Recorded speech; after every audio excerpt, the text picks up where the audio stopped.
Good morning, Councillor House. Very welcome. Just to inform you that we will start a bit late as the Mayor and the MM is attending to some business that was not scheduled on the agenda this morning. However, I granted permission for them.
Matthews, can you hear me? Matthews? Thank you. I'm going to start the meeting now. Thank you very much.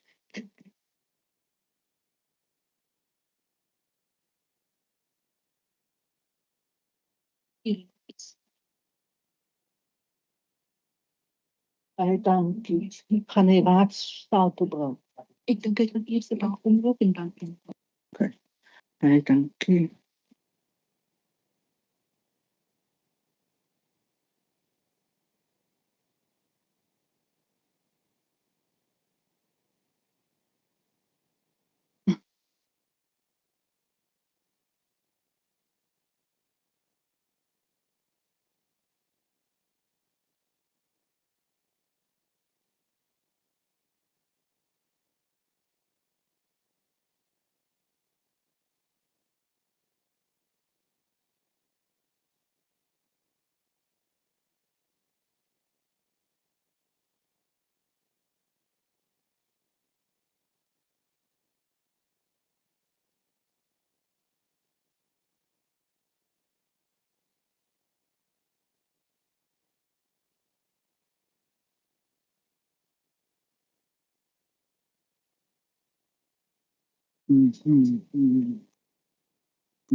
Madam Speaker, can you check the time?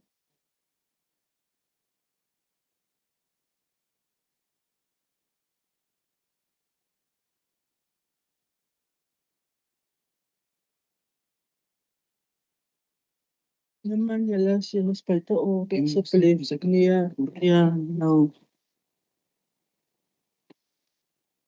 Good morning, everybody. Apologies for the delay. I'm going to start the council meeting.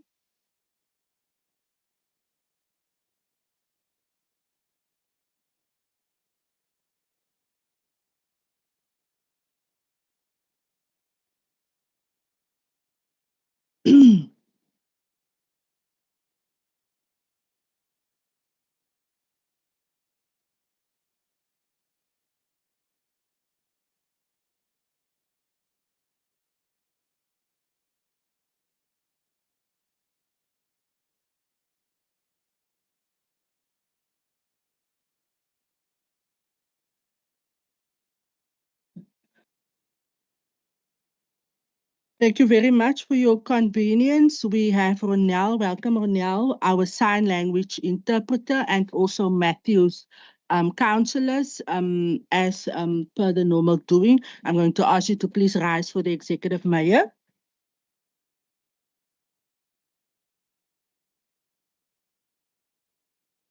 Thank you very much. You all may be seated. This morning we have our guest who will share the word and open the council meeting with scripture. A warm welcome to Pastor Jacques Potgieter. He is from Woord en Waarheid Bediening, and he this morning will bless council. A warm welcome to yourself. Sincere apologies for the delay, and I'm handing the meeting over to you. Thank you very much. You can just press the light, Pastor. Thank you. Goeiemôre almal. Dit is vir my 'n groot voorreg om vanmôre 'n gedeelte wat ek vir julle wil lees en dan wil ek graag vir julle na open met gebed. Here gee vir my 'n gedeelte in 2 Kronieke 1 vers 11 en 12. En dis vir my so van pas. Hy sê toe sê God aan Salomo: omdat dit in jou hart gewees het en jy nie rykdom, skatte en eer en die lewe van jou haters of selfs 'n lang lewe begeer het nie, maar wysheid en kennis vir jou begeer het om my volk waaroor ek jou koning gemaak het te kan regeer. Daarom word die wysheid en die kennis aan jou gegee. Ek sal jou ook rykdom en skatte en eer gee, soos die konings wat voor jou gewees het, nie gehad het nie, en soos na jou nie sal wees nie. As ons kyk na hierdie gedeelte, is dit vir my so kosbaar om te sien dat wanneer die motief reg is, sal die seën en die sukses van self volg. Wanneer die motief reg is vir wysheid en kennis om te lei, dan sal die seën van die Here self volg. Ek wil u vanoggend vra om saam met my ons begeerte te maak om wysheid van God te verkry, sodat ons die seën kan beleef waarvan God hier praat. Ons wysheid en krag kom van bo, so ook ons guns en ons gawes. Kom ons ondersoek ons motief in hierdie dag, dan sal ons resultate van self volg. Ek seën u elkeen in hierdie dag met wysheid vir die taak wat u opgelê is om die volk te lei in die naam van Jesus Christus. Kom ons bid saam. Vader, baie dankie vanmôre vir die voorreg wat ons het om te kan weet, Here, ons bely ons totale afhanklikheid teenoor u. Sonder u kan ons nie, sonder u wil ons nie, want wat wys is by die mens is dwaas by God. Maar Here, as ons wysheid van u af bid, die woord sê, sal vir elkeen sy regmatige deel gee, en daarom wil ek bid vir wysheid vir elkeen wat vanmôre hier sit. Vader, ek seën hierdie mense wat vir ons dorp, Here, so baie beteken, wat vir ons dorp probeer 'n beter plek maak. Vader, ek seën hulle met insig en wysheid, ek seën hulle met die guns en die seën van die Here.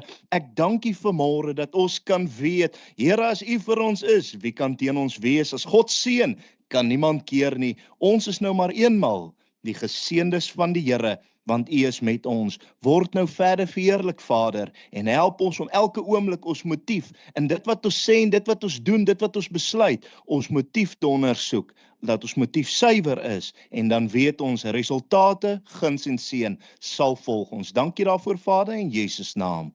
Amen.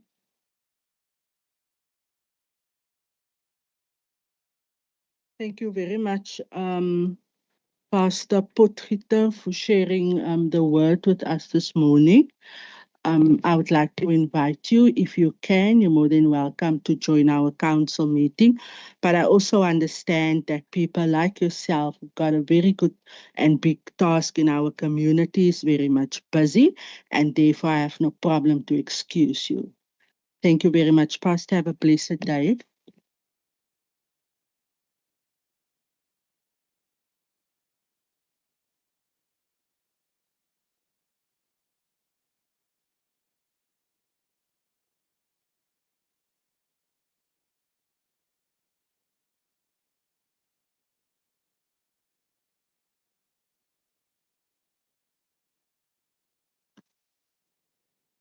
Thank you very much, colleagues.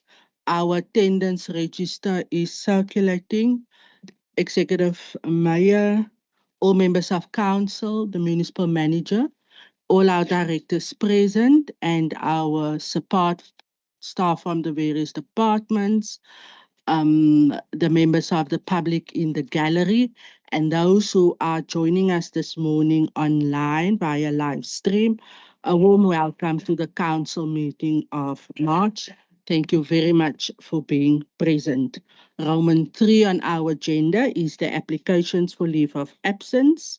My office have received formal notification for leave of absence for Deputy Mayor Cliffy Bayman. He is a bit ill. Please kindly spare thought for him. And then also the council whip, who is sick with flu. He is not present this morning. Is there any other apologies?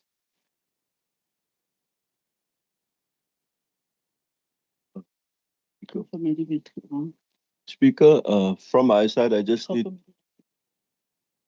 need to mention that about half an hour ago, I received a letter of resignation from PR Councillor Porter, just for knowledge of council.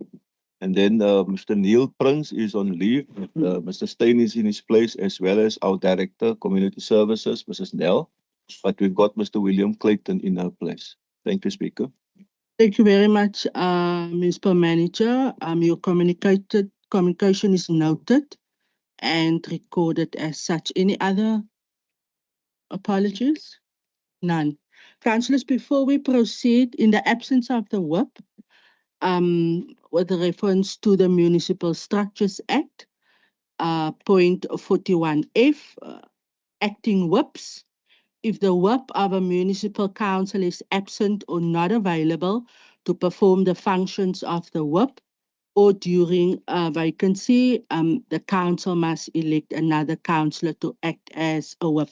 And our council whip is absent this morning, so I will have to follow the procedure for council to elect just an acting whip for the purpose of this meeting. Thank you very much. How I will proceed in doing so is to request from the floor nominations in that regard, and then I will follow due procedure. Everybody comfortable? Thank you very much. Side. I am going to ask that we open up nominations, and councillors are now welcome to submit a name for that regard. Madam Speaker, I propose whatever I could see as acting whip. Thank you very much.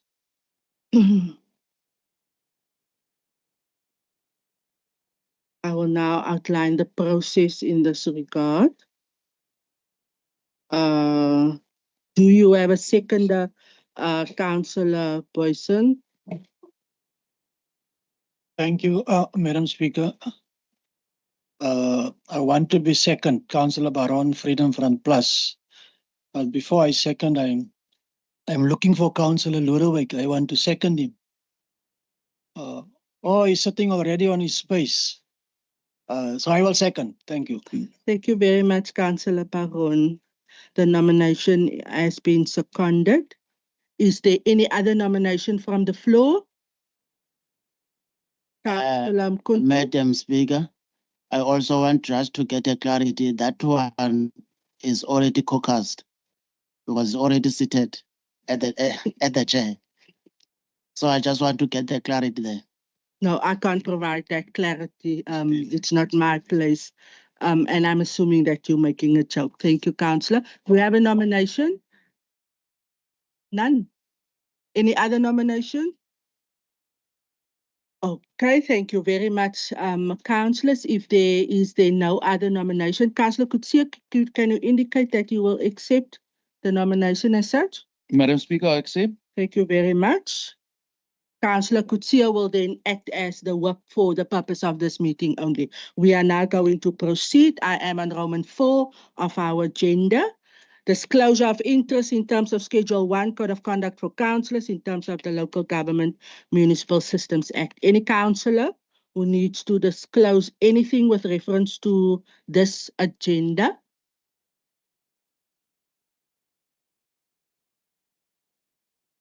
Okay, Municipal Manager, I then would like us, yes, before we get to that one, that we also just record your previous communication in terms of the councillor who has submitted, because there is an item on the agenda. So can we then also record that under the disclosure? Thank you very much. Can I ask the admin to please do so? Roman 5, disclosure of benefits in terms of Schedule 2, Section 5, Code of Conduct for Officials of the Local Government Municipal Systems Act. Municipal Manager, is there any official who needs to disclose any interest with reference to our agenda? Yes, Speaker, under E65, Mr. Doustein, the acting head for legal, will excuse himself. He's the applicant's brother is a friend of his, and he wants to excuse himself. Thank you. Thank you. Can you repeat that item? Item number E65. Item number E65. E65. Good. No other interest that needs to be disclosed. Raadslid Van Dijk? Of soek jy my aandag? Okay. Colleagues, we then at Roman 6 of the agenda, which is our confirmation and signing of the previous council minutes. The minutes of a special council meeting that was held on the 28th of February 2024. The follow numbers there, 127A till 132. Can I please have a proposal? Thank you, Madam Speaker. I do propose the item. Thank you, Councillor Delamain. Do we have a seconder? Yes, Madam Speaker, you do. Councillor Leon van Dijk. Thank you very much, Councillor van Dijk. Is there any councillor wishes to speak to any issue on the minutes of that meeting? If there's none, I proceed. The minutes of the open council meeting that was held on Thursday, the 29th of February 2024, the folio numbers for that minutes is 1348 to 393. Can I please have a proposal? I do propose that item as well. Thank you very That- much, Councillor Delamain. Do we have a seconder for Councillor Delamain, please? Yes, Madam Speaker, you do. Councillor Leon van Dijk. Thank you very much, Councillor van Dijk. Is there any councillor who wishes to raise anything from that specific minutes at this point? Speaker, Councillor Buddha, you may proceed. Thank you very much. thank you, Speaker. Speaker, on the 29th February, after the elderman, Bayman, addresses us, then we raised a very serious concern as the ANC. All the party were granted a chance to raise a concern. We raised the concern, but when you look at the minutes, I don't see the concerns there. That is why the minutes is not reflecting. Thank you very much, Councillor Buddha. Municipal Manager, Councillor Buddha is requesting clarity with reference to the input.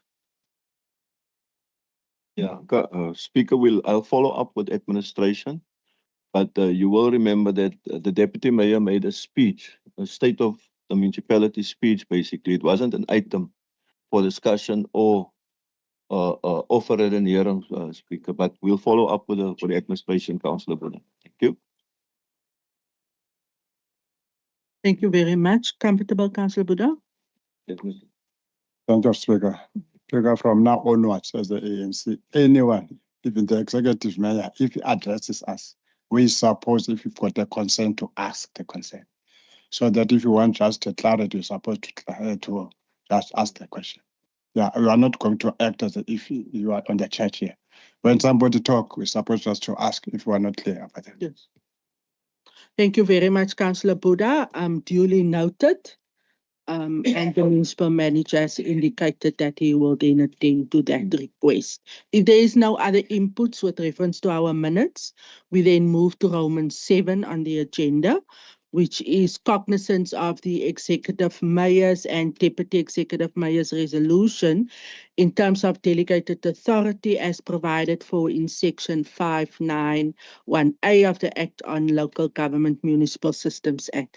The items there, item FC 11 till item FC 17, item G9 till item G14, item CS14 till CS21, item PE23 till PE32, item T6 till T10, item CG7 till CG10, and then UB8 till UB15. Can I please ask for a proposal in this regard? Yes, Madam Speaker, I would propose Councillor Leon van Dijk. Thank you, Councillor van Dijk. Do we have a seconder? Thank you, Madam Speaker. I do second it. Thank you very much. Is there any questions from any councillor with reference to the items that went through the committee and then also the UBs? See the light of Councillor Buddha. You may proceed. Thank you. Thank you, Speaker, Madam Speaker. Then in the UB, what you called, let me check quickly. UB10, UB10. UB10, you're writing Yes. off of the recovery debt. The only thing he bothers us, Speaker, if you go there to the diagram like this, please, I want just a clarity that you suppose just to clarify for us. We have nothing to bother in the writing off the recovery. But if you look there, what we call it, the debt back number, municipality account number, suburbs, you see the suburbs there. Then they are writing Panongaba Aslapak, you go up, but there are these small numbers there. Can you take us through these small numbers, what they are? They mean next to the suburbs. Thank you very much. UB 14, writing of debt. CFO, can I ask you to give clarity with reference to the diagram? Thank you very much. Morning, Speaker. If the council is making reference to what's the heading is employer 66 and 65.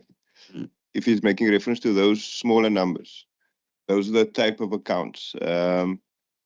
Like a 65 with an indigent level 1, a 66 is an indigent level 2 type of thing. So it's just a classification of the house type of household and account.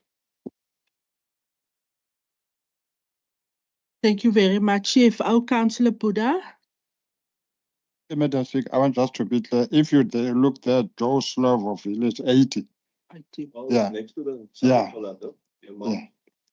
These, man, I'm talking about these small numbers here. Okay. Yeah. Councillor Buddha is asking. That's just a reference, it's a reference for the specific ward. If you look at Asla 79 and then Asla Park, it's just a reference to the specific suburb. So Asla, according to our records, is 79. Kwanongwaba is sitting at 83, and then Greenhaven is 10. As that's just how it's recorded on the system. So that total is then not an indication It's not a total. of how many No, it's not. households. It's not a total number of households. It's just how the system classifies, while we've categorized the suburbs. The suburbs. Okay. So if you pull reports, we pull a report for 83, it will give you all the accounts in Kwanongwabe. If I pull a report that says I pull a report for suburb 79, it will show me everything under Asla Park. Thank you very much. But it's not a number of accounts or a number of households in the area. I also understand that clarity. Councillor Buddha, you covered. Ja, dat kan 'n bietjie onduidelik wees. Thank you, CFO, for that clarity. If there's no other questions from the items, then I am going to proceed to Roman 8 on the agenda, which is cognizance of the municipal manager resolutions in terms of delegated authority as per our council resolution of 2008, provided for in section 5918 of the Local Government Municipal Systems Act. There we have items GM6 till GM9. Can I please have a proposer and a second in this regard? Thank you, Madam Speaker. I propose the item. Thank you, Councillor Delamain. Do we have a seconder for Councillor Delamain? Yes, Madam Speaker, Councillor Leon van Dijk will second. Thank you very much, Councillor van Dijk. Is there any questions with reference to Roman 8? I see the light of Councillor Buddha. You may proceed. Thank you, Madam Speaker. GM7, delegated power of the MM. Yes. You see there when you go 1, 2, 3, the third paragraph. The purpose and the background regarding the writing of fees, you recovered that. Did you see that, manager? But there's a detailed in full in the annexures attached here. Yeah. Where are they? Where are they? Municipal Manager, GM7, Councillor Buddha is asking with reference to the annexures as it is outlined there. Chairperson, it must be an administrative error because when the item come to me to execute my delegated authority or powers, the annexes are normally on it. I think it's just, thank you for Councillor Buddha for picking it up. It's just an administrative error. That's why maybe it's not attached here too. And then there's another error. You'll find that UB6 is duplicated in the minute, Speaker. So we'll look into that, Councillor Buddha. If you want, we can CFO, we can distribute a copy of the annexer matching this UB. Thank you, Speaker. Thank you very much, Municipal Manager. Just for clarity, will that go to Councillor Buddha only, or will we then provide that to the council? We will provide it to the full council, Speaker. Yeah. Thank you very much. Is there any other questions? If there is none, we are now at Roman 9 of our agenda, which is the communications of the Executive Mayor and Speaker, and I will now hand over the meeting to the Executive Mayor to address Council. Thank you, Mayor. Speaker, thank you very much and a good morning to everybody. My short message, as I must speak a lot on the budget, is just that I wish everybody a blessed Easter season or weekend. Yeah, may you have some time to reflect and enjoy your weekend with your families and loved ones. Thank you, Speaker. Thank you very much, Executive Mayor. I do believe that all of us are looking forward to a break in baie pickelfish raadslid Boeddha en Easter eggs natuurlijk. Councillors, I have from my side something that I wish to do this morning, and I'm going to ask that I just please get the item from Mrs. Struter, who's the boss in my office. Thank you very much. And then can we please just ask that thank you very much. Mr. Manager, Executive Mayor, I am going to ask you to hand this over. Councillors, all of you would know Aunt Anna as our formidable lady behind the counter in the foyer of the mayor. Today is her last working day after 36 years at this municipality.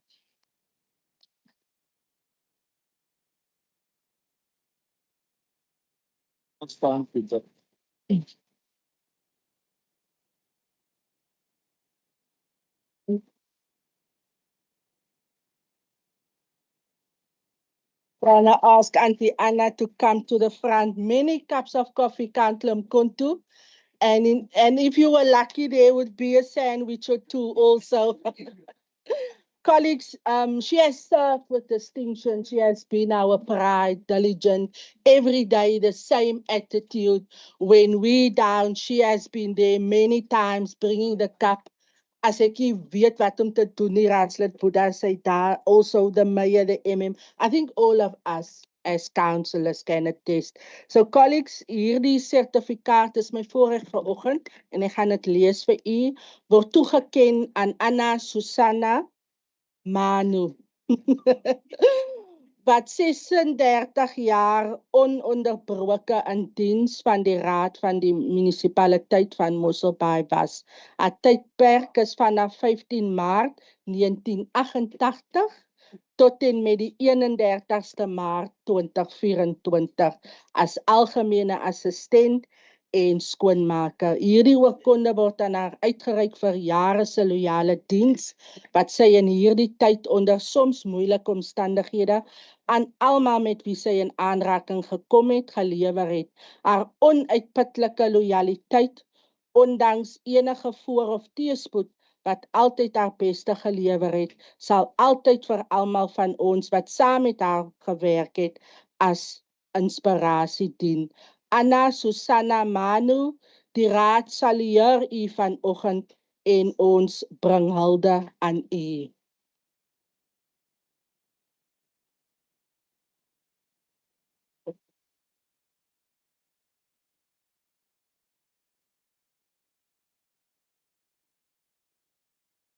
Sy sal die We're gonna deputy be mayor. lucky to have one last cup today. So please, when you have time during the day, make use of the opportunity to just wish Auntie Anna well.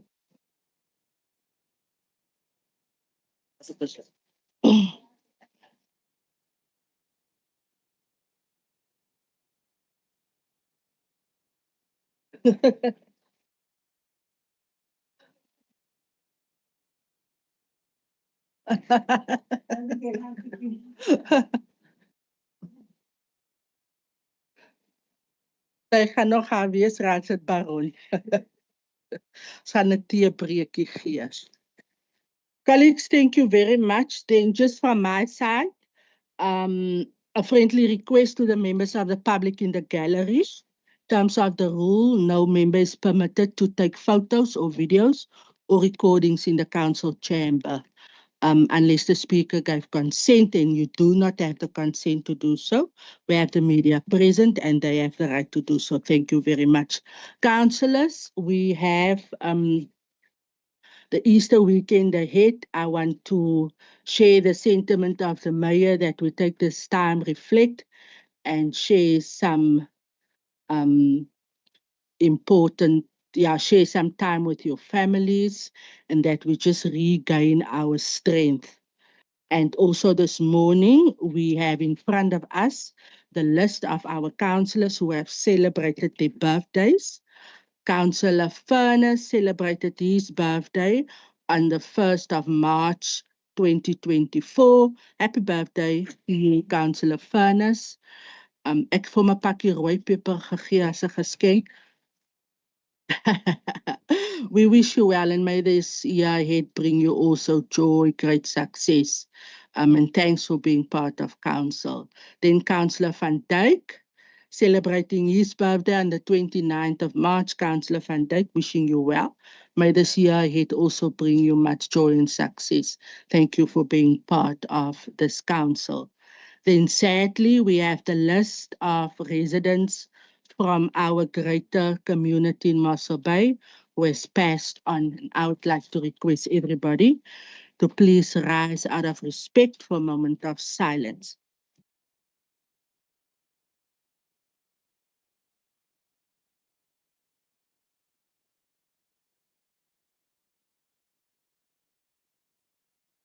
Thank you very, very much, everybody. You may be seated.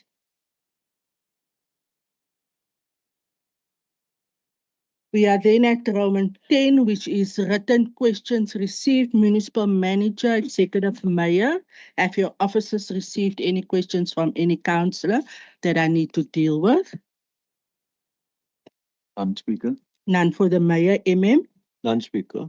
Thank you very much, councillors. We are then at Roman 11, which is our agenda. Before I proceed, Councillor Buddha has his light on. You may proceed, Councillor Buddha. Thank you, Madam Speaker. Motion of existence in the Rule 57. Rule 57, motion of exigency. The order. You may proceed. Thank you very much. Madam Speaker, thank you very much.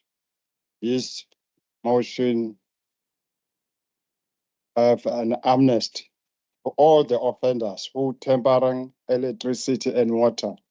We as the ANC referring to all the households who categories of indigent in the greater Mossel Bay.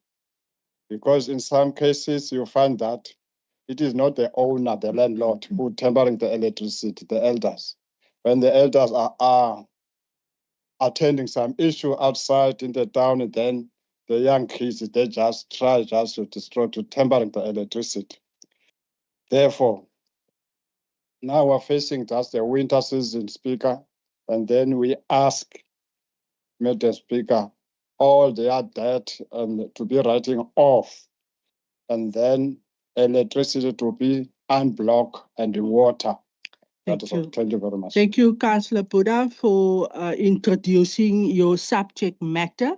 As per Rule 57.1, a councillor may direct the attention of the council to any matter which does not appear on the agenda by stating briefly the subject matter. Councillor Buddha has indicated that he's got a motion. He has introduced his subject matter. Councillor Buddha, do you have a seconder for this motion of exigency? Madam Speaker, Councillor Tibula is seconded. Thank you very much. I see the light of Councillor Furness. Good morning, Madam Speaker. Madam Speaker, we got this item coming to council next month. The CFO is busy preparing an item for this exact thing. So yes, for amnesty. So it will be next month in the council meeting. It will come through committees first. Thank you very much, Councillor Furness. I was about to call for a counter proposal. Councillor Buddha, before I proceed in terms of the procedure, the finance chairperson has indicated that the finance department is working on an item like you have requested, which will be in front of council in April. Do you wish to consider to perhaps stand down, or do we proceed? Thank you, Madam Speaker. Madam Speaker, I trust the chairperson so that if they're going to attend and then they were going just to look the poorest of the poor, we don't have a problem. We're going to wait till April month. Thank you very much. I'm going to ask the CFO to just confirm. Want ek wil hê raadslid Furnace moet onder die bus gegooi word nie. No, that is correct, Speaker. We will be processing something before, it will be before council in April. Thank you very much, Councillor Furnace. I have no doubt in you, please. Thank you very much for confirming that CFO, Councillor Buddha has indicated that he's comfortable. I see the light of Councillor Baron. You're welcome to proceed. Thank you. Thank you, Madam Speaker. I also have a motion of exigency, Rule 57 of the Rules of Order. Thank you very much, colleagues. We then conclude with the motion from Councillor Buddha. He has indicated. Councillor Buddha was the seconder. Councillor De Bula, are you also comfortable? Can I have the light for Councillor De Bula, please? Yes, Madam Speaker.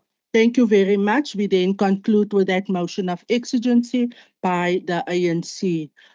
Councillor Baron, in terms of Rule 57.1, please introduce your subject matter.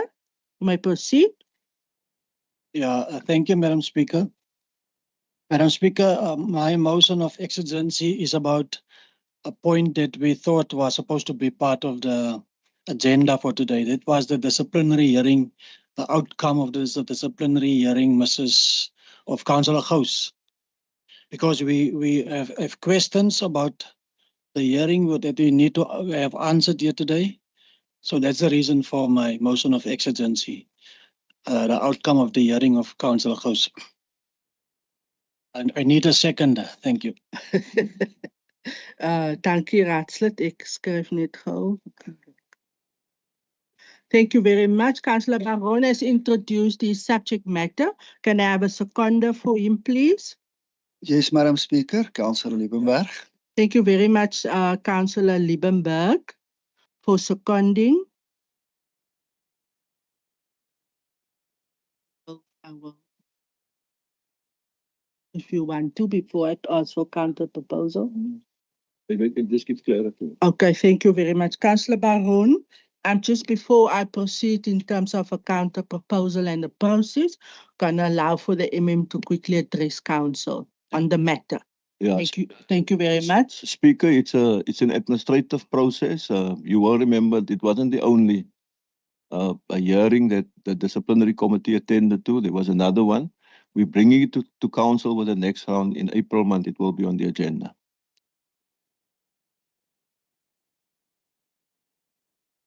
For that clarity, Councillor Baron, so the formal process in terms how we normally do it will be as per the council agenda for April. Do you wish to proceed in terms of your motion? Before I answer, I just want to check, the chief would also want to say something. Maybe there's a counter proposal. Just want to check before I answer. Thank you, Councillor Baron. I did not see any light from where I am sitting. So any light from anybody? No, Councillor Baron. Speaker, thank you. We will await the point for the next agenda. Thank you. Thank you very much, Councillor Baron. And Councillor Liebenberg, you are then standing down as per the, can I just have that on record? You support? Okay. Very much, councillors. Is there any other motions for this morning? None. We then proceed with our council agenda on page 394.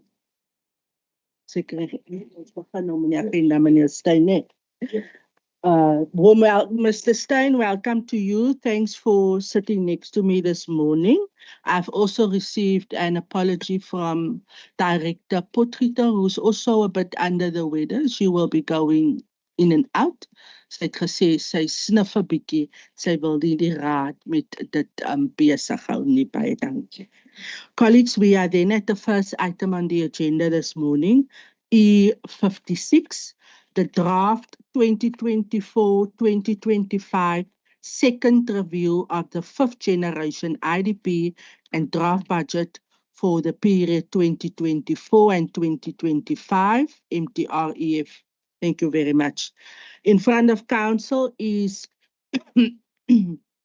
our recommendations listed from points 1 to 11. Can I please have a proposer in this regard? Speaker, thank you very much. Okay, Speaker, thank you. Yeah, I propose by the end of March, this council have been in office for 2.5 years. At the start of this term, we launched our growth strategy and the objectives thereof. During the past 30 months, regular feedback highlighted the successes of our systematic planned approach to effective management. The effects of continuing an increased level of load shedding are, however, resulting in a national financial turndown in our country from which our municipality and residents cannot escape. Despite the challenging financial climate, our dedicated ratepayers have nevertheless maintained a 94% payment rate despite financial setbacks. As a municipality, we continually strive to service delivery excellence to ensure that our residents continue to receive value for money. As a municipality, we continue to implement energy efficient projects to mitigate the effect of load shedding, such as the initiatives of energy efficient geysers, pump gear, and street lighting. The municipality has installed a 30 kVA solar generation system at the Municipal Infrastructure Services Offices, approximately 1,900 solar water heaters at housing projects, solar street lighting in parts of informal settlements, and battery backup power at various traffic intersections. We have also completed an energy efficiency project for the replacement of approximately 5,000 streetlight lamps of 57 watt to new 37 watt LED lamps over a period of 2 years to the amount of 10 million rand. We are upgrading the 66 kilovolt line near Mossel from 30 megavolt ampere to 47 megavolt ampere to unlock the potential for renewable energy projects. It is estimated that this project will be completed in June 2024 at a total cost of 17 million rand. The emergency municipal load shedding relief grant funding of 5 million rand from the Western Cape Provincial Government allowed the procurement of 3 emergency standby diesel generators for critical water pump stations by the end of March this year.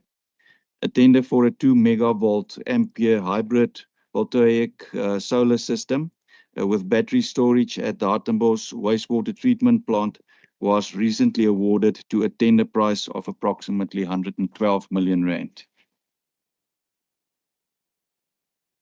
186,860,000 rand will be spent on loans, of which 142,200,000 rand will be spent on alternative energy solutions, which will also include battery storage.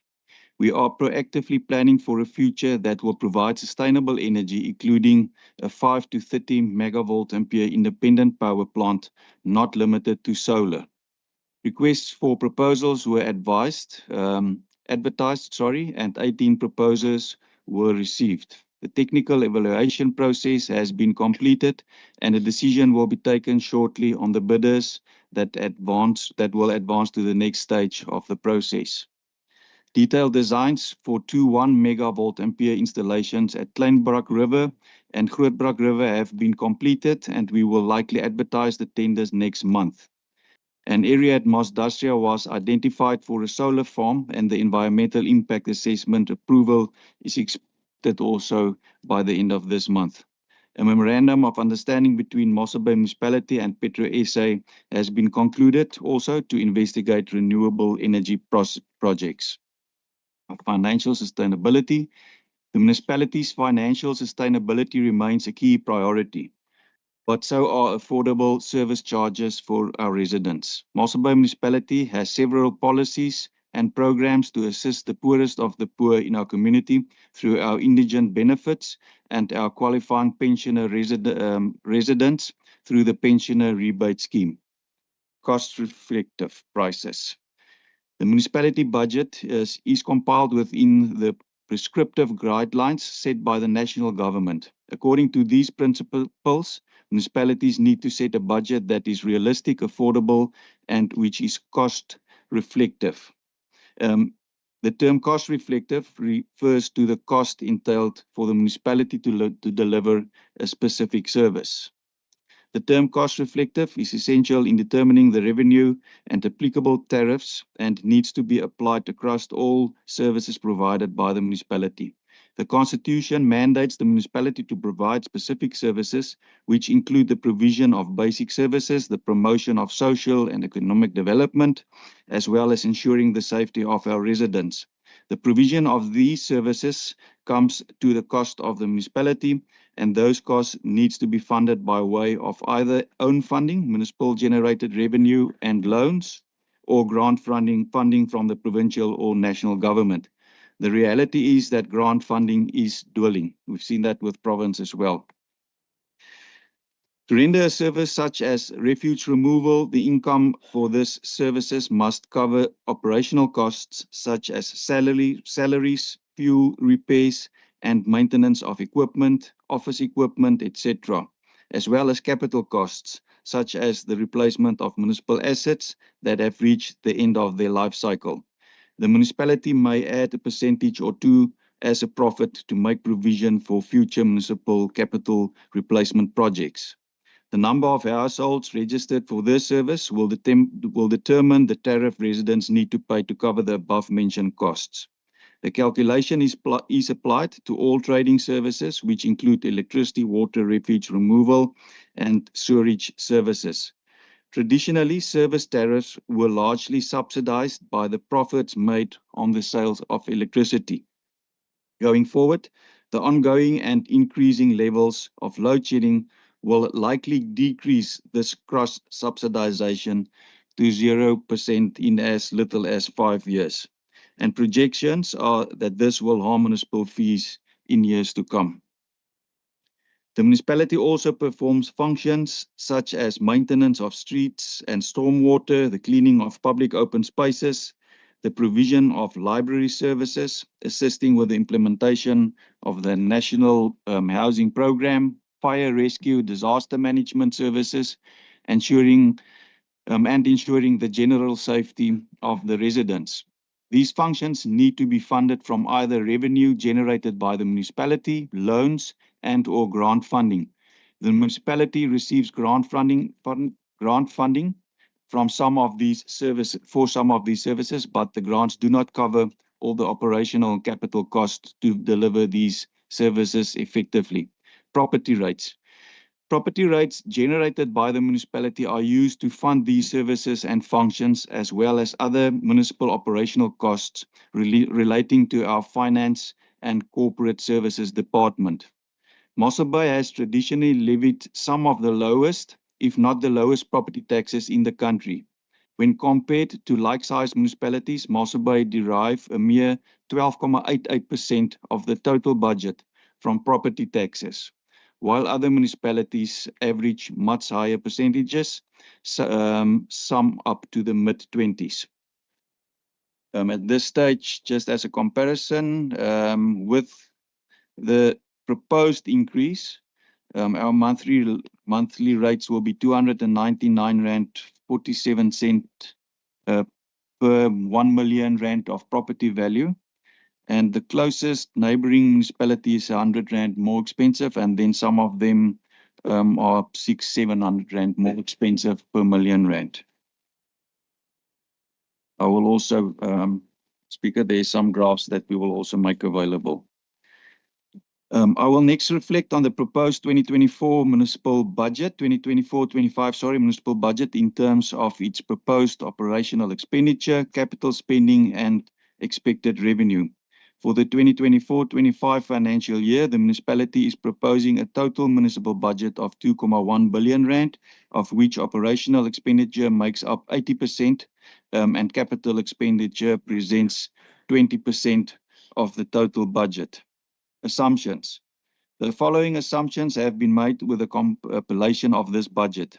The current consumption trend used to estimate the 23-24 adjustment budget projections and the 24-25 budget and MTREF based on actuals up to January 2024.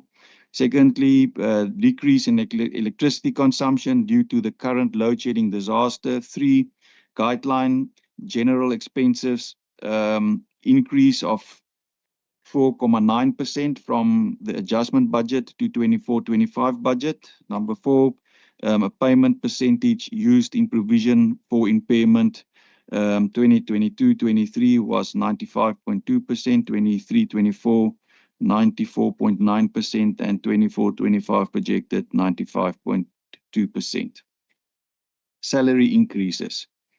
The salary and wage collection agreement for the period 1 July 2021 to 30 June 2024 has come to an end, and the new agreement is under consultation, which is anticipated to consider the current financial constraints faced by the government. Therefore, in the absence of any information in this regard from the South African Local Government Bargaining Council, the national government has advised municipalities to consider the financial sustainability when considering increases.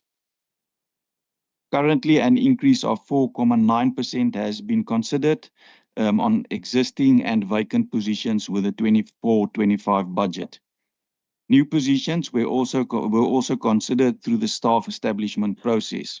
This leads to an increase in the total employee-related cost of 6.9%.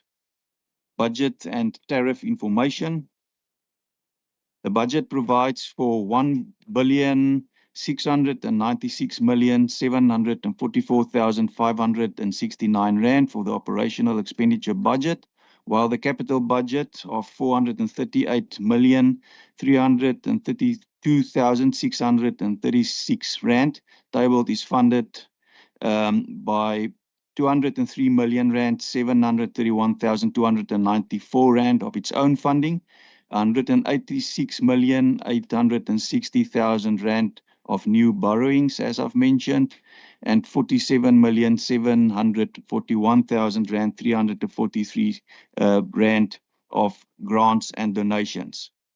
Much of the total operational budget, 85% thereof, is made up of the bulk purchases of electricity, the cost of purified water, debt impairment, and depreciation charges, employee-related costs, and the remuneration of councillors. This leaves the council with no to very little room for manoeuvring. After the implications of the above-mentioned budgets were implemented, the budget shortfall before the recognition of the capital transfers amount to 22 million rand. Council has in previous years committed reserve funds for the first year of implementation of the regional landfill site, which will be used for the shortfall in the 24-25 budget year.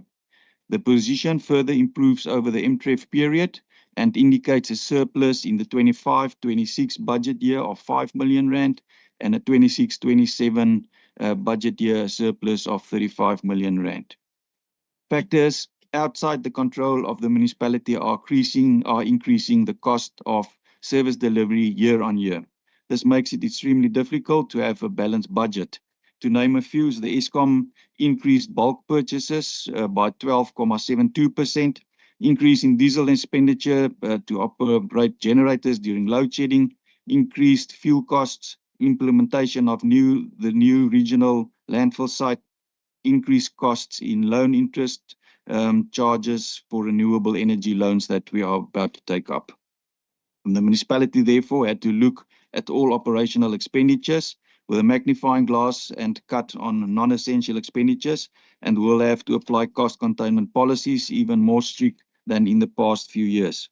In total, the envisaged budget surplus for the medium-term revenue expenditure framework, or the MTREF, amounts to 18 million rand, which is a huge improvement from the previous MTREF period, where there was a shortfall of 133 million rand.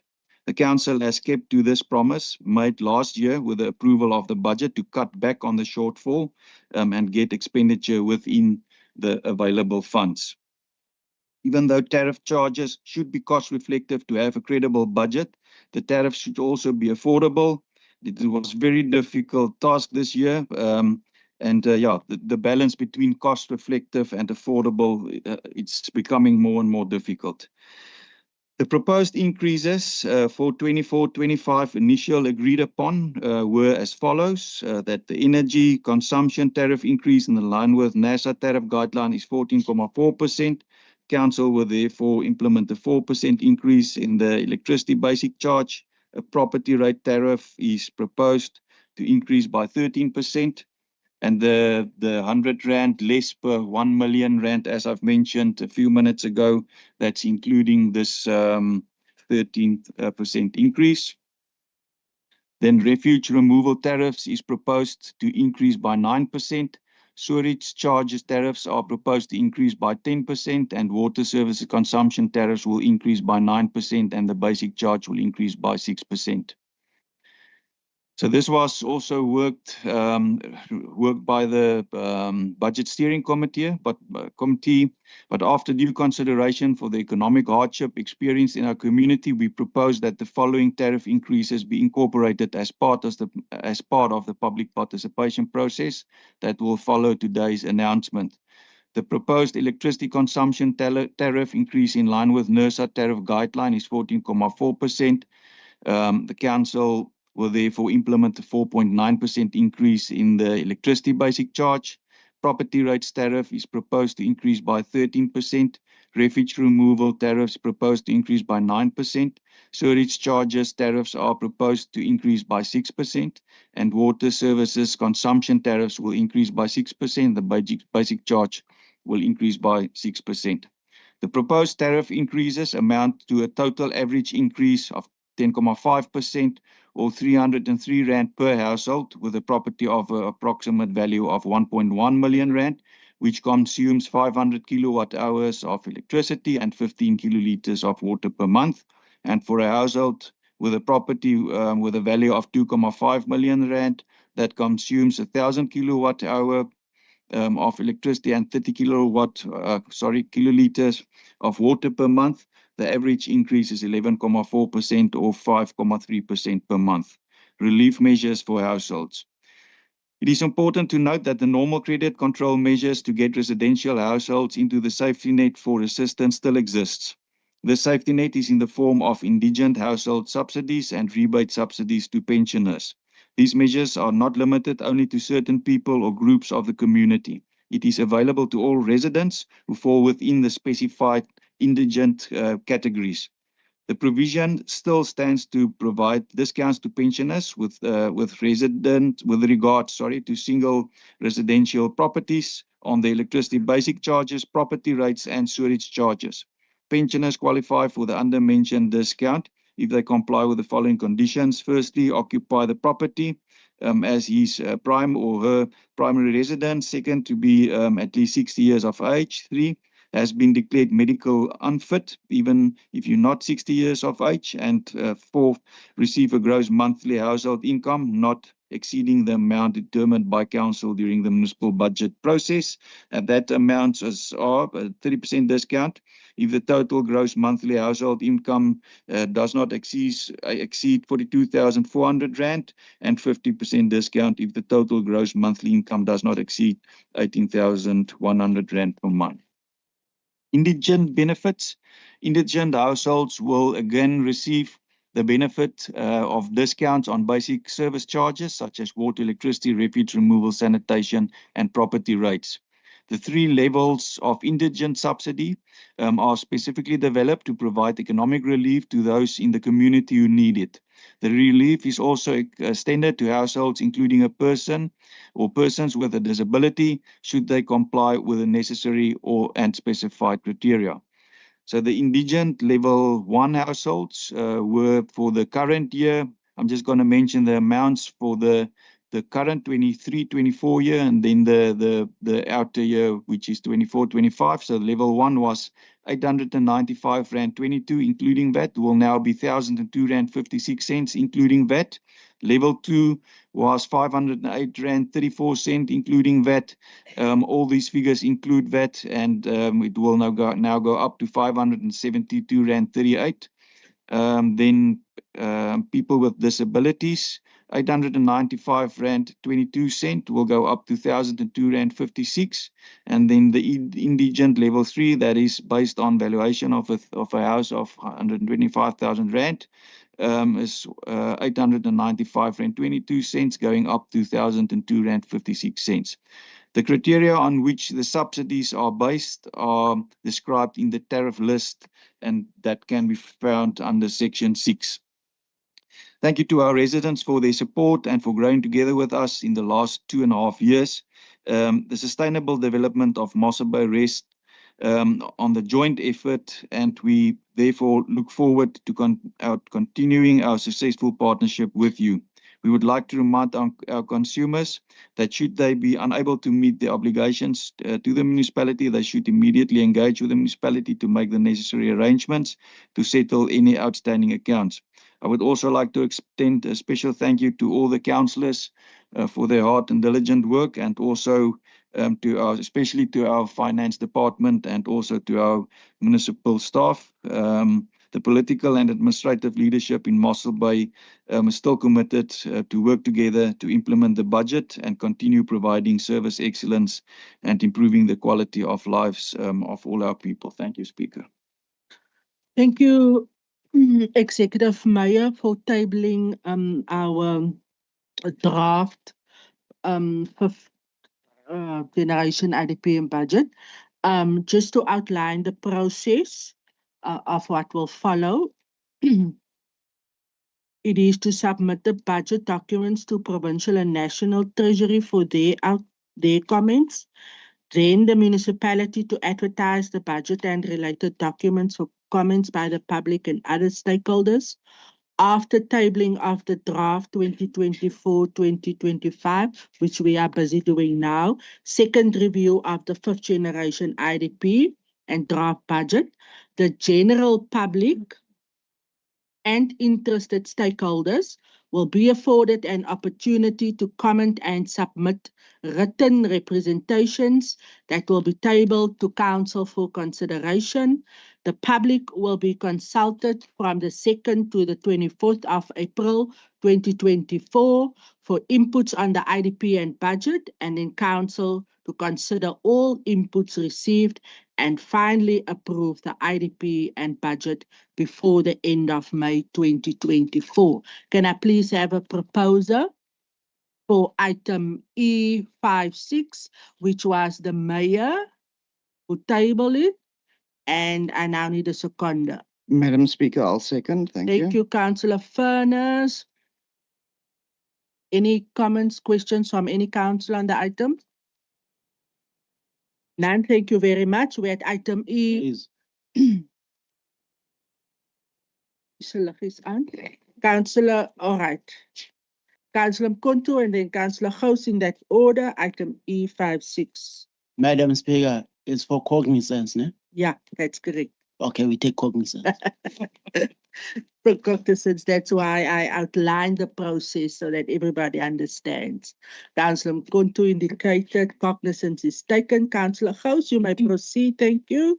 Thank you, Speaker, and thank you also to the Mayor and to the Finance Department for the draft budget. I know that it is a challenge in the economic times, and particularly at the rate at which Mossel Bay is expanding, I think it is quite a challenge to meet all the needs that we are experiencing. So what I'm saying is, when I say the following, I'm saying it in sympathy with the challenges that I understand the municipality is facing. Two things. Firstly, I'd like to just note the fact that a lot of what I have said in impact and in regarding finance committee items that have come to council, I've actually heard the mayor echo in his speech now concerns that I've been raising for quite a while. So I'd really like to say thank you for that, because it has been a genuine concern of mine. I said it in the impact committee meeting as well. I sit here not just as a councillor of the Mossel Bay Municipality, and I sit here not just as an opposition councillor, I sit here also as a resident. So it is in my very best interest that this municipality prosper. So when I bring issues, it's not because I'm trying to be spiteful or I'm trying to play political games. It's because I have a genuine concern and because I take the work that I've been mandated with as a representative of the community, I take it seriously. I don't want to sit here and waste the money people pay me for a salary. So I'd like that on record. Speaker, then I'd also like to say, the revenue funded by the rates and taxes. The mayor spoke about the fact that we've been working around about 12%, while other municipalities are closer to 20%. And if we look at the Revenue Act and the Rates and Taxes Act, we do have a lot more room to recover income from that source. And I'm happy to hear that we're moving in that direction. So that is really impressive. Thank you. The other concern that I have is the electricity bulk supply, where select middlemen are making a considerable profit where we could possibly be making it. I understand that there's costs involved in the distribution, but I think we need to look more circumspectly at that and see if we cannot rather be selling the electricity to those areas that receive a bulk supply of electricity. The debtor payment percentage that we speak about, Speaker, through you to the mayor, is impressive when we look at 94% or 95%, but I also want to caution that we're looking at that through the lens of a large sum of money that is already set aside for indigents. So it's not really a true reflection of what we are, the cost that we have and the income that we're getting. I also would like to caution about our cost effectiveness to provide services, that we rather do it in-house and not through contracted services, because, for example, I'm looking at the fact that we outsource even our billing. We outsource some of our plumbing work, our street and stormwater work, all that kind of thing. And if it would not be cheaper for us to actually rather look at providing those services in-house. Yes, the financial sustainability of the Mossel Bay Municipality. I have raised that concern. I've been genuinely worried about that the last couple of years as we've seen our ability to actually gain the income that we're expecting. And I understand that it's not a fault of this municipality. Because of load shedding across the country, we're experiencing this type of thing. And that's why it's been important to diversify where we get our revenue from. I'd also like to caution again about our expenditure on tourism events, only because there's only a select few people that benefit, and I don't see it growing the economy in the manner that we would like. What we'd like to see is more industry, because that is sustainable, because people need to eat, they need other services, but tourism is dependent on disposable income. And that is a concern for me. I've raised it several times. Thank you, Speaker, and thank you, Mayor. Thank you very much, Councillor House, for your inputs, which are duly noted and recorded. I will afford the Mayor to respond. He tabled the budget, it is. However, councillors, this is now the opportunity where we can comment. Councillor Liebenberg, you may proceed. Thank you very much. Speaker, thank you. And I would like to do this in my mother tongue. Yes, baie welkom. Sit 'n vertaler, né? Colleagues, the interpreter is there. Matthew's doing a sterling job. Thank you. Ja, asseblief. Ik kan voortgaan. Dankie, raadslid Willie. Speaker, dankie. Ja, met die draft budget, en omdat ek ook deel is van die finanskomitee, verstaan ons die probleme regtig. En Mossel Bay het 'n groeibeleid. Baie van die dinge het raadslid Gous ook nou aangespreek, so ek gaan net baie kort wees. Ons het 'n groeibeleid en dit is reg. Mens moet kan groei, jy kan nie stagneer nie. Maar ons sit ook in 'n kapitalistiese stelsel en daarmee sit ons dan ook met inflasie wat 'n probleem is. En ek het altyd die inflasie wat 'n mens kyk, dan sê inflasie is 4 of 5%, maar eintlik in jou sak is dit 30-40%, jy kan maar gaan kyk. Dinge is baie hoog. Maar vir die inflasie wat 'n remskoen is vir 'n munisipaliteit. Ek het baie begrip daarvoor. En dit bring ons dan by die begroting, die verhoging vir die man op straat. En my gevoel is dat dit moet ook volhoubaar wees. En my spesifieke bekommernis is dat ons middelman begin baie swaar kry. En ek dink veral daaraan pensioentrekkers. Ek het al gevra daarvoor, ek het dit nog nie gekry nie, maar ek se vraag wil weet, wat is die persentasie van ons pensioentrekkers wat bydra tot die munisipaliteit? Want as ek kyk en ek probeer 'n gemiddel kry, dan van 2021 af tot nou toe het ons totale belasting wat ons kry maandeliks het amper verdubbel. En ek weet nie of daar pensioentrekkers is wat in 3 jaar hulle inkomste verdubbel gekry het nie. So ek vra net, en ek wil net hê dit moet aangedui word of kennis geneem word daarvan, dat ons as die Vryheidsfront is regtig bekommerd oor die middelman, wat ek dink ook 'n baie groot bydrae het tot ons kas, en dat ons beste sal moet doen om vir die mense te akkommodeer. Baie dankie. Absoluut. Baie dankie, Raadslid Liebenberg. Goeie insette vanaf Raadslid Liebenberg.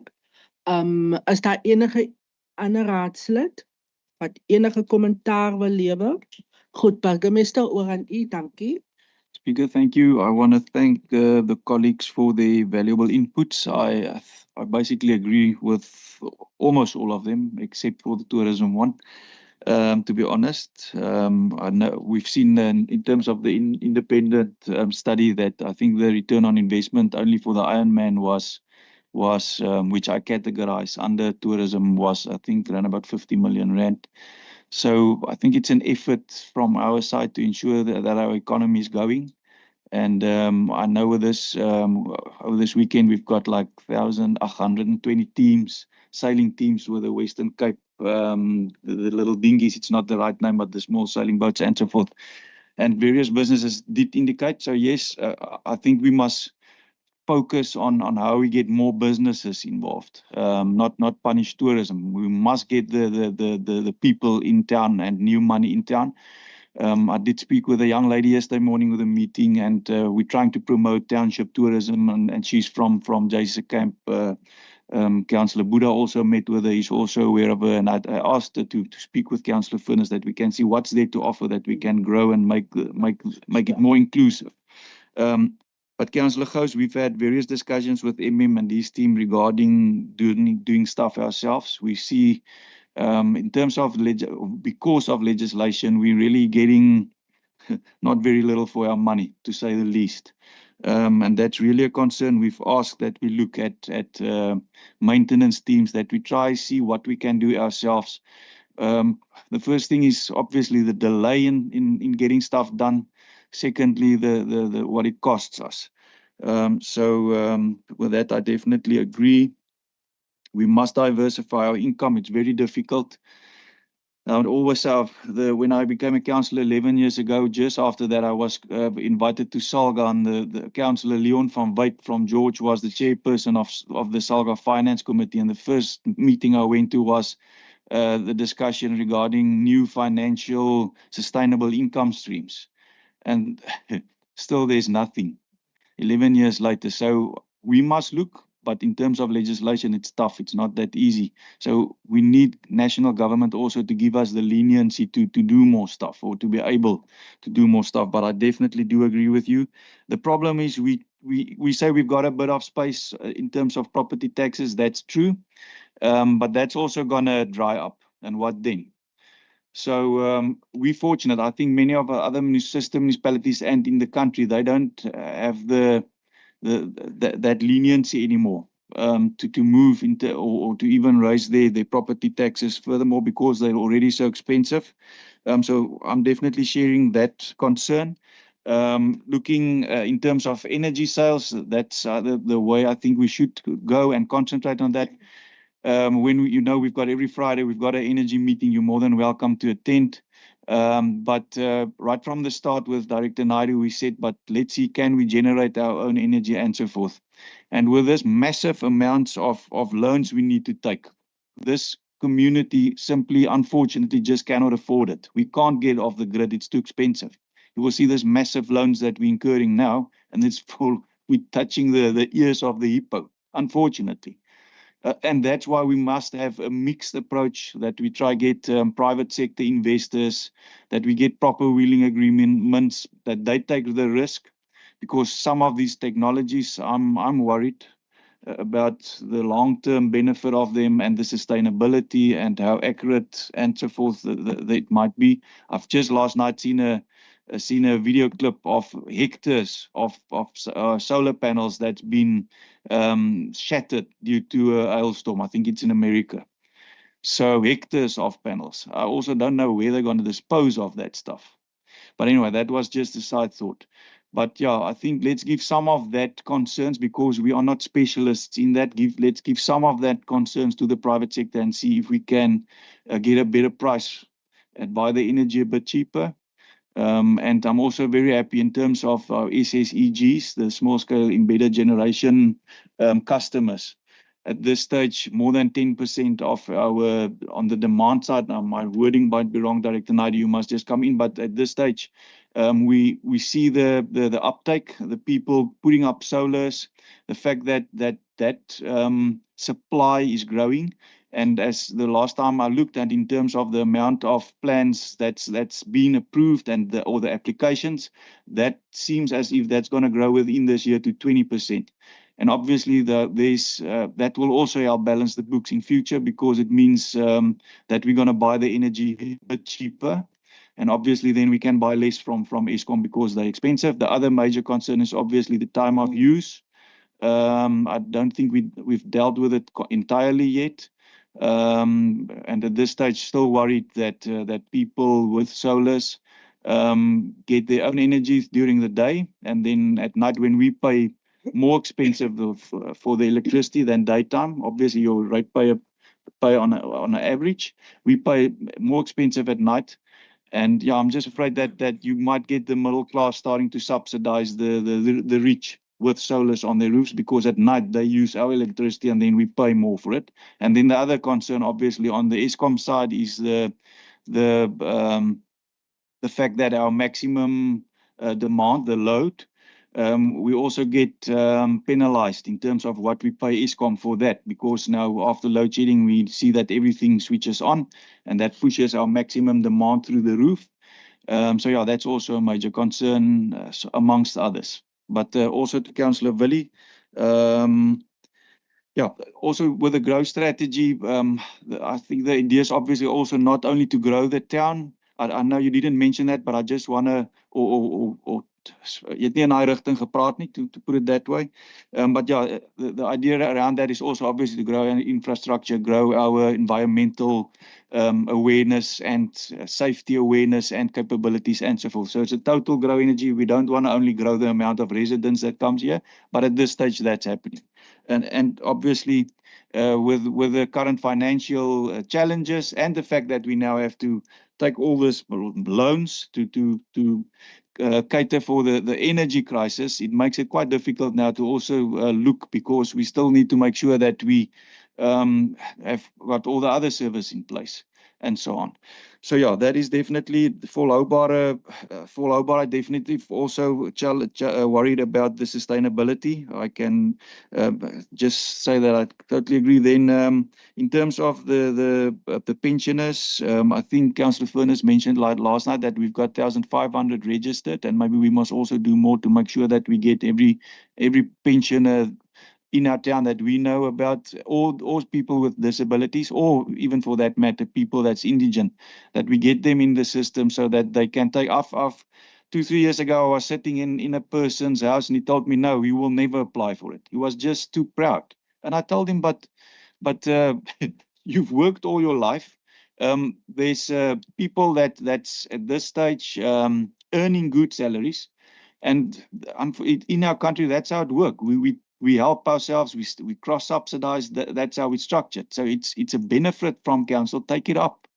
All the other people that will take it up. So you actually, you're doing yourself nie 'n guns nie. So there's some of them out there. And obviously, I think we should make sure that we get everybody in the net. And yeah, I'm also worried about the middle class. As Councillor Gous mentioned, I'm also one of the ratepayers and so on. I can mention if I look at some of my friends in other towns and they mention their property, the taxes and so forth, and the total basket, it's flippin' expensive. I'm not saying that we're cheap. It's getting too expensive. It is.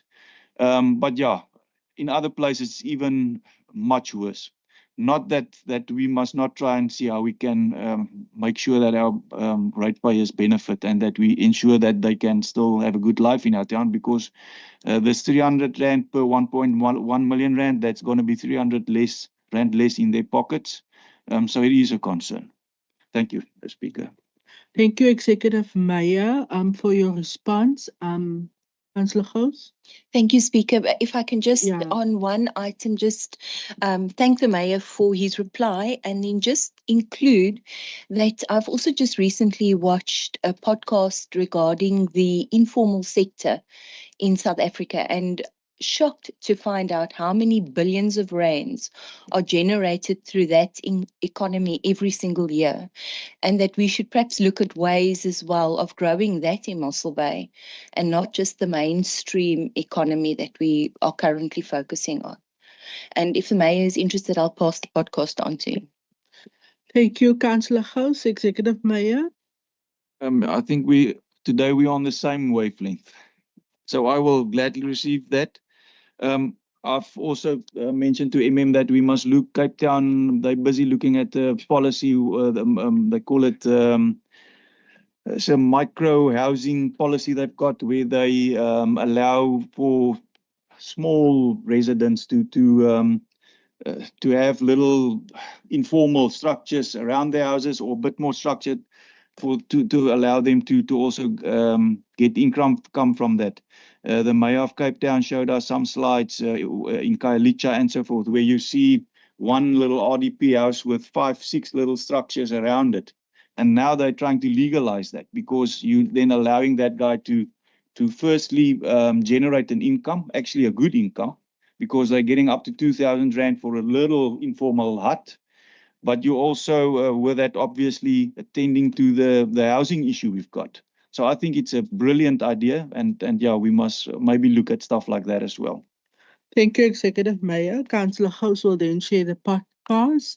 Thank you, councillors, for your participation and welcoming comments and the spirit in which we could have dealt with item E56. We then move to item E57.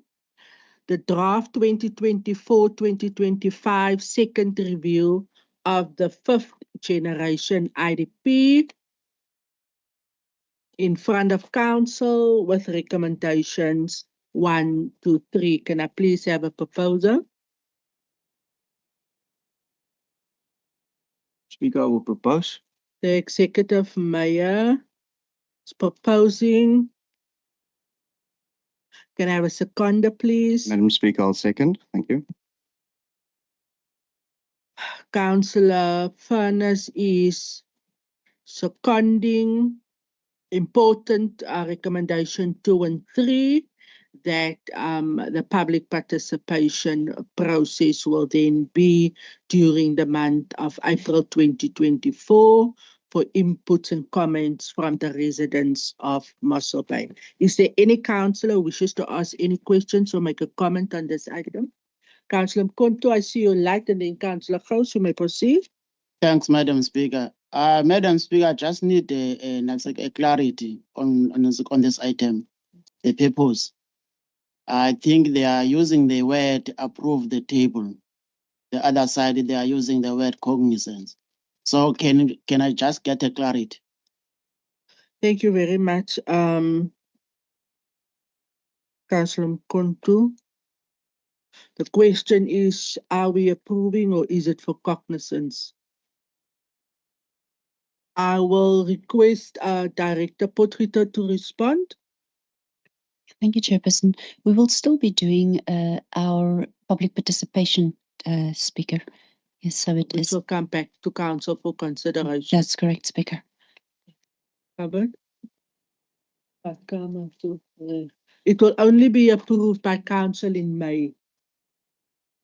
Yeah, so the process, yeah, we're just tabling today. The process is that it goes to public participation. It will then come back to council, and at the end of May, council will have to approve as per legislation, both the budget and the IDP.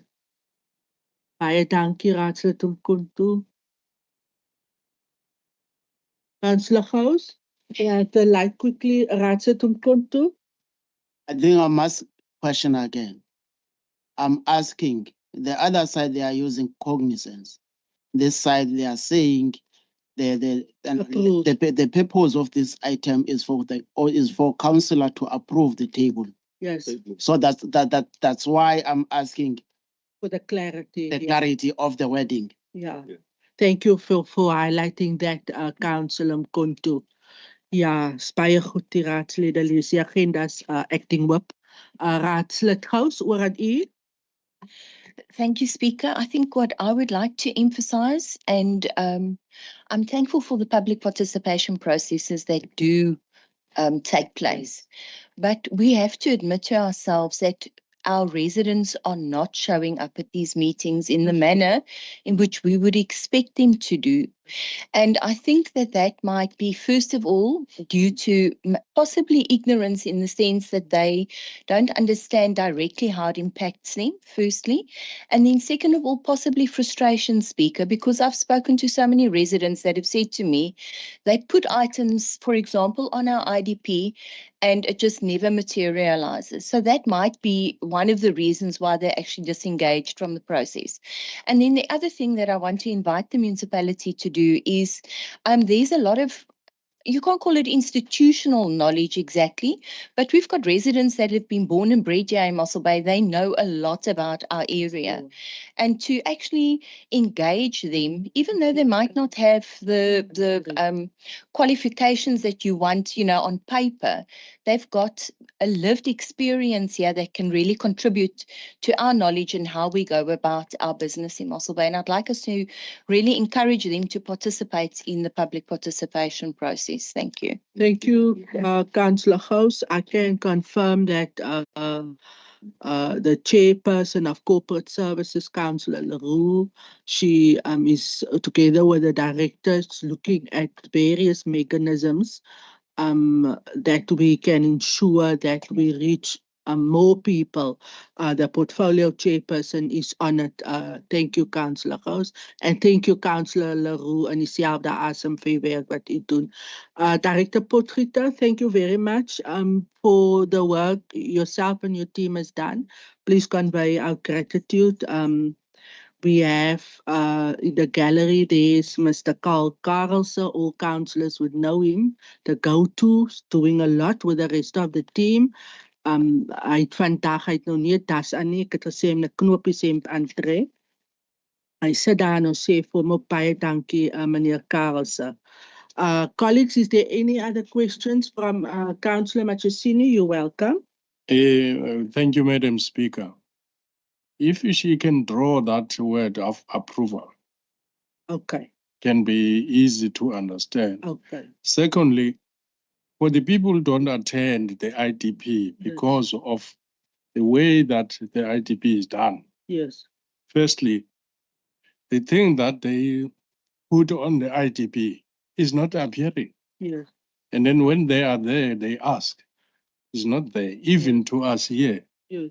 The complaints of the people when they ask something are not there. Yes. Why they must not go there too? Is that a problem that why people are not going? Thank you very much, Councillor Machesini, for highlighting that. We have discussed this at the Ward Forum that was held, was it Tuesday? Monday, where all the ANC ward councillors was absent, but ons gaan later met dit handel. And we again looked at those type of things that you mentioned to see how best Director Potgieter can assist in terms of those meetings that needs to take place. But thanks for bringing that to our attention. If there's no other questions, we then move to item E58. The adoption of the 2023, Is daar nog 'n lig hier? Sorry, Speaker. Ekskuus, Raadslid Baron. I just Dankie, wanted to Karel. ask the question. Don't have a problem with the agenda point. My question is just this. Every year we do the same thing. We do the draft budget, and then we approve the IDP. But the process, according to me, the paramount of any municipality is the IDP. And then out of the IDP, you do the budget. So we do it every year, we do it the other way around. So I just want to ask why we are doing it like that. Baie dankie. I think, Chairperson, it's a very important comment that the councillor made, that it is so that the budget flows from the IDP, and it's first the IDP, then the budget. This is just stabling. It's not approval as yet. When it comes to May month, we will set the record straight there, Chairperson. Just tabling for council take cognizance. This is the draft budget and IDP. We're going out on public participation. When we come back in May, it will be the acceptance of the budget as you've mentioned, not tabling. And then we will set it in the right order, Councillor. Ja, nee, dankie Raadslid Baron. Daar's maar baie beweringe wat sê ons weet nie wat ons doen nie en ons is nie geskoold nie. But you are absolutely correct. The IDP informs the budget. Dis wat ons geleer het in al die kursusse wat ons gedoen het. En dankie dat dit nou net weer so bevestig. So colleagues, in May, this will return back to council and then the process as per the legislation will follow. I am on item E58, adoption of the 2023 oversight report and approval of the 2023 annual report. Can I please have a proposer? Madam Speaker, I would like to propose this item, and I would like to thank the chairperson of the finance portfolio, the municipal manager, the CFO, and the administration for a very good work done that's reflected through this report.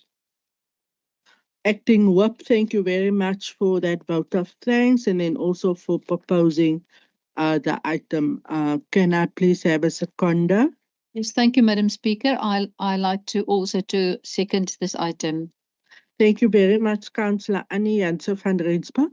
Is there any comment or question from any councillor on the annual report? I see the light of the impact chairperson and then Councillor Gous. You may proceed. Thank you. Yeah, thank you, Madam Speaker. According to me, every year we did it the same way, and it's not supposed to be like that. The annual report, you can't say I propose and then I second, because the annual report is either rejected or is without the reservations or is with reservations. So I want to make a change to the proposer to say that the annual report was accepted in the impact without any reservations. So the proposer and the seconder must then accept my proposal. Thank you very much, Councillor Baron. Is do we have that minutes attached here? Yeah.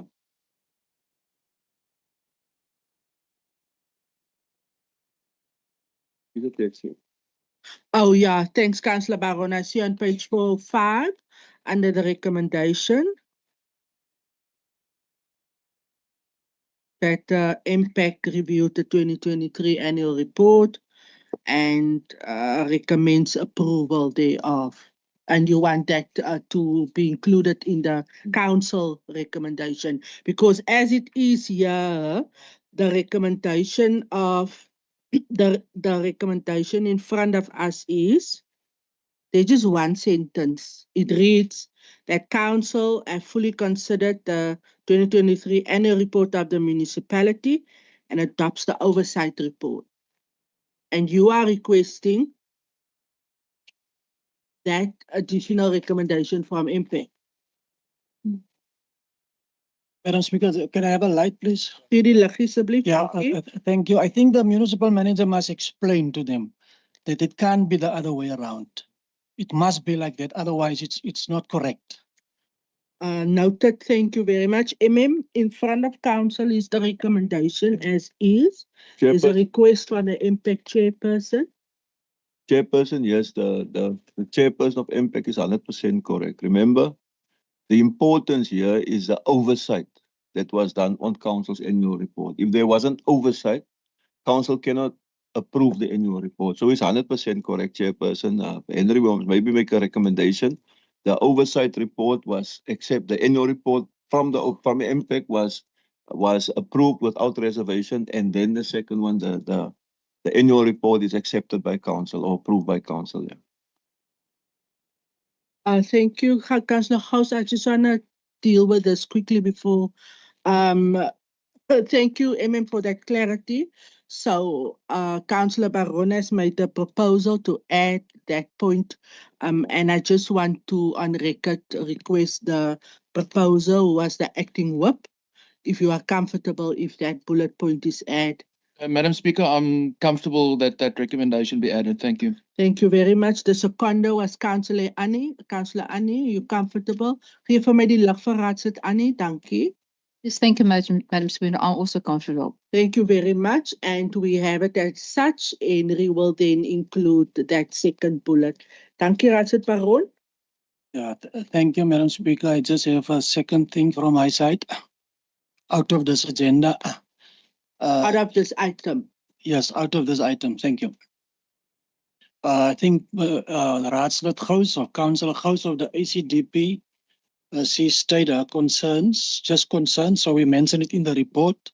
Yeah, and then also there was from the Freedom Front Plus, we don't have a problem with the annual report. We only have this one thing that we also put in this agenda point. It's in the agenda point of the impact. That we as the Freedom Front Plus, we are still worried, and when we need it from this council to find out what is the reason for Mossel Bay Municipality that can't have the impact chairperson have as a full-time. So I wrote to the speaker last year, November, and I received an answer. And at our Salga meeting, they said, no, you must go back to council to have a council resolution so that we can deal with it in the council resolution. According, the reason why I'm saying this is that there's a lot of municipalities, and I have the documentation in front of me, of municipalities that don't have 40 councillors according to the new act that is approved as full-time. We have Witzenberg, we have Nyasna, we have Bito, Bergrivier. Thank you, Councillor Baron. Now, Councillor Baron, thank you very much. Your point is taken. I've consulted with the and we can do that process in terms of an item. Baie dankie. Raadslid Gous. Thank you, Speaker. Reg so. Thank you, Speaker. Speaker, also just in terms of the correctness of the way the item is captured, I would propose that we say that the majority recommended approval. We can't say the entire committee. It wasn't a unanimous decision, the accepting of the AR. The freedom. Yes, the Freedom Front abstained from accepting the report without reservation, and so did the ACDP. Okay, thank you very much, Impact Chairperson. That is also then noted, and we will report that also. Dankie Raadslid Gous dat u ons daarop wys. Enige ander insette? Niks goed. Volgende item, dankie. No. Oh, sorry, Councillor Conta, I didn't see your light. Thanks, Madam Speaker. My question through you to the impact chairperson. When they accept this annual report, I just want to know whether on this annual report is happy about the issue of always that we are raising, that the budget of this municipality is due, and there are areas that are not budgeted.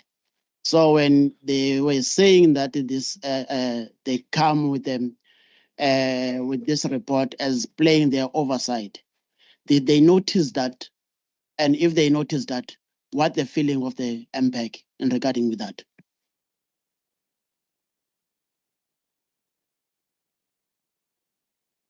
Thank you, Councillor Mkonto. I'll allow the impact chairperson to respond. Yes, Speaker, I hope I understand the question correctly. The reason, Councillor Mkonto, that I asked for the impact chairperson to be full-time is to be able to handle all the questions that coming to me. Currently, I have a charter that is the terms of reference, and I must stay within that framework. So while I'm in that framework, I can't go over the boundaries. That is my answer. Thank you. Thank you, colleagues. The issue around the full-time position is not on the agenda, and I have made a ruling with reference to what the councillor raised, so I'm not going to further debate on that item. Thank you very much. Councillor Gwaza, any input from your side? Question? Thank you, dank 'n bietjie water, raadslid. If jy raadslid water, raadslid Matjessini.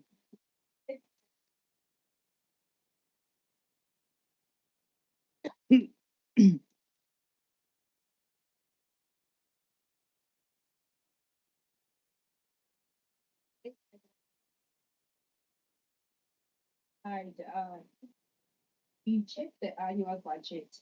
Also, like on the page 1, page 5, there was the capital expenditure. In the year of 2022, the amount of 187 million was spent. And also on the 2023, the amount 442.5 million. And that was in those year of the budget, all the 5 wards was neglected because the budget was it was neglected. So we as an ANC will abstain. Abstain. Thank you very much, Councillor. Reject. You reject. Okay. Thank you very much. The administration recorded as such. Councillor Gwaza, please drink more water. And do you have anything there for your throat? Goed. Baie dankie. Ons beweeg dan na die volgende item. Item E59, writing off irrecoverable debts for the period ending March 2024. Can I please have a proposer? Madam Speaker, I'll propose. Finance chairperson is proposing. Do we have a seconder, please? Yes, thank you, Madam Speaker. I second it. Thank you, Councillor Meyer. Any questions from this item, Councillor Gous? Yes, Speaker, thank you. I'd like to ask, I see that the larger portion of the amount that we've written off is close to R500,000 for water. And then I'd also like to ask, how old are the debts? Because that's not included in the report. And then the water, I know that we've had issues with that in the past, where we understand that you can't cut off water from somebody that is struggling to pay an account. But I've asked that we look that water usage is not excessive in households that are probably, on indigent or are struggling to pay their account and that type of thing. So if you're not paying your account, how are you being sparingly, are you using the water sparingly and circumspectly and being a good steward, or are you just using it at whatever rate you please and the municipality has to write it off? Thank you for your question. Any other questions? Councillor Buddha? Madam Speaker, thank you very much. If I can take you to Fort Worth. In this page 412. Yeah, it's also a I see new indicted and electricity card, water card, and then XXX, and then final. You see the diagram of the debt back and so on. I was confused when I'm reading here. I don't know what's cooking. If I can just find explanation of this XX. Thank you very much. Then clarity on the DPEC report and Councillor Gous asking, gaan asseblief badkamer toe raadslid, dankie. Councillor Gous asking the amount of water depth and how old it is and our concerns around how do we measure it. CFO? Speaker, with regards to usually the debt when it gets here is longer than 90 days, which is more than what we should be allowing. I can get a detailed report if needed. I know a query has come through regarding the aging. It's just clarity is still needed on that though. But I'll get that information through to the council if she's happy with that. With regards to all these X's as asked by Councillor Buddha, those are before we bring anything to council to be written off. We show the fact that there were processes in place to try and recover the money before we bring it to council. It's not a case of I phoned once and therefore I will bring it to council to write it off. We follow, there's a process that the due process gets followed with regards to the cutting of electricity, water cuts, letters of demand, constant communication with the person until such time as the person comes forward, does the application, and then qualifies for indigent status, and therefore we can then bring it to council to say, look, they do qualify, they are the poorest of the poor, and that is why we're following the process on writing off the debt. Thank you very much. Very briefly, Councillor Gous, I'll allow it. Thank you, Speaker. Speaker, thank you to our CFO through you. The question remains for me is that we've got, for example, with one of the debtors that's untraceable, the amount owing is 90,000 Rand. That's from one person. How does that happen over a 3-month period? And, you know, that's not just 1 or 2 or 3 months account. That is a considerable amount of money. So that's why I'm also asking my question about the use of the account, the use of the services. For somebody to run up a debt of 90,000 Rand, it's quite a lot of water and electricity or whatever else it is that the debt is made up of, which from what I see is predominantly water if you look at the other breakdown. Thank you. Right, dankie. CFO? The council is correct. It's not over a period of 3 months. It's a debt that's built up in excess of 3 months. So it's more than 3 months. Sure. And something as big as that could be a water leak, could be a number of years. Looking at some of the amounts of the other services that were rendered, it's almost like there's a basic fee or charges on sewage and things like that that gets added on. Someone could, especially with these untraceable ones, there was something happening, there was activity, and then all of a sudden just stopped. And us trying to trace it, trying to find the person is becoming problematic. But at the same time, the basic fee still gets billed to that account on a monthly basis. We don't just stop because someone else moved in. So that also adds up and builds up. But it could be something like a leak. No one came to us. We tried to warn them. Then they just don't want to take accountability for that specific leak.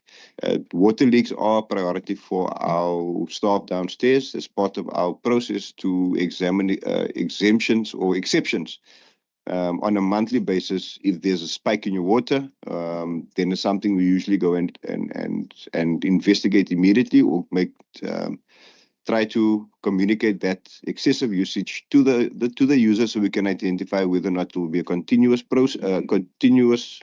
problem or if something that they can put nip in the bud as quickly as possible. So that is something that we are driving from a billing and debt collection type of from our viewpoint.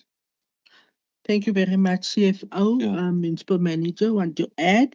Speaker, no, just to add something, I know that the department is very vigilant in trying to pick up leaks and so on early, but I think we should go back to the drawing board, myself and the CFO, and maybe technical services, and see if we cannot pick up these accounts earlier, Speaker. The council is correct so that we can see if we can't save money.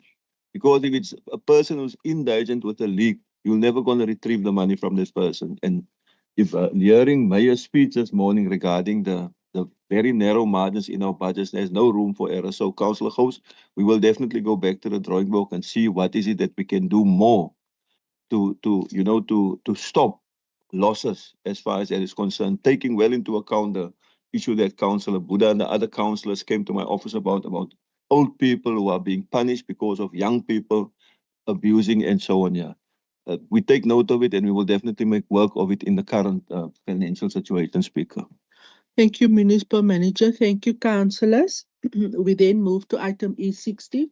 Raadsetgous. Thank you, Speaker. Speaker, I'd like to abstain on this item from approving the writing off of this bad debt. And then also I'd like to ask the administration, in the past, we used to receive a more detailed breakdown. I don't want to know the person's name, but I'd like to know, for example, account number, this and what the breakdown was for those amounts, because then it makes it easier for us to make an informed decision about exactly what has been written off. Thank you. Baie dankie. The ICDP is abstaining from item E59 and it is recorded as such. Item E60, disposal of capital assets in front of council, points 1 and 2. For approval, can I please have a proposer?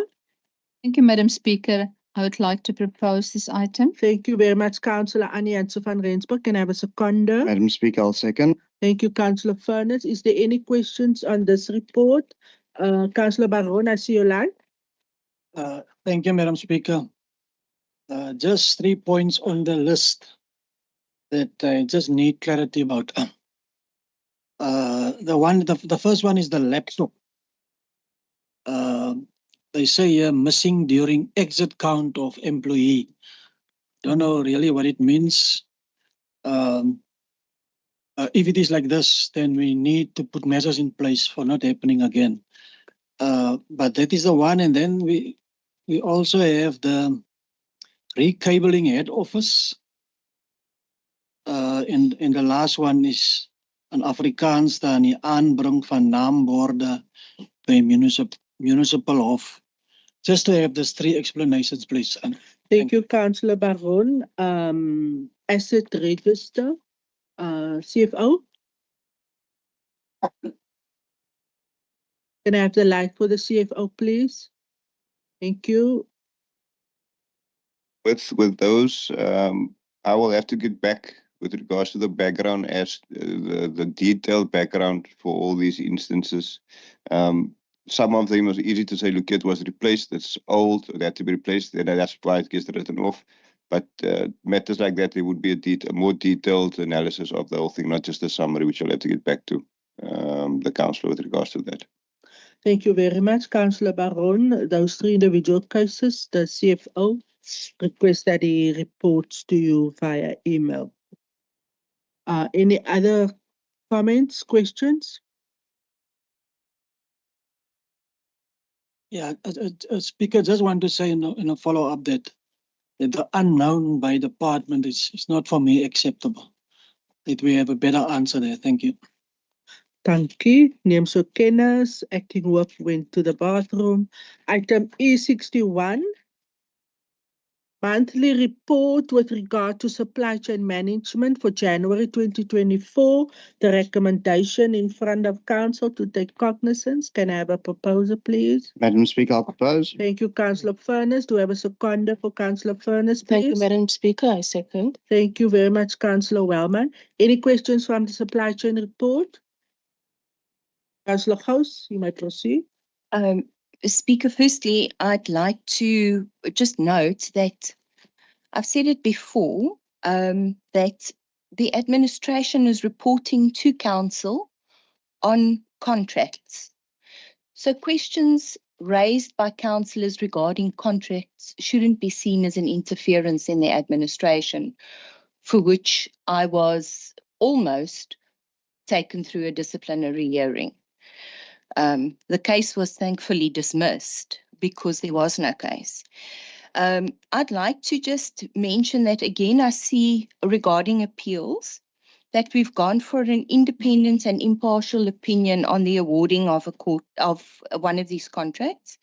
I'd like to know, do we have a standard rate that we pay for these independent and impartial opinions?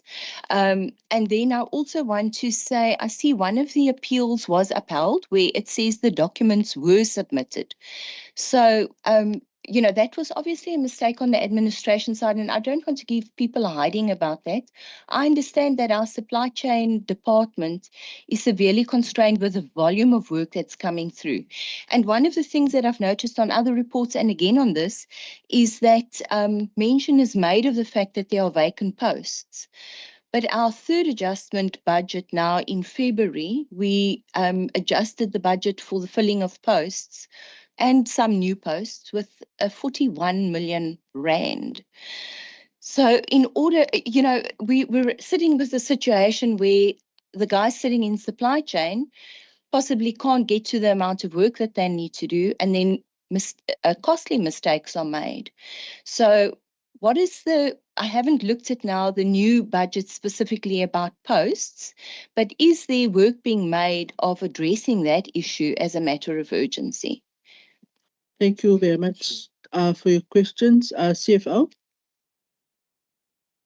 With regards to the resourcing, we're trying to fill posts within the amount of resources that's available.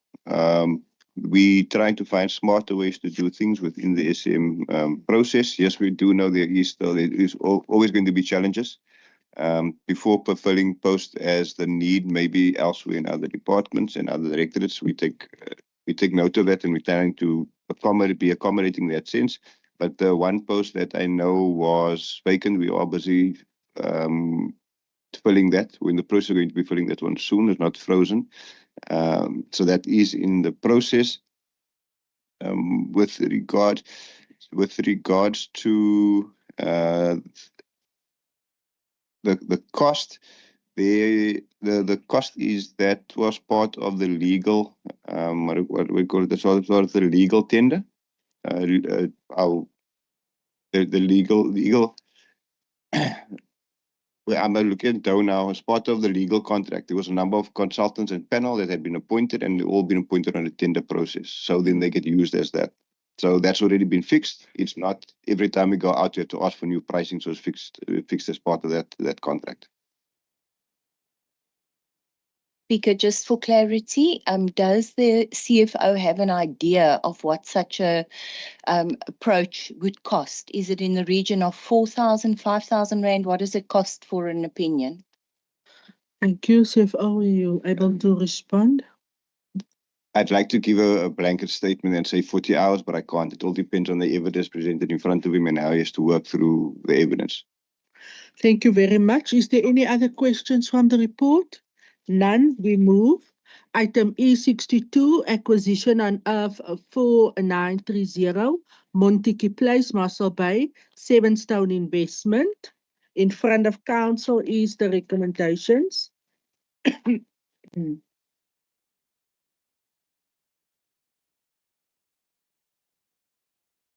Listed 1, 2. Can I please ask for a proposal in this regard? Madam Speaker, I'll propose. Thank you very much, Councillor Furness. Do we have a seconder for Councillor Furness? Yes, Madam Speaker, you do, Councillor Kannemeyer.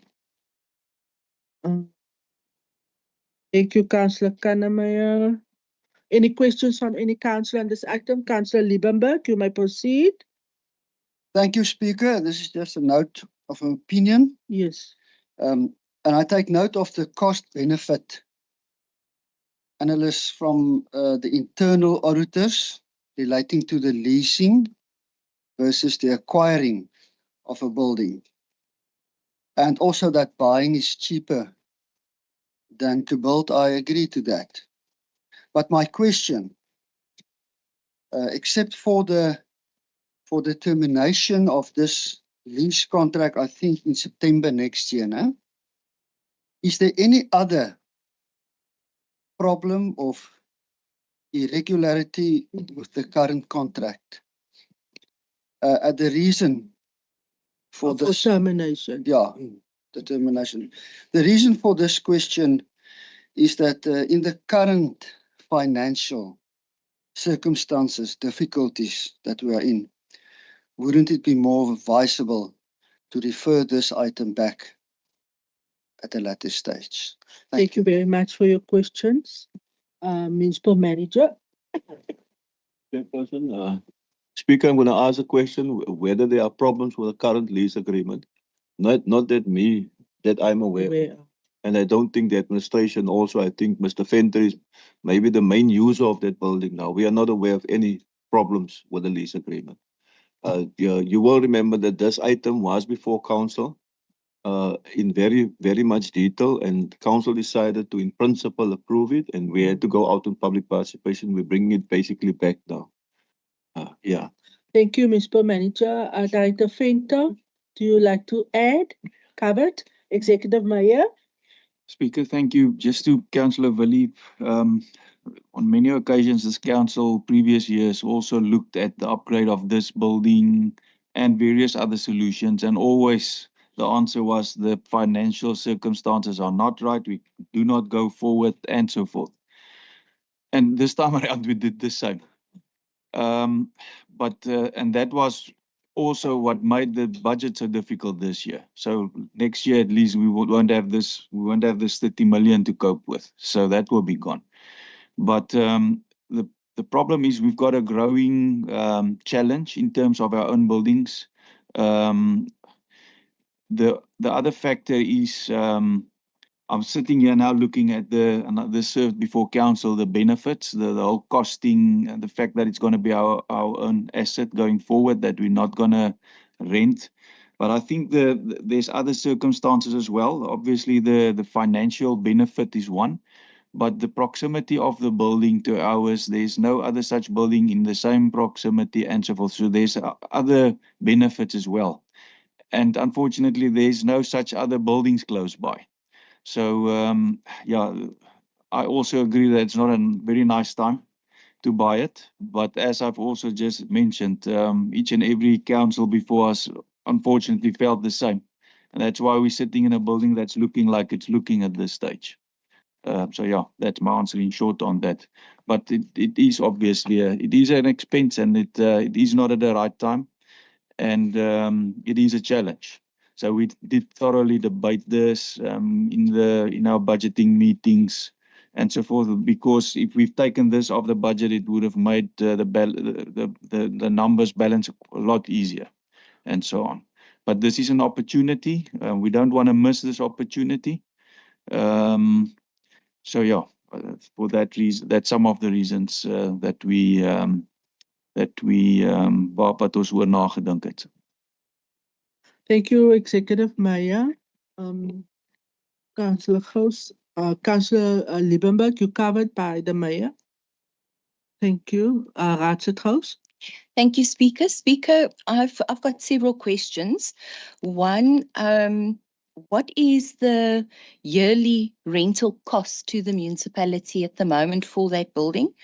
What would be the future, or have we estimated the future operational costs should we purchase the building? What is the current condition of the building? Does it need major work? Will the Mossel Bay Municipality continue to lease some of the offices to the other leaseors after August 2025? And if so, what is the income that will accrue to the municipality? And then, although we've agreed to a 30 million rand purchase price, I haven't seen, it might be there and I might have just missed it, but what the municipal evaluator has valued this building at. Thank you. Thank you very much for your questions, Councillor Gous. Chairperson, maybe just to the information that the council is looking for was tabled with the original item. All the information was, maybe we'll just go back there. And then what we've decided, we're going to honor the current agreements until they expire. We're not going to change any, because if you look at the item, one of the persons inquired about that. So we're definitely going to honor that. But we're sitting with the CFO can also come in, or the mayor. We're sitting with a grave problem in our municipal buildings. You've mentioned about more staff, appoint more staff. We appoint more staff now for finance. We don't have space for them to sit and so on. Yeah. I don't know if mayor also want to come in on it. Thank you very much, Maya. Speaker, now, the calculations that's been done, it served before as Councillor Gous, but I'm sitting with it in front of me, so I can maybe share it again. But the installment, maintenance, cost per month, even the loss of the property rights that we earn from it, everything has been in the calculation. So there was you will see it's an old graph with a lot of calculations that went into it by the finance department. But yeah, so the revenue foregone, loan installment, maintenance provision, so all this stuff is in the calculations. Thank you very much. And that information was in the previous item. Raad het Gous.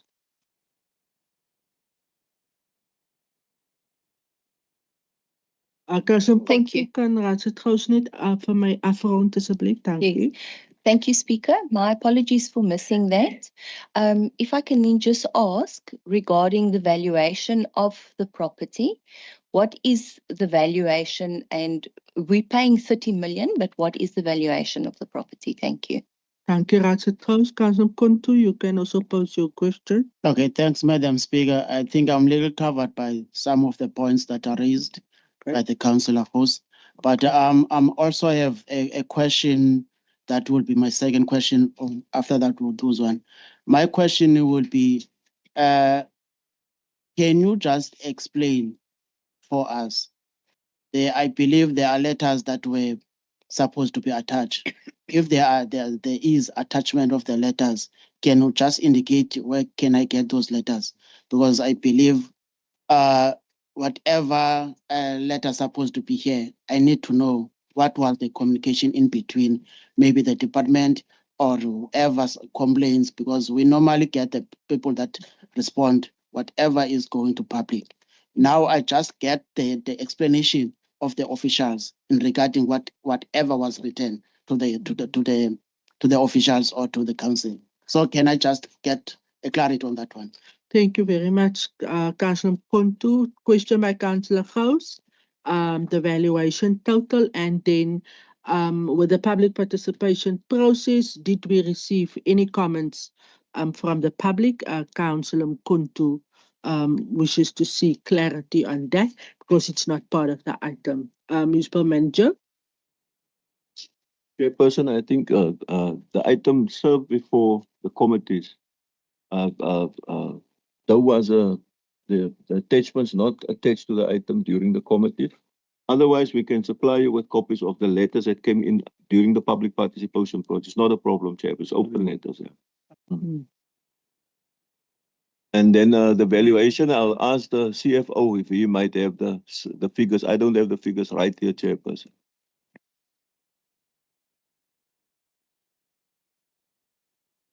Okay, thank you very much. Councillor Gous, the valuation, that communication will be circulated. Thank you very much, CFO. We will provide that because it does not have that now. And then Councillor Kontu. I think, Madam Speaker, I was not specifically asking only the letter from the public. I believe there are also letters that you are the explanation that coming from cooperative government and treasure. So are you saying also I will be able? Then if it's like that, let me support whatever. I think I must ask the chief whip whether we support whatever the councillor raised, the freedom from councillor Baron in regarding with the information. Because we need to be, when we take a decision, to be having all facts here so that we can take a decision that informed. Why I'm saying that, the councillor said this item must be referred back.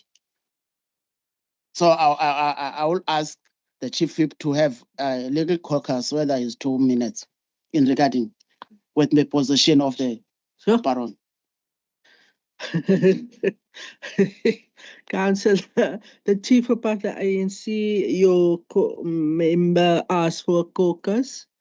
He's asking you for a caucus. He should ask me. I'm a chairperson of this council.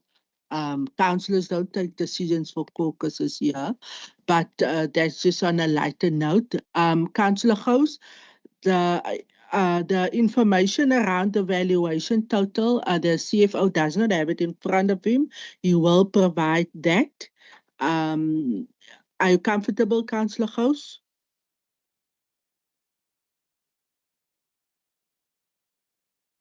It's to the ANC. If the ANC ask me, Councillor Gous, I will consider that. I will then just peruse what the mayor has kindly sent on to me. Before we take a decision. Okay, acting whip.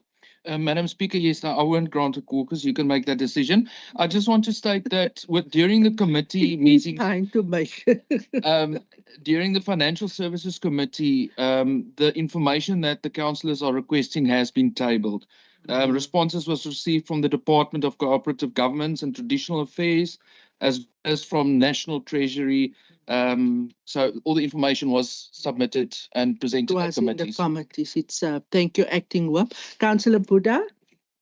Speaker, therefore we want 5 minutes caucus. 5 minutes caucus granted. Thank you very much, ANC. Granted.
Acting Chief Whip, can you just indicate to me it's how fast the ANC? I just reminded them, Madam Speaker, and they said they're on their way. Thank you very much.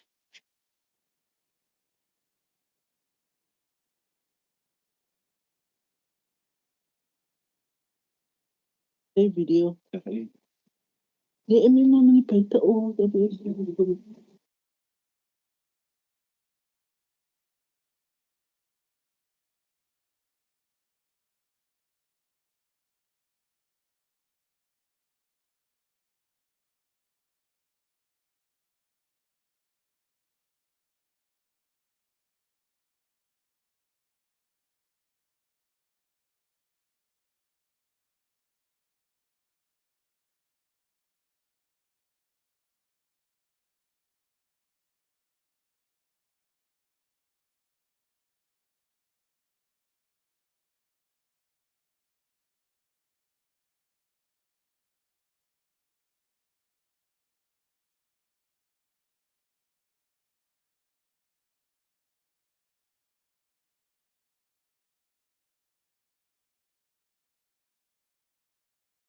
Okay.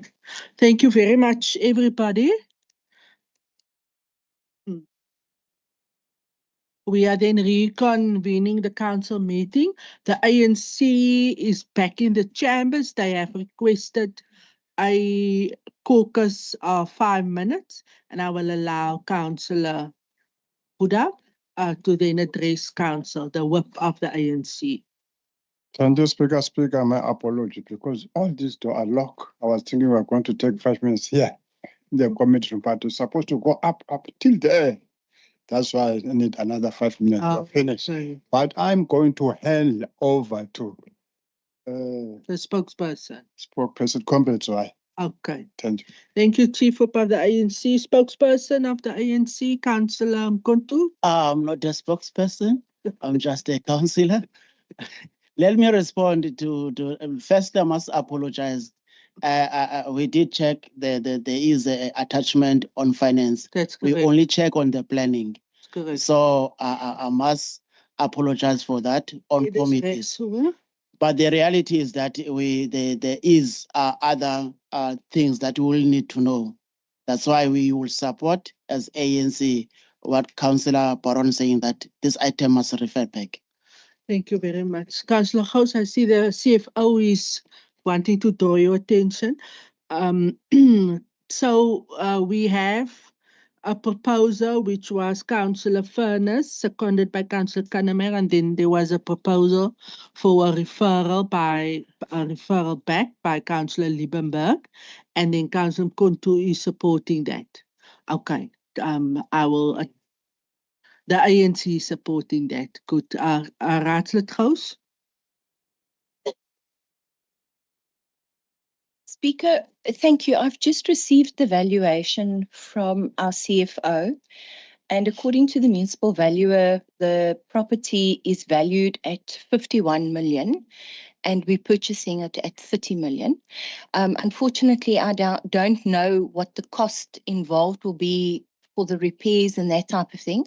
And then through you, Speaker, to our mayor, thank you also for what you've sent me.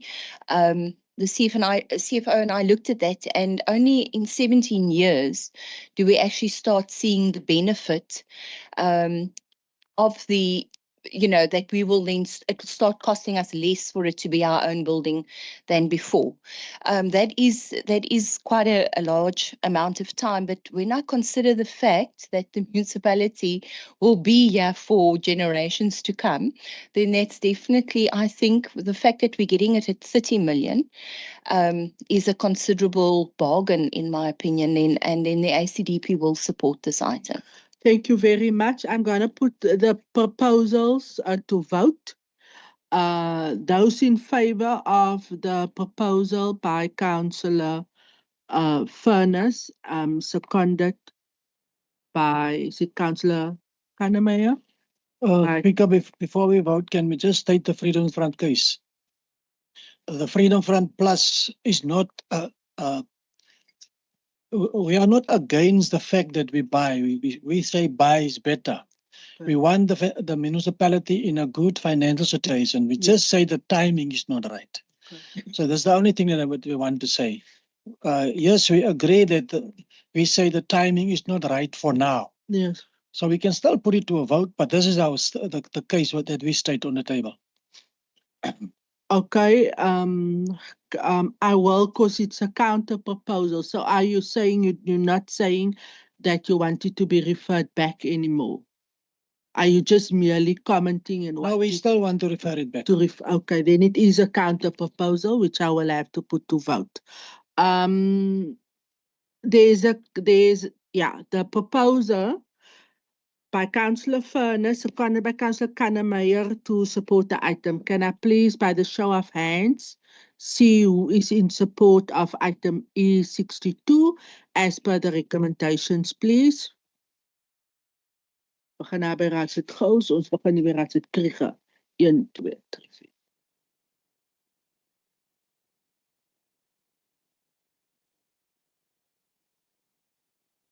4. Thank you very much. Those in support by the proposal of Councillor Liebenberg, seconded by the ANC, can I please see by the show of hands? 1, 2, 3, 4, 5, 6, 7. Thank you very much. It's then 19 votes against 7. With a majority vote, the item is thus approved. Thank you very much for your participation, councillors. All the concerns and comments duly noted and recorded as such. Item E60. Wat is die goed af as before? Duplicate. Ons het klaar E61. So Fauci. Monthly report with regard to supply chain management January 2024 for council to take cognizance. Can I please have a proposer?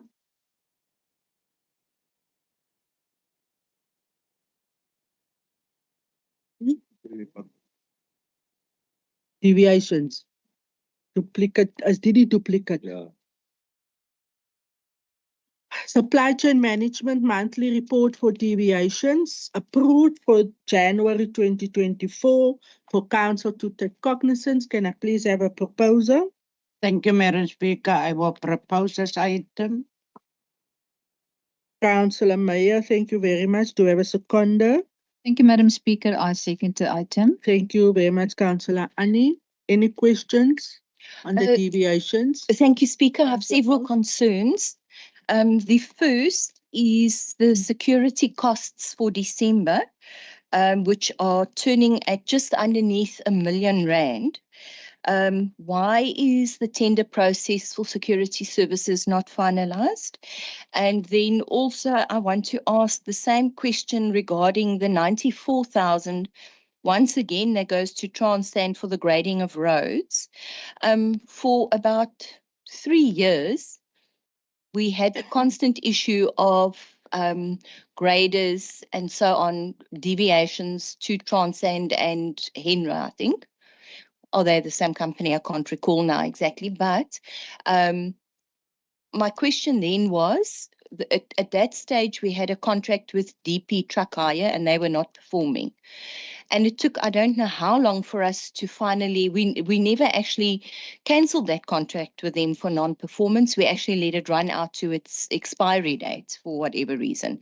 Now we're sitting with the same problem again. We've appointed a contractor that's not able to fulfill the mandate that he was given, the tender specifications, because it says, yeah, the contractor does not have the machinery we need. So why was he then given the contract? And what is the municipality going to do about that then with that contract? And then also I see there was a small amount, if we look at the amounts that I've mentioned now, but for the impoundment of livestock. Do we know whose livestock that was? And will that cost be recovered from the person whose livestock it is? I also noticed that we had a whole bunch of emergency repairs to glass because it went through, for windows to different areas across our town, but it was all on the same day. So that's just a little discrepancy that I picked up. And then the 376,000 Rand that went to the NSRI for additional services required until the 31st of January. I'm assuming that that was not for the whole of January. And this is the very contract that I was querying, the one that was given to the company prior to the NSRI now being appointed as the new contractor, where that contract was cancelled 2 months before we went into season. It didn't make any sense to me. It still doesn't make any sense to me. Why we would cancel a contract that there's been absolutely no argument or no reporting on in our reports that come to council that there was a problem with the contractor, that he'd been issued a warning, because we've got our reports state that. Our reports tell us when there's a contractor that hasn't been performing. Yet this contractor never appeared in those reports. Next thing we hear, that contract is cancelled. Next thing we see, NSRI is advertising for lifeguards before the municipality even put this item out on tender. Now, we've got another 376 Rand going out to this NSRI for additional services. I'd like to know for what period that was and what would the other contractors' costs have been. It's a difficult question now to answer, I understand, but I know we've got a rough idea of what we were paying per month to the other contractor. Thank you. Thank you for your questions on the deviations. Is there any other? No. CFO?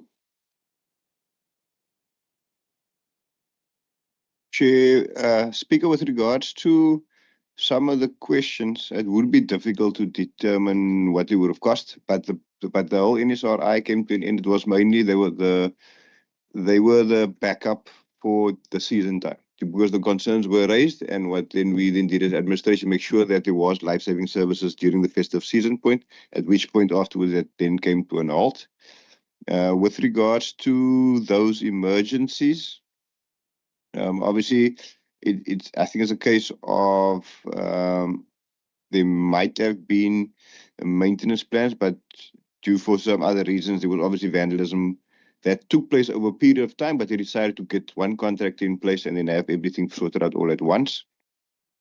With regards to those emergencies, then we also had a question with regards to security. I think at the time when we were looking at adjudicating, there were certain concerns raised regarding contractors or the contractor in place, and then which then held that we had to just hold back on the finalization until certain concerns were identified and put on the table before that took place.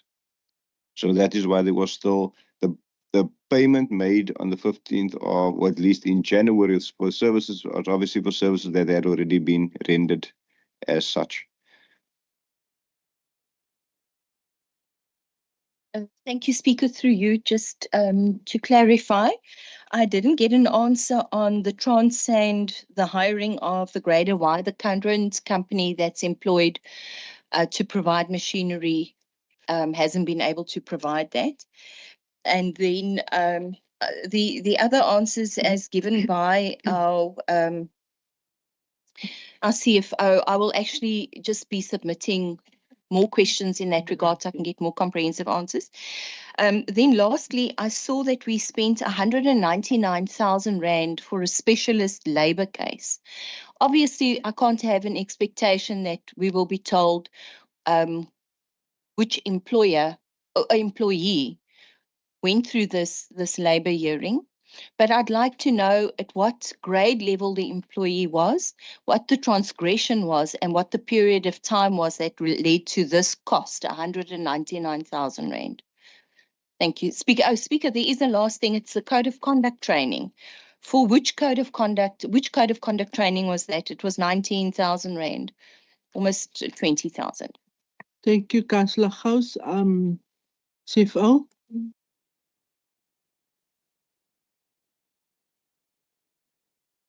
The questions from Councillor Gous is welcome. She can send it through the whole long list. Now I just have to get my thoughts again because there was a lot of questions that were asked. With regards to performance and the issuing of performance on any contract, As part of his tender, he would have included, he has that vehicle available, but at any given point in time, they could have packed up. Then either he has to come with a backup plan, or he has to get, or we can then go to alternative, if there is an alternative that we have put in place as part of the award. The administration, or at least from a supply chain management perspective, we're not responsible from a contract management point of view. We just up until the point of the award. With regards to poor performance, there is a formal process that has to take place. I know as part of our SCM reports, we do report when someone has, or a department has indicated on when they approved or assessed the performance that this is below standard. And then we'll pick it up and we'll report it as such on that in that specific month for the work done on that specific point in time. So obviously it becomes a thing where they continuously underperform. And that is where the department then has to go and report them to our legal section, who will then begin a poor performance process where they will be given a letter. They do have a certain amount of time to respond. And what we find is if a service provider gets one of those letters, he would usually perform within the next 14 days, within that time period, or put corrective measures in place, which means we can't immediately just cancel it. We have to then give him opportunity to rectify, after which then his contract just goes back to normal again until the next time that there is poor performance at the end of the day. And that now speaks about why do we keep using them, or why they're still there if they can't provide. There could be many reasons why they couldn't provide a specific piece of machinery on a specific day, and we might have needed it urgently. That's why we might have required it somewhere else. Then with regards to some of the details, as you indicated on the 199,000 rand, that information obviously doesn't come to SCM as such. We only report what comes from our reports, and we can then give that information. So we would need to look at a different directory with regards to that type of answers. Thank you very much, CFO. Even before you respond, Councillor Gous, I would also like to invite you to submit your questions in writing. You're more than welcome to do so, as you've done in the past. As just per the order rules, copy in the portfolio chairperson if you communicate. So that it is a bit difficult when we are here and the director doesn't have the answers. So raadslid, ja, daar was nou 'n proses, maar u bly 'n raadslid en u het steeds daardie reg om u vrae asseblief in te dien skriftelik. Last one, then I conclude on the deviations. We have exhausted the times that questions are allowed for. Thank you. Okay, Chairman, just maybe a comment from my side. We had an instance during the season where we had to put one contractor off due to non-performance. And we had to acquire the services of the next best, which was a more expensive price. And I'm speaking under correction. I want to reiterate what you say, Councillor Gous, can just send it to us in writing. We will gladly give her all the answers, even the one of the 199,000. We will give it to her and so on. Yeah. Speaker, if I can just on a point of personal explanation. Thank you for reiterating that I am allowed. It's my job to be asking these questions. Unfortunately, I have been encountering resistance. And despite the fact that I've always asked my questions in the manner which you've indicated now, that was raised as one of the issues that the Mossel Bay Municipality wanted to charge me for not asking my questions according to Rule 69, when I've been doing it like that since 2016 and never been asked to do it any other way. And so this is the situation I find myself in now, where I don't feel free to ask the questions the way I used to, because I feel like there's a witch hunt. And then, that's how I feel. So I may say how I feel. I'm talking on a point of personal explanation. Thank you, Speaker. And then I also want to say, with other questions that I've raised, I got a response from the administration that I must fill out a PAIA application form. When I'm querying a matter that might be resulting in us discovering fruitless and wasteless expenditure, that is a concern for us, surely. And instead of wanting to cover it up, I would say we'd want to fix it. So that's my reasons for the fact that I haven't submitted my questions this month the way I normally do. Thank you, Councillor Gous. Just a kind reminder to everybody in terms of Rule 69, every councillor may just follow due procedure. Thank you very much. Thanks for your indication that Councillor Gous will get that information. We then move to item E64. Lease of a portion of Earth 24 in Herbertsdale, Mossel Bay, by the Klein Boerenvereniging.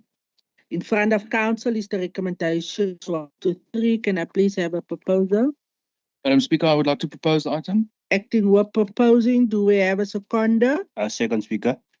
Thank you very much, Councillor Claassen. Is there any questions of clarity from anybody on this item? Councillor Gous? Thank you, Speaker. Speaker, after reading the item, as you know, I couldn't pick up. I see that we said the efforts to sign the lease agreement were unsuccessful. And if I've missed it, then I apologize. But nowhere in the item could I discover why the Klein Boerenvereniging was not renewing the contract and whether they were still making use of the land or not. Because this 27,000 that's been written off is for the previous lease period. So I just want to know, are they still on the land? Are they still making use of it? And why was it not, why were we unsuccessful in signing a new lease agreement with them? What was the reason? Did they find it too expensive? What was the reason? Thank you for your 2 questions. Chairperson, I'm gonna ask the director, community services is not here, was also involved with this item, and I can't expect of Mr. Clayton to have knowledge into it, Speaker, but between myself and Mr. Gous and Mr. Steyn, we'll try to answer. This is a very old thing, Speaker, that's been coming on for years. Previously, they had a vibrant Klein Boerenvereniging, and they rented the land from council, which consisted of many Klein Boere. But many of the people left the area, and I personally had I had 3 meetings with the remaining members of them. At that stage, the debt wasn't 27; it was even less CFO. And I asked them, we want to sign the new agreement with you, but do something about the debt. Please do something about the debt. Eventually, they said they're going to see what they can do. I said, if you can bring an amount, then I can take an item to council to say, council, these people want to farm on the land. They're prepared to pay 5,000 rand of this debt, write the rest off, and let's start again. Because at that stage, I was under the impression, Speaker, that there's a groot behoefte for it. Eventually, they started to disappear, and eventually there was only one person left, Mr. Cupido. And he came at the end and said, no, he's not interested anymore. But there's no interest from the Klein Boere doesn't exist anymore. That's what it is. So we won't be able, council won't be able to recoup the money from anybody. And as you can see, I was amazed when I saw the item and I saw it grew to 27,000 already. That it will be bad debt on council's books. Okay. That's why we're coming with this recommendation to solve a long-standing problem, Council Speaker. If you understand. I don't know if Mr. Gous wants to add anything. We couldn't get these people to sign an agreement. Nobody wants to take the responsibility. The remaining 1 or 2 of the members here. Thank you, Jy bedoel meneer Steyn, né? Yes, Steyn. Thank you. Mr. Steyn, would you like to add anything additional? Thank you, Speaker. I confirm what the says. Mr. Steyn concur with on what he has shared with reference to the response to Councillor Gous. Councillor Gous, last bite. Thank you, Speaker. Speaker, my problem is not with us writing off this debt. My concern was only for the community that had an opportunity for income generation that they've now lost. But if there's no interest from their side, then that's not something we can force. Thank you very much. You're not against Councillor Gous supporting. The item is unanimous.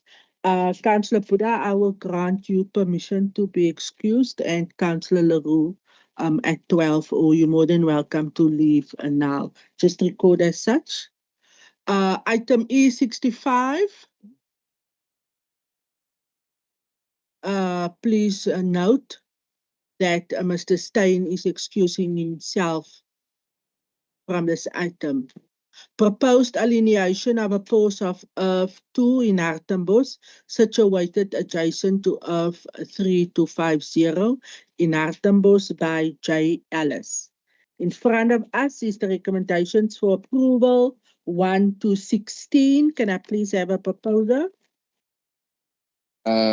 Speaker, as the ward councillor, I propose the item. Councillor van Dijk. Thank you very much. Our ward councillor for Ward 10 is proposing. Do we have a seconder? Madam Speaker, I second. Acting Whip is seconding. Any questions of clarity? Councillor Gous, you may proceed. Thank you, Speaker. Speaker, the ACDP isn't opposed to the sale of this land to Mr. Ellis. What I do object to is the price at which we're selling it. Because if you look at the municipal valuer's determination per square meter for the property that was sold in Voorby, this property for the same amount of square meters should have then been costing 542,000 Rand, and we're selling it at only 250. So unless the council is willing to consider a higher amount, I'm going to abstain on the item. Thank you very much, Councillor Gous, indicating that she will be abstaining with reference to the amount charged. Any other questions? Councillor Mkuntu? Madam Speaker, we did discuss this item before, and our stand is still the same. Okay. Oh, the ANC abstain also. Against? No, not abstaining. Against. The position of the ANC, yes, because it's an alienation item. Thank you for reminding me, Councillor Mkuntu. So we have Councillor Gous is indicating abstaining. The ANC is indicating against. Ikosa? Against. Against. Freedom Front? No, we are not against. Not against. Thank you very much. We then report. My apologies, Speaker. I just wanted to, before you moved on. Okay. Thank you. Is there a reason from the administration side that they are justifying the selling of that property at less than its value? Thank you, CFO.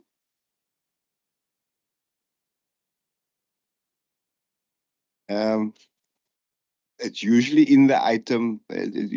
Usually in the item that will be document as to why it is be sold at a lower amount. Because usually to sell it at a lower, that's usually to the benefit of the public, for which we can then have it at a lower price.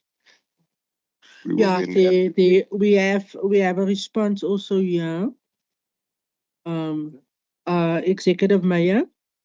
Speaker, I think the councillor is asking relevant questions. The item is going out on public participation. So can the administration maybe look into it and also provide us with that information with the next meeting then? Thank you very much. I then rule as such that we will get that information. The item will come back to council. Thank you very much. Mr. Steyn can just come back. We are then at item E66.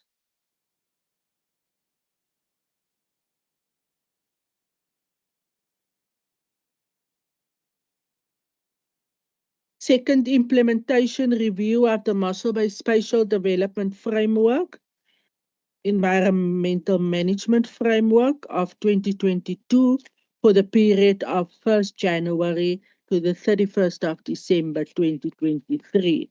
We have the recommendations before council listed 1 to 2. Can I please ask for a proposer? Madam Speaker, I would like to propose the item.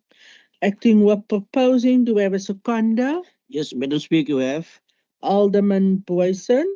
Any inputs or questions from anybody on this item? Madam Speaker. I don't know. Okay. Thanks, Madam Speaker. Madam Speaker, as you know, previously we were against regarding with this item. Yes. The reason was that this item is not addressing the issues that we have in our communities. Yes. And its current form is still the same. Yes. So it's not even if you can ask now what the special development from work did in our communities is still zero. Thanks. Thank you, Councillor Kuntu. I see no other lights. Councillor Gous. Yes, thank you, Speaker. Speaker, first of all, there are congratulations in order with the manner of foresight in which the administration has been able to estimate, for example, the growth rate at 5% and not 2% as was recommended. And it turned out they were right after the census that that growth rate was closer to 5%. My concern is because we are saying, as the ANC councillor said, we're not amending the document in any way, but we've seen that there's been an implementation according to this report. First of all, I can't recall who actually compiled this report, but thank you for the manner in which it was done. It was very easy reading. It was very helpful. So one of the items that was mentioned is the implementation of land development that has exceeded our expectations. And the conclusion that I've then also come to is that the financial pressure and the performance pressure on the Mossel Bay municipality has been increased. Now, our mayor spoke when he spoke about the budget, specifically about the fact that we have to go out on loans in order to provide infrastructure for all these developments. And while it's marvelous to see Mossel Bay growing at the rate that it is it not wise for us to consider a moratorium of a year or two just to allow our infrastructure to catch up with the developments? So if the Mossel Bay municipality would perhaps give me a reason why they would consider that or not consider that, I'd appreciate it. Thank you. Thank you for your questions, Councillor Gous. Will it be Director Venter? Sorry about that, Speaker. Thank you, Director. Just from I will, of course, Speaker, through you, just maybe ask Director Naidu to add more significantly to the infrastructure part. But from a spatial development framework, we are working on the statistics and the actual capacity that we have given to us by the technical department in terms of a bulk infrastructure. And it was previously also reported and indicated that we are still sitting in a positive position, if we can put it like that, in terms of all the bulk infrastructure. But significant upgrades are currently being done and budgeted for by the council to even do more upgrades to that. So that would be my general response, but specifics, of course, Mr. Naidu will know more about that. Thank you very much. And that is why it's stated like that in the SDF. Thank you very much for your input and response, Director Naidu. Thank you, Speaker. Master plans for electricity, water, sanitation, roads. Master plans for electricity have been completed. Roads have been completed. Water and sanitation are in the process of being done. It will be completed in the next 2 to 3 months. But all of these master plans are aligned to the special development framework.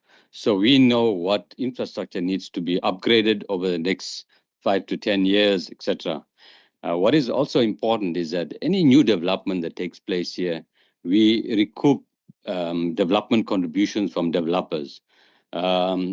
It is unacceptable for existing ratepayers to cross-subsidize a new developer. We are very, very sort of stringent when it comes to the services agreement that has to be drawn up, and that is done immediately after the council takes a decision on a new development. There we are very, very critical as to at what stage these contributions need to be made.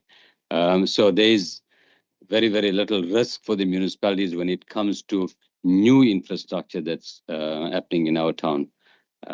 Thank you. Thank you very much, Mr. Naidu. Councillor Baron. Yeah, Speaker, thank you. Just, sorry, one question from my side through you. I think Mr. Venter and Mr. Naidu also, I think they will have the answer to this question. The census outcome of 2022 say we are 140,000 in Mossel Bay. I want to know from them, is it a true reflection? Because a few years ago, we estimate between 150 and 190. And then they come afterwards and they say, no, we are 140. Is it a true reflection or not? Thank you. Thank you for your question, Councillor Baron.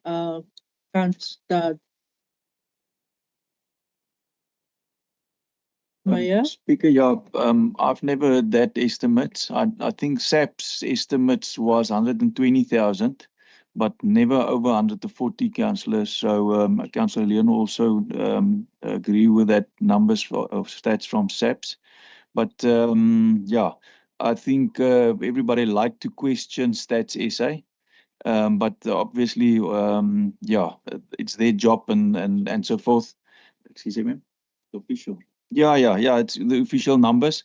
I think it's a good debate one can have. Many people say that they've not been counted and so forth. So yeah, it might be a bit more. I don't think it's that accurate, but yeah, that's the official stats that we've got and that we should work on. But I've never heard that it's more than that. Yeah, so I think it might be closer to 140 than 120 that SAPS thought. Thank you, Executive Mayor. Director Venter, do you wish to add? Yes, please, Speaker. Yeah, our own estimate, as in Council's document adopted in 2022, was at 140,000 rand. Listen to me. The CFO has put me off today. So, I mean, people, so that according to us is spot on. But in terms of planning, we are actually more interested, more important to us are trends.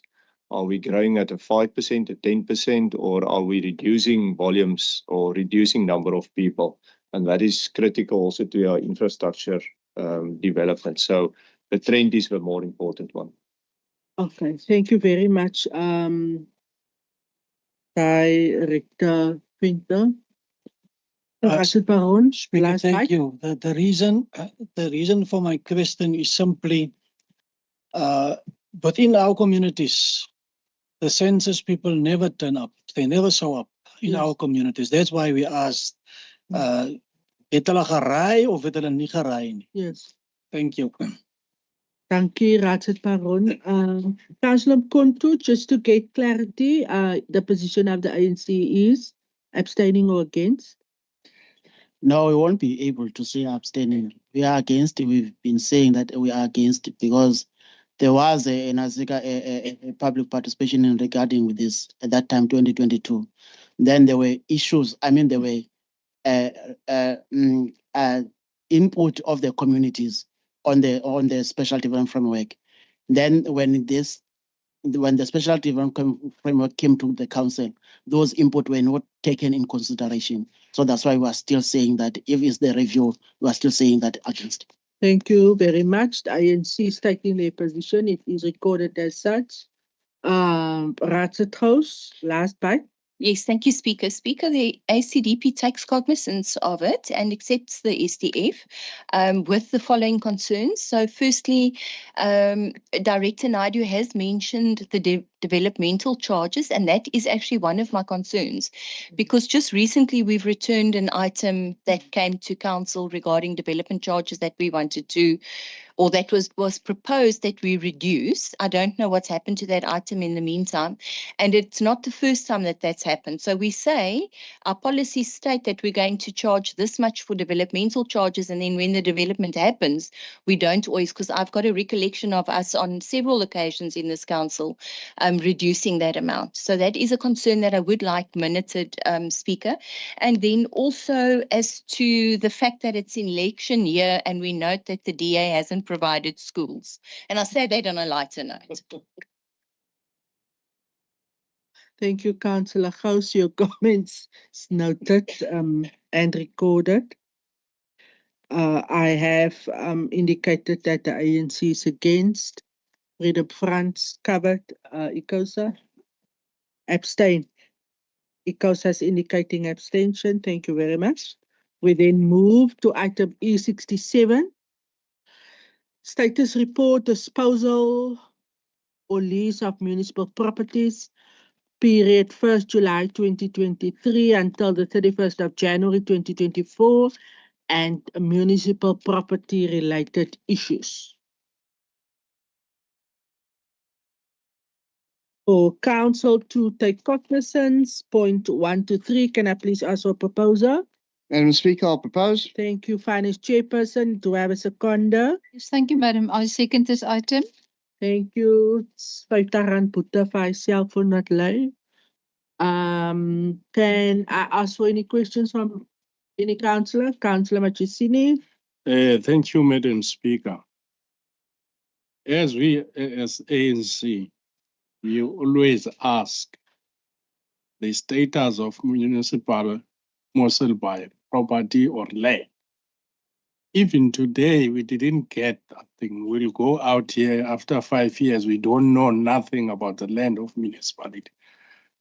We were surprised when we see this, say we're gonna status of property of Mossel Bay, because we thought that Mossel Bay, we don't have the land. As usual, they usual said that when people, they want land, they say they don't have it to build even the RTP houses. They say they don't have land.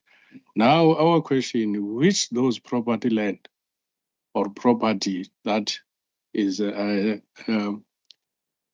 reporting about, because they say they don't have land. Thank you, Madam Speaker. Dankie. Councillor Machisini is asking clarity on the list of properties in front of us. Municipal manager, confirmation if it is indeed municipal property. Director Venter? Sorry again about that, Speaker. The list that is, this is a biannual report that's served before council, and it reflects all the municipal land that were either sold or leased in the period as reflected in the report. So that is actually the purpose of the report, is to report on, and as like what some items that will follow here today, similar to like the Klein Boerevereniging, the previous item, that will then, should it have gone through, it will of course be reflected in the future report presented to council. So that's the main purpose. So in short, and that all the, and of course in the report belongs to council, or if it's been sold, then it has belonged to council in the past. Thank you very much. Councillor Machisini, last bite. Yes, thank you, Madam Speaker. Maybe director can give us the whole or all the properties of municipality, not bit by bit, or when they sell the land, they just give us that is this land, we're selling it. And then we don't know the land of municipality. That is a fact, because we don't know, we are sitting here, all of us here, we don't know the land of municipality. If he can give us from now all the lands of municipality. Thank you, Councillor Machisini. Can I ask that you just formally write your request to the director, to the portfolio chairperson, with reference to that question? Directeur Venter, het mos geen probleem as ons dit so hanteer nie. Dit is baie, ja, ek weet. But you can just respond to invite the councillor to your office. Yes, yes, no, we can make it the request as suggested by yourself, Speaker, then we can deal with it. Thank you very much, Councillor Machisini. Welcome there to go to Mr. Venter, who will provide all that info. Councillor Mkontu? I think, Madam Speaker, I want to concur with my colleague here, Councillor. Yes. That this issue of land we've been raising many times, even when we were starting, because we were informed that previously when the councillor came, it's not the issue of the ANC, it's the issue of the council. Because previously the council, when they are coming in, this municipality have a duty to make sure that the council they must know the property of this council. They go around and check all those properties that belong to this council, so that when they plan the specialty development, whatever they are planning, they are well informed. When we were requesting that, we've been just told that we must go to the GIS. I will say now I'm struggling with the GIS. I don't know why. So this issue of GIS is not also helping us. Yes, you can go to the GIS, but the GIS does not give the whole information that you will need. As a council, we're supposed to know which land, what the history of that land, before we take a future purpose, or we come with a conclusion that this land is not for the for Municipality purpose, cannot be used by the municipality. But we just have those land that coming at the back door. This is, we are selling this land, or we are not selling this land. We don't know the total land of this council, the property of this council. Thank you, Councillor Mkontu. Amen. Chairperson, I think Councillor Mkontu touched on a very, very important issue now, the question of GIS, which is to the disposal of councillors, Carol. I don't speak. And the GIS will indicate to you which land belongs to council. We've had requests in the past, Councillor Mkontu, where councils wanted to know which land belonged to the municipality. And I think, Mr. Venter, it's a big thing that you print on a matrix dots. It will be this thick, because there are so many small pieces of land registered in the name of the municipality that you're not really interested in. And for that reason, not a single piece of land that council wants to sell doesn't come to council. We must bring it to council. But I think, Mr. Speaker, to put this thing in bed, Mr. Venter said that if they request, we can assist the councillors. But we know you don't want that big, thick thing, this thing, because you won't understand what's going on. You want to look at land which is usable for development, land for housing, and so on and so forth. And I can remember, Chairperson, there were many requests out to councillors to say, bring the lands, come show us which pockets of land you're talking about. We will assist you, will tell you exactly what the land is zoned for, Mr. Venter, and what it can be used for, and so on. So it's not a question that the officials don't want to give the land. Obviously, we'll give you the information you need, but it will be difficult for councillors to understand if we give you a A4, A3 print out this stick, because you won't understand the small piece of land. All the land is included of the municipality in there. We've got it, but you won't, and you'll come back to and say, listen, we don't understand. So, Speaker, I think as a way forward, they can go to Mr. Venter. We will assist you with the questions, or you spoke about the land audit, and give you that file then electronically as to all the land that belongs to council. Thank you very much, Municipal Manager. We then conclude on that item. We are now at item E68, which is the extension of the lease agreement of Urban 4047 and 4066. Net stilte kry asseblief. Extension of the lease agreement of Urban 4047 and 4066 Mossel Bay Benevolent Park Home for the Elderly, Disabled and Care Centre. Mossel Bay Municipality in Extension 6. In front of Council, we have the recommendations listed for Council to consider and approve points 1 to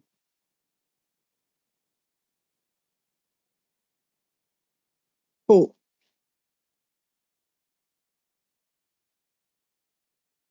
18. Recommendations listed, points 1 to 18. Okay, what we have in front of Council, following the public participation process, comments received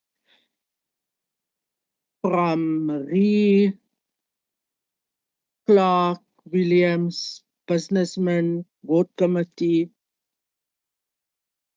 Activist Foundation, Mr. De Bruin. Council this morning has to consider the recommendations. Can I please ask for a proposer in this regard? I see the light of the Executive Mayor. Speaker, I received a petition from the PA just prior to the council meeting. Yes. And the request was that the DA caucus ask for a small break and just discuss or read the what do you call it? Their petition, what's written in the petition and so on. And I did undertake to carry that in. So if we can just maybe get just a 5-minute caucus, that I can just bring that information under the DA caucus's attention as promised. The request then for, is it 5 minutes, Mayor? 5 minutes, Mayor asking for 5-minute caucus for the DA. Caucus is granted to the DA. Thank you. Council break for 5 minutes.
Tisha, sal jy my help om al die raadslede wat koffie drink te vra om in te kom nou as jy 'n koffiebreekie asseblief, dankie.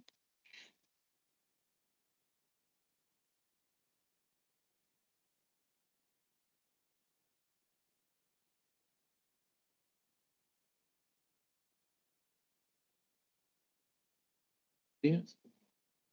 Ja, en jy gaan terug doen. Ja.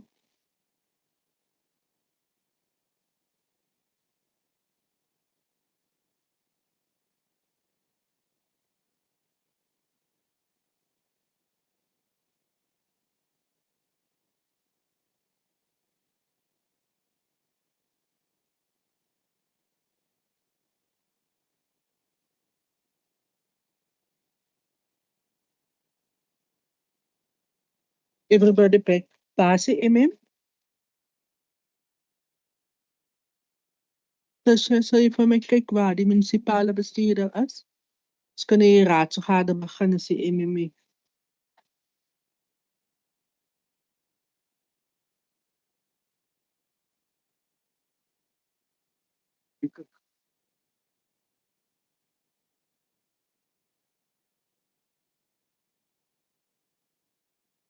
Dankie munisipale bestuurder en direkteure. Executive Mayor, you have requested a 5-minute caucus, which I've granted to the DA, and I now request the DA to provide feedback to council. Thank you very much. Madam Speaker, just on a point of order, in terms of Rule 13.4, no recordings unless it's for official purposes may be made from the public gallery, and images, photos are being taken and shared on social media. So if we can just maybe please remind the members in the public gallery. Thank you. Thank you very much. The speaker's ruling is final. If you have such proof, kindly submit, and I will attend to it accordingly. Executive Mayor, feedback from the DA caucus. Thank you. Speaker, thank you. I will give over to Councillor Boyson, Alderman Boyson. Thank you very much. Alderman Boyson, you may proceed to address council. Madam Speaker, I will talk in Afrikaans. Please welcome die raad te Baie dankie, thank you.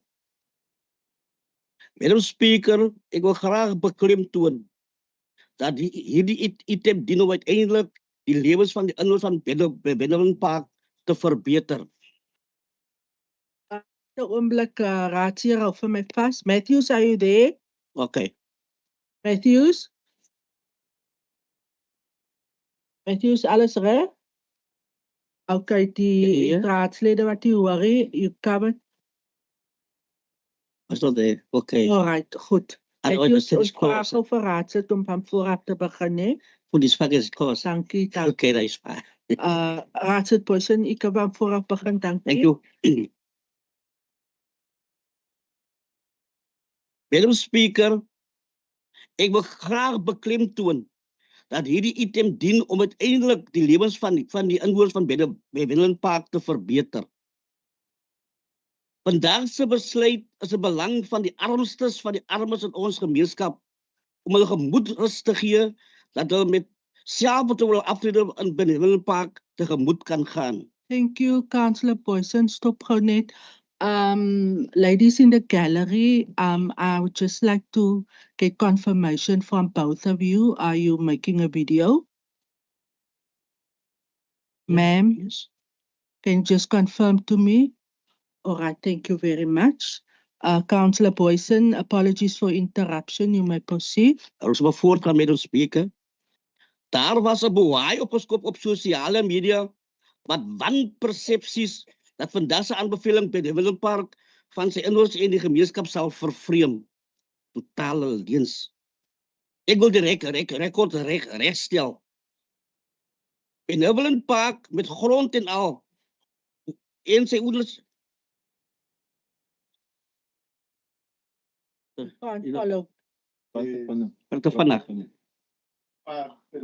Okay, ek sal stadig lees. Thank you. Matthew's apologies with the difficulty of translating. Just requesting the speaker on the floor, who's Alderman Boysen. Alderman Boysen, 'n bietjie stadig vir al die raadslede. Laat u niemand agterlaat nie. Dankie. Ja, maar ek is 'n man wat eintlik vinnig lees. Ek se probeer stadig lees. Ek het 'n vinnige mond. Asseblief raadsheer, dankie. Madam Speaker, daar was 'n boei opgeskop op sosiale media met wanpersepsies dat vandag se aanbeveling Benevin Park van sy inwoners en die gemeenskap sal vervreem. I want to make the record straight. Benevin Park met grond en al hoort aan die municipaliteit. En die municipaliteit hoort aan die inwoners van Mossel Bay. Loop by.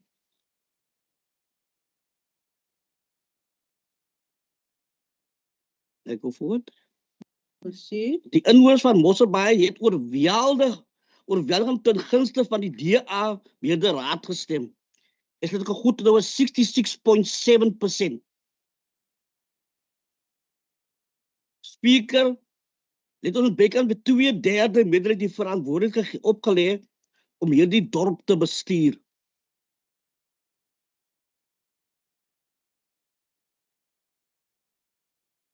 En met hierdie item lewer die DA beheerderraad bewys dat hulle belange van die gemeenskap in die breë na behore dien.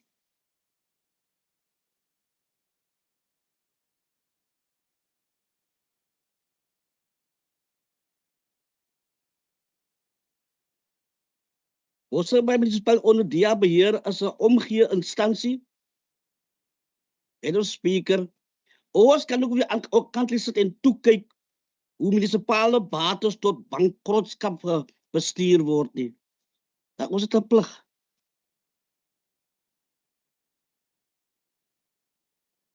Madam Speaker, hierdie item is 'n reddingsboei aan die oordse inwoners. Mense wat besorgd is oor die voortbestaan van die dak oor hul kop en oor hul toekoms. Mense wat dikwels by die munisipaliteit en veral by ons burgemeester aankom om hulp. Burgemeester, Madam Speaker, ek was daar. Ek was by die vergadering gewees. Ons het met die inwoners gesels en nie op Facebook nie, Madam Speaker. Ons het fisies met die inwoners gepraat. Die inwoners met 'n oorweldige met ongeveer 95% was ten gunste van dit wat ons vandag het voorlê.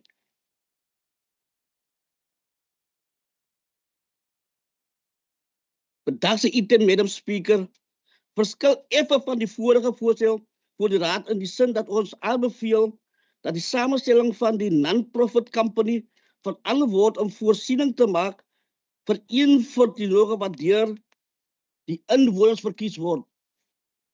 Die inwoners wat ook op die komitee dien op die Madam Speaker. Ons maak vir hulle voorsiening. Anders dat ander mense wil besluit, dan kan hulle ook 'n sê het dit wat moet gebeur daar.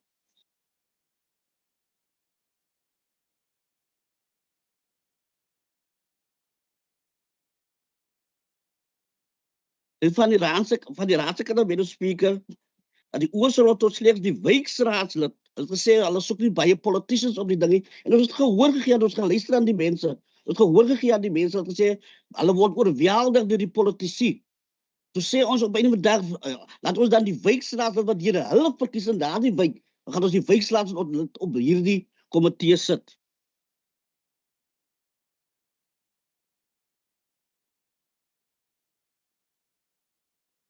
Hier benewens is die aanbeveling dat die 3 lede van die nie verkose komitee, naamlik meneer Nathan Pillay, Gert Meyering en Arthur Royden, as ek het reg gespreek, ook op die NPC as direkteur sal dien. Dit voor ek afsluit met die wil ek ook daarom sê dat by NPO as daar ons is aangevang is, weet 'n mooier woord, as daar probleme kom, bedank die voorsitter. In hierdie geval van die NPC, as daar as daar moeilikheid sou kom moet die direkteure verantwoordelikheid van vat en hulle kan opgeskroef word met 'n speaker. En daarmee stel ek so voor. Dankie, raadslid, gaan nie net vir my woord nonsens terugtrek. Ek het dit teruggetrek met 'n speaker. Dankie. Baie dankie Raadsheer Boysen vir die voorstelling van die item soos ingedra deur jouself. Is daar vir Raadsheer Boysen 'n sekondant?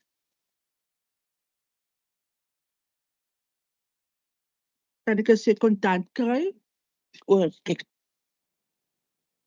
Speaker, may I just ask, before we move into seconder, the petition that was brought by the Patriotic Alliance, was that addressed to the DA caucus or was it addressed to the municipality?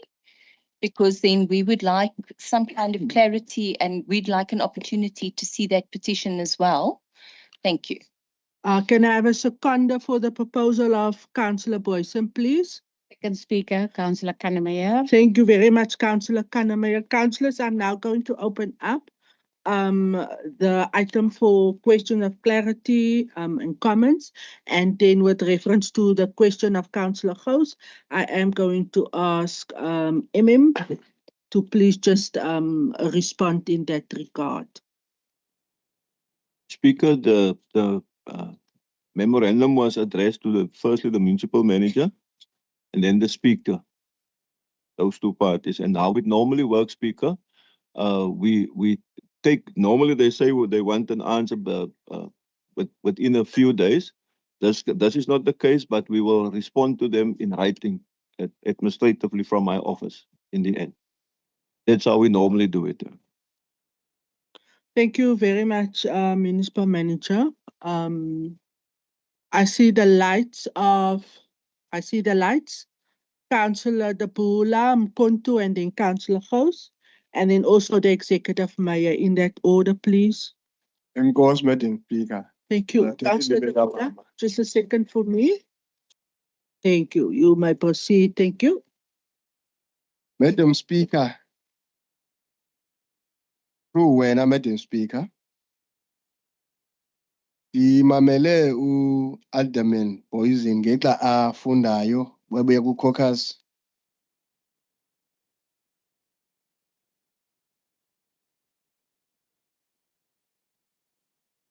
Malunga nela item esithi i-DA ivotelwa ngabantu abayi-66%, so bazakwenza ngoku befuna bona.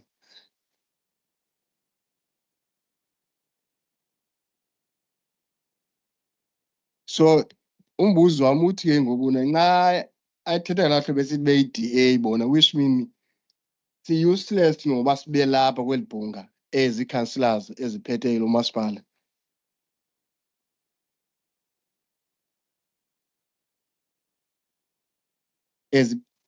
Siyimibutho ekhoyo apha ebhungeni ngoba isigqibo sese-DA ayiso sebhunga. Angakasicacisele ngokucacileyo ubuthetha ukuthi nxa thetha loo nto.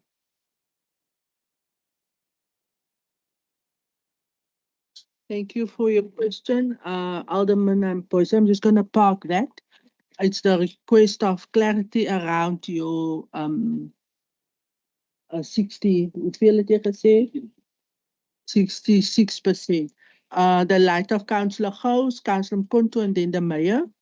Thank you, Speaker. I'd like to reiterate my request to see the petition, because when the Mayor asked for a caucus, he said that they have received a petition and that is what the DA is going to discuss. So why are other councillors now being prevented from seeing the petition? We'd also like an opportunity to consider that it's relevant to this item, particularly in light of the fact that I know 342 approximately people were signatories to that petition. Councillor Gous, yeah, in terms of procedure, it has never been done that way before, that we opened petitions received on a day. It happened to be on a council day now. For us now to to deal with it. It has been submitted to administration and there's an administrative process. But I am going to allow the mayor to respond. But just for everybody to know, that's not how it is done. There's a process through the office of the who's responsible to receive petitions. I see that it has been addressed to me, and I can't sit and chair a meeting if I don't know the content.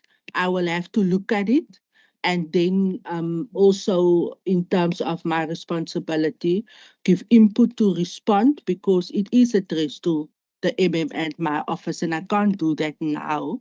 So I think, Municipal Manager, we must follow the administrative process. But on what Councillor Gous raised with reference to what the mayor, I think it's just fair.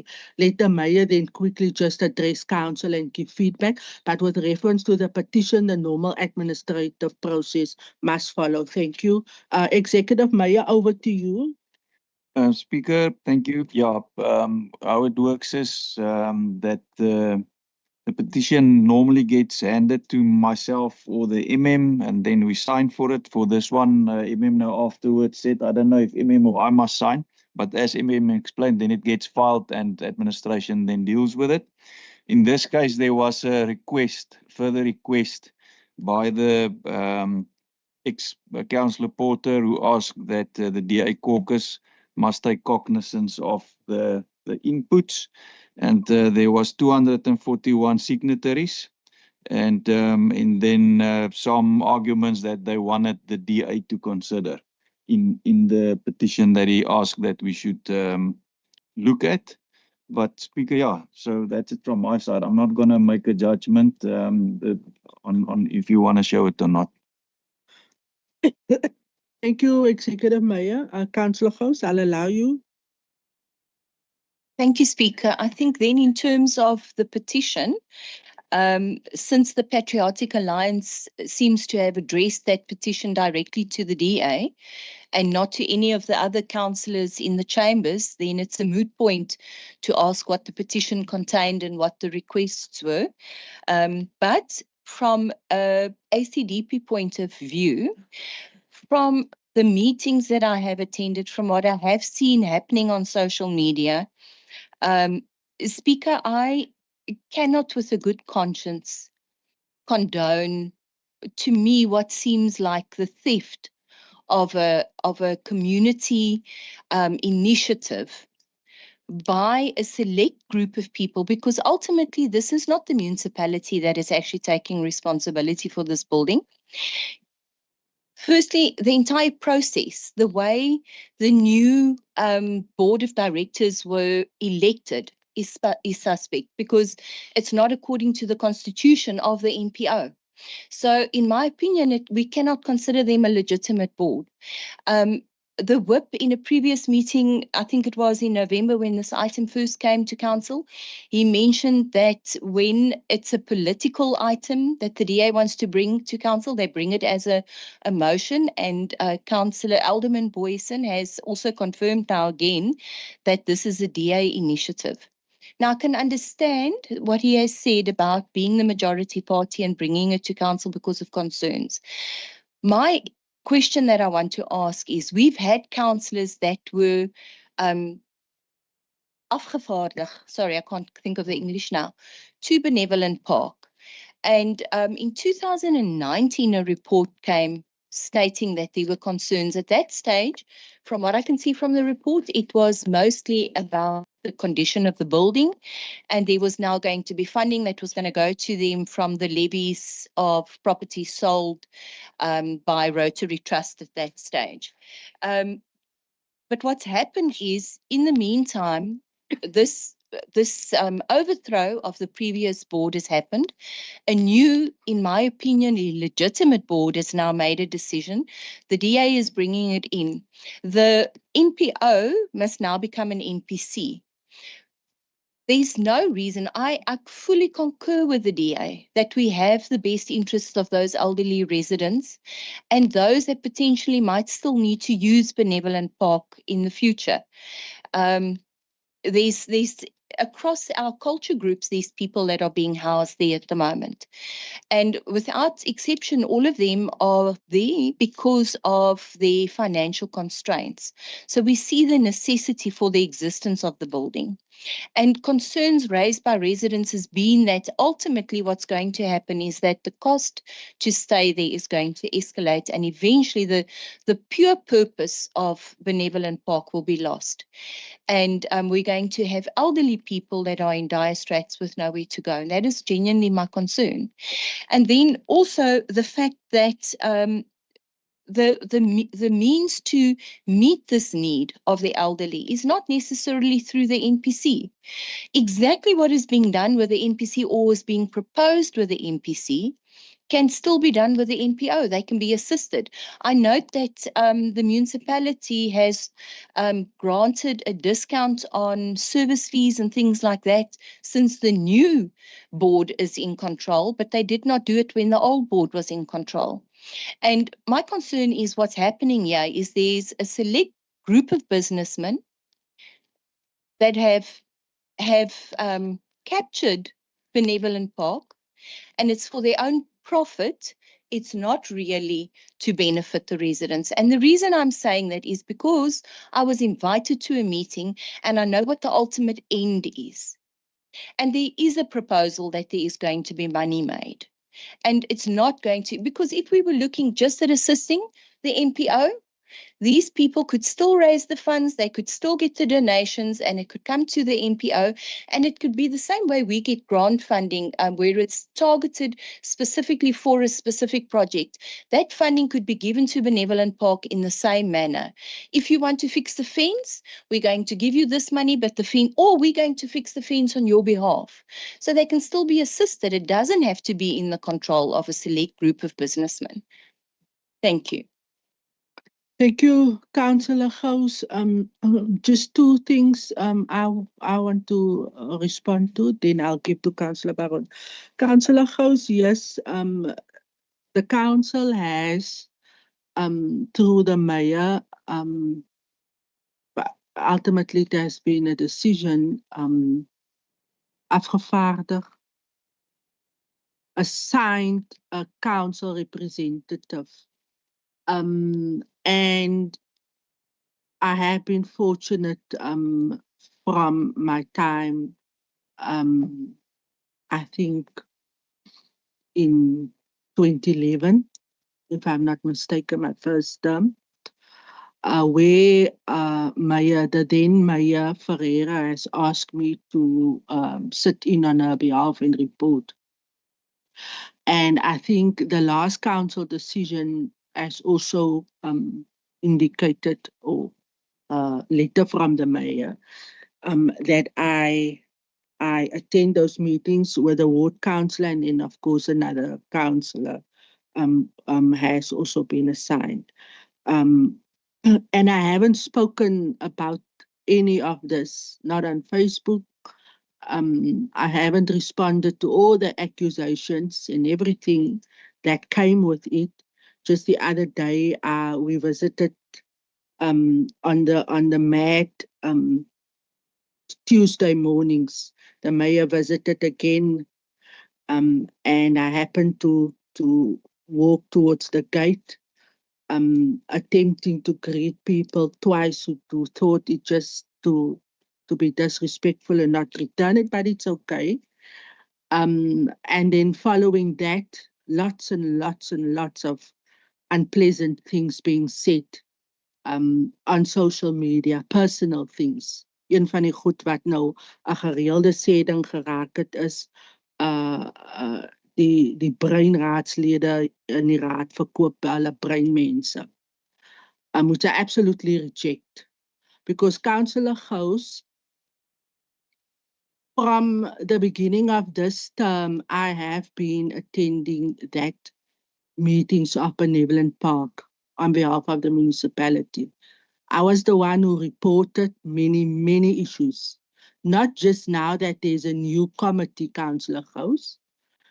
The finance department has granted subsidy to Benevolent Park on previous occasions, and the finance department can confirm that it's not now only through the new committee that it has been done.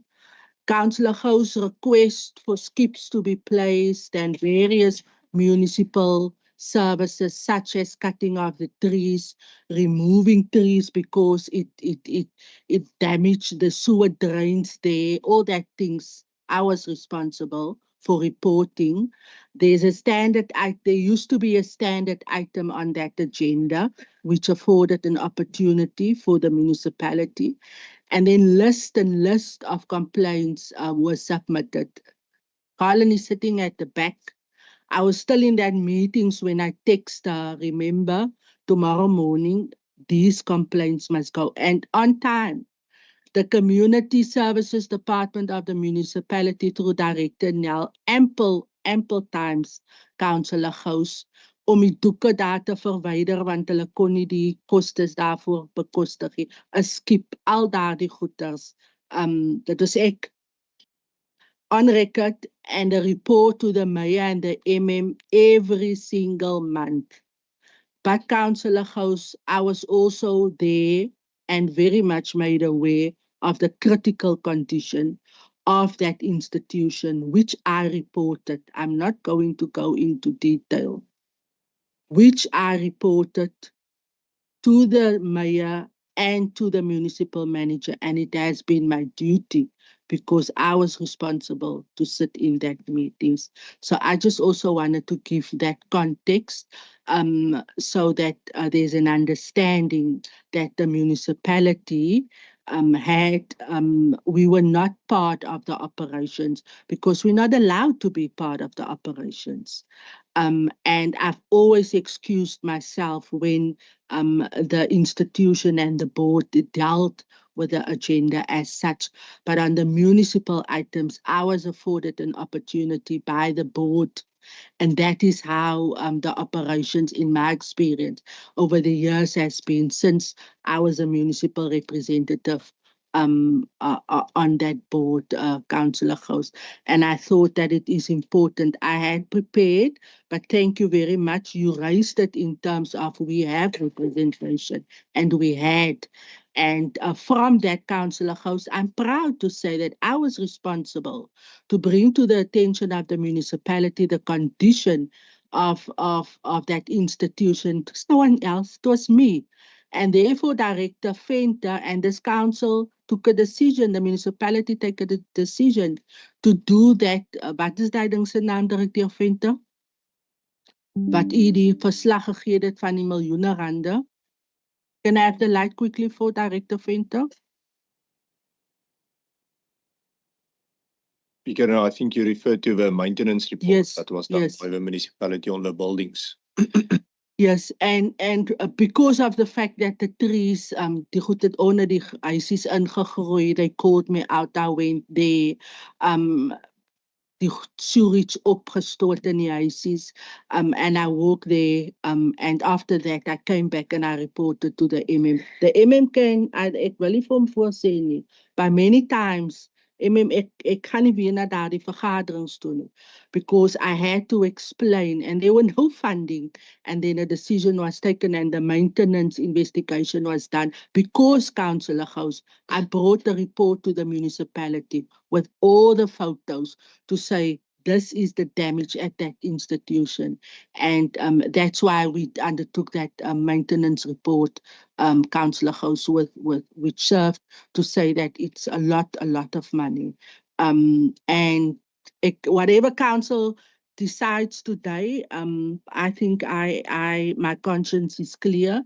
I did the right thing to report to the municipality, the state, because it was my job, and people don't know, Councillor Gous and councillors. People don't know what was done behind the scenes, why and how the municipality got to do that report through Director Venter. It was because I submitted a report following the many meetings that nobody had time for.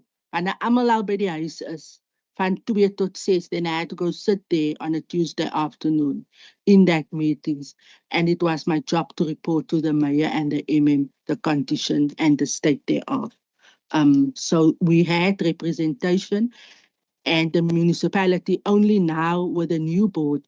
I cannot ek kan nie daai steen nie. Dit is nie so nie. Ons het subsidie goedgekeur. List of issues from the previous board, the chairperson, Mevrou Bana, Margaret Bana, who has written to me to say, can you please just channel this? So I just wanted to give context, Councillor Gous, on that, because I can speak because I was personally involved. Councillor Baron and then the mayor. Madam Speaker, thank you. This is a difficult topic.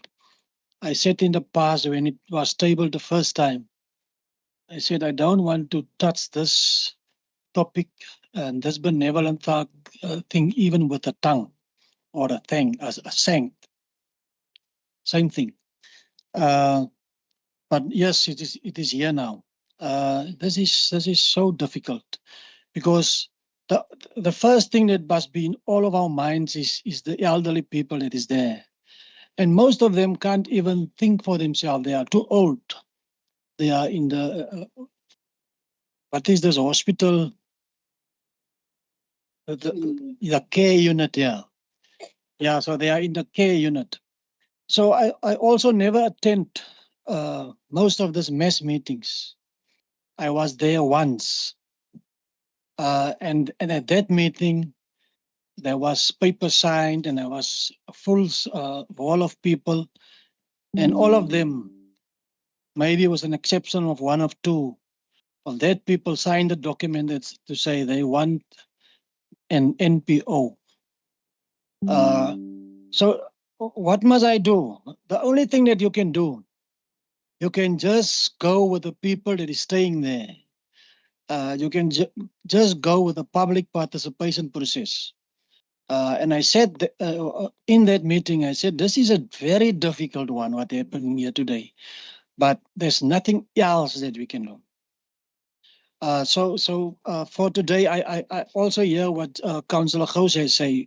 I think from my side, this is not the end of the benevolent park thing, because I think people will take also this thing to court because of they feel that the committee that is currently in charge, they are unconstitutional. So they will take it to the next level and they will bring it back here. Yeah, so the Freedom Front Plus unfortunately can't go against the will of the community. I see here there was also a meeting at the 13th of February where the same community decided otherwise. So I also don't know what is the truth about the two, the one that I attend and the one that is here in the minutes that I was not there. So the only thing I want from my side and the Freedom Front Plus is that we act in the best way of that community. But the NPO for me is a difficult one because there's a big difference because the NPO is not out of the community. The other NPC, the NPO is community based, and we don't want the legacy of the people that start that thing to just vanish after today. So that's for me the most important thing. Why can't the NPO do the same thing to rescue? Why can't you rescue the people with the NPO in place and with the right people that needs to be there? We go to someone with the name of Kenneth Langeveld and we ask him, listen here, go to Cape Town and investigate the whole benevolent park thing from the start. And he brought us a lot of information that will maybe also surface later. So for today, we will abstain and we think we must act in best interest of that people. Thank you.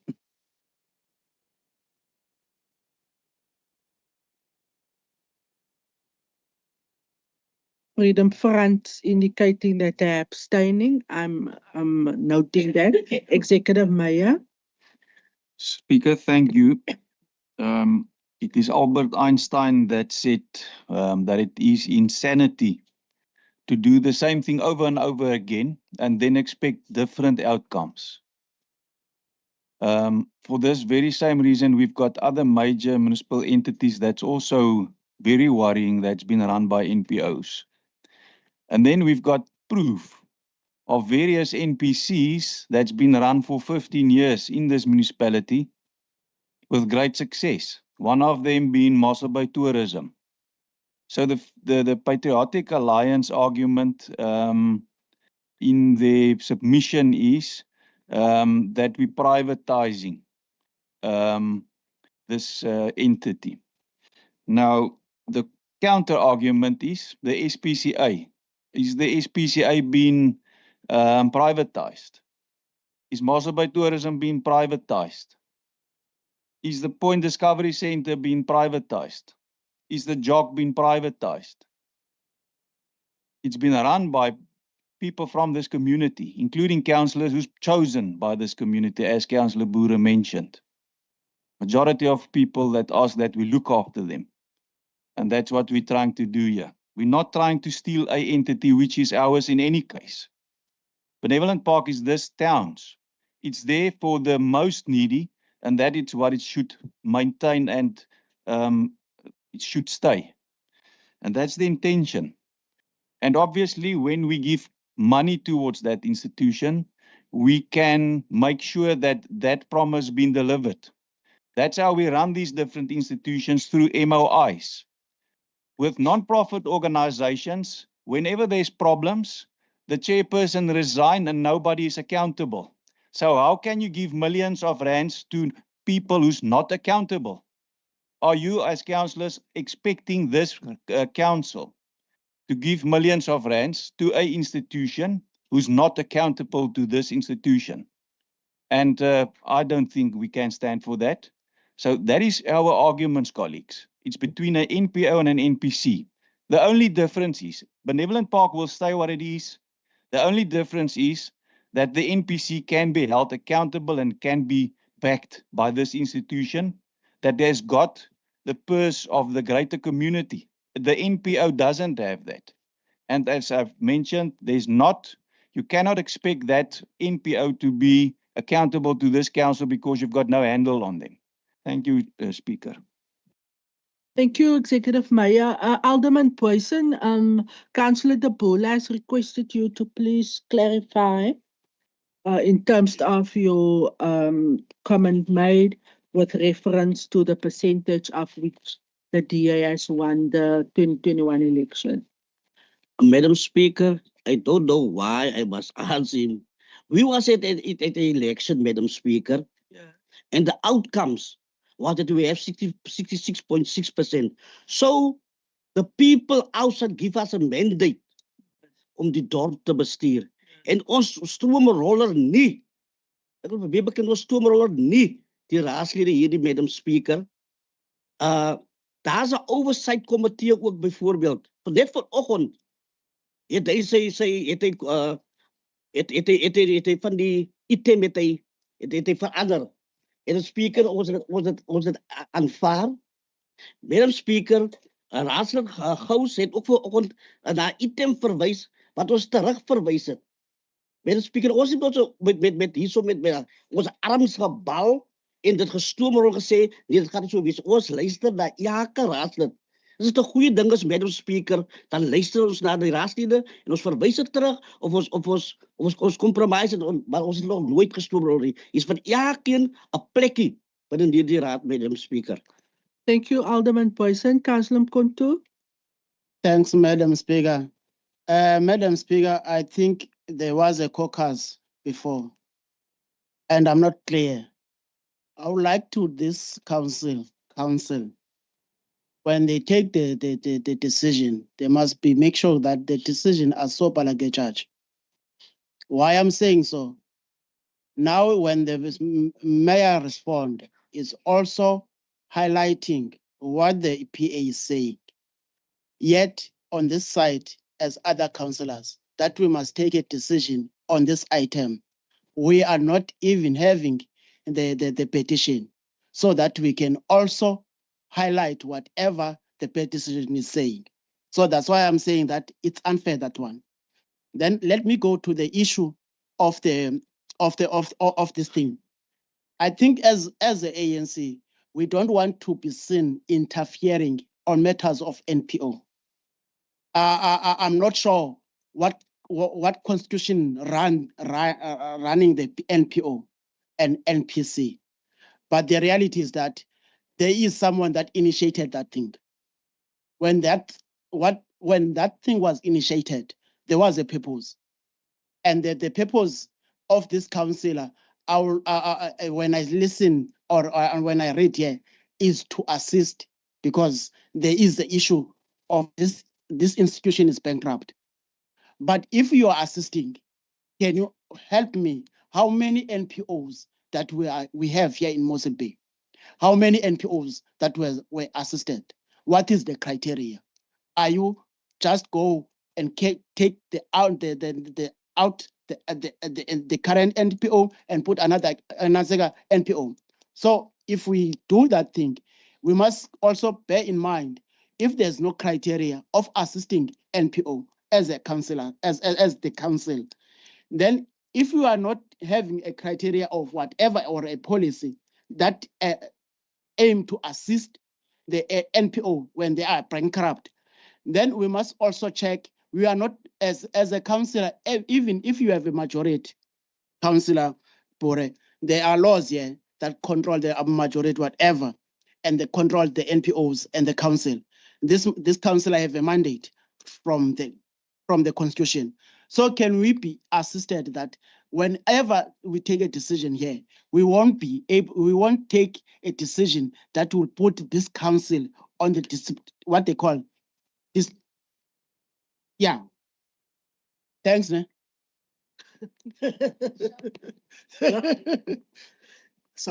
As ja, schema toe is laat in die middag, seker maar moeg. Councillor Mkontu, yeah, just for you to be reminded that the building belongs to the municipality. The building of the organization, it's a municipal building. And that is where the role of the municipality comes in, but not in terms of the operations. In terms of the question, are we involved in other MPOs? I'm going to ask you to respond as the accounting officer. But first, let me take the question of Councillor Gous and then Councillor Baron. Councillor Baron, my eerste praat. Councillor Baron. Madam Speaker, just a proposal from my side. If the ruling party say they go forth with the NPC, then I will propose that they rather add a councillor from opposition party to be formed part of the NPC to give legitimacy of more legitimacy to it. Thank you. Raadsit, meneer Steyn het nou met my gepraat, ek het nou nie so aandagtig geluister. As ek u reg verstaan, dan wil u dat die raadverteenwoordiging aangepas het. Ja, in de NPC. Soos wat die eerste voorstel was, dat daar 3 raadslede dien, en toe sê die raad, nou word dit 'n politieke ding. Maar nou vra u dat dit tog maar die geval is. The proposal is that when you put the directors of the NPC, then that it be representative of the council of all political parties to give legitimacy to it. Thank you. Ek weet weer terug na u, Raadslid Baron. Die vorige item het gesê 3 raadsverteenwoordigers. Toe is die aantuigings van politieke inmenging, was dit nie so nie? Maar dankie vir u voorstel, want dit is uitsluitlik, dink ek, wat dit ten doel gehad het. To have, the proposal was 3, am I correct, Maya? The proposal was 3 representatives from council. Maya, sal u gou antwoord? Chair, that's quite correct. So the risk in that is that we've now got then less, obviously, handle on it as council. But it might be also, I know that some of the colleagues said that it's going to be a political vehicle, and that's why we thought that we'll makes sense, or it's a good argument to say that it's the ward councillor, which is Councillor Erika, to serve on there. Yeah, because the previous proposal before council for consideration was exactly that, Councillor Baron. If we were to have 3 council representatives, it would include, so that it addressed the concern that you have. Maar toe word daar gesê is politieke speletjies. Raadslid Gous, u lig was aan. Ja, baie dankie, Speaker. Speaker, I've heard Ons is besig, Raadslid Baron. I've heard what our mayor has said, and I have to. I agree with what he's saying about, you know, doing the same thing over and over and expecting a different result. But the thing is, we aren't doing the same thing over and over, and he's conflating. In my opinion, he's creating a straw man argument by saying an MPO, the people run the entity into the ground, and an MPC they don't. It's simply a matter of expertise and getting the correct expertise on. In my opinion, we need to throw a rescue buoy to Benevolent Park, yes, but we need to respect the fact that it's a community organization and keep it in the hands of the community, not in the hands of businessmen that have got another motive with Benevolent Park. And for that reason, the ACDP, I strongly oppose us forming an NPC and putting it in the hands of a few businessmen in town. Thank you very much. Councillor Baron, ons gee nie toestemming. Ek het gesien die lid van die publiek roep u uit. As u is welkom om te gaan as u wil gaan. Maar dit is nie die tendens mos nie. I'm still sitting here, Speaker. Baie dankie vir dat. Ek sien hy is ongemaklik daar by die deur. Dit trek nou my aandag ook af. U is welkom om gou vir 30 sekondes daar by die deur. Maar dit gaan nie weer gebeur nie, want 'n lid van 'n publiek kan nie 'n raadslid uit 'n raadsaal uitloop nie. Dis die laaste keer. Any other input? I have the position from the Freedom Front, who have indicated abstaining. Councillor Lieberberg, am I correct? Thank you very much. The ANC, ek kom nou terug na u toe. ICDP is strongly opposed.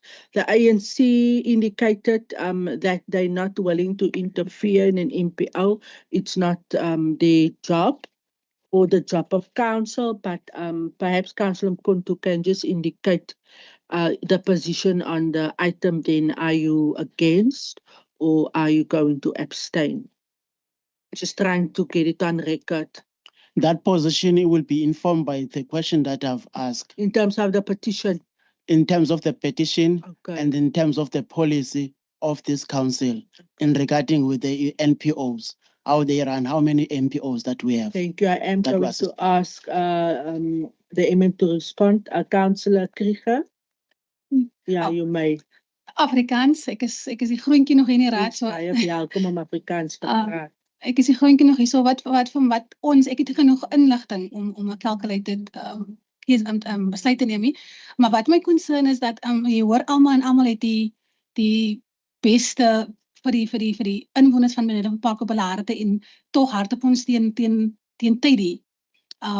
So ek weet nou nie of die NPC wat nou gevorm gaan word, die recommendation van die NPC, of hoe dit gaan verander aan die NPO nie. Gaan ons mense meer betaal, gaan die omstandighede daar verander, want ek luister en ek hoor, het gaan dieselfde bly, dit gaan net 'n bietjie beter bestuur word, soos ek hoor.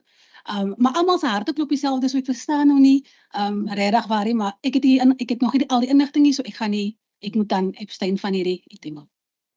Very fair. Thank you very much, Councillor Krieger. The mayor and then the municipal manager. Speaker,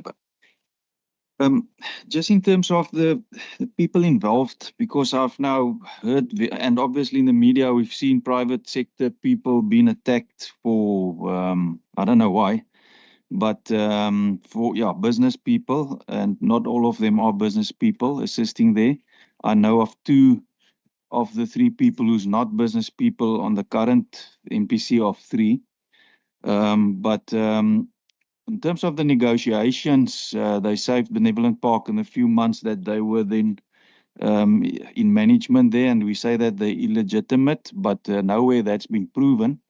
There is clauses in the Constitution who's quiet about motions. The motion's been carried in by the Patriotic Alliance, and he asked to be actually he was nominated and so forth, but he nominated himself, or he was nominated, but then the other person was voted in, and then a campaign started against the people there. But just in their defense, 430,000 rands been saved in terms of the legal claim that was there against them. The SARS claims that were never submitted, they started doing it because one of them is a CA. That's 420,000 rand a year now that they've got extra. Nappies that they've negotiated that they now get for free, that's another 372,000 rand. And then they've also gotten, in this few months, 100,000 rand sponsorship. So I think it's very rude what we are doing as councillors, throwing these people under the bus. Yes, they do have a plan. They told us they do have a plan how to change it. It does not say that that plan is going to be implemented entirely, because there was a plan to do certain stuff. That's been mentioned in some of the discussions, and we said, but that's a different discussion. And that don't have to happen there. We can do that on other stuff as well, in other places as well. So I just think we must protect the people who is working there. Out of this work that's been done there, there was no financial benefit. There was allegations that it's for financial benefit, but there's no proof of that. And the proof that I've got in front of me is that good work's been done. And those people in that facility, they've been cared for. And I actually want to, on behalf of this council, I want to actually, ek wil verskoning vra vir hulle. I've been to that residence twice. Yesterday afternoon, they thanked us when we left. There were 3 ladies who were angry. The whole rest of the residence, the whole hall was full once again. 3 ladies left. They didn't agree with what's been discussed. I told them what we're planning to carry in today.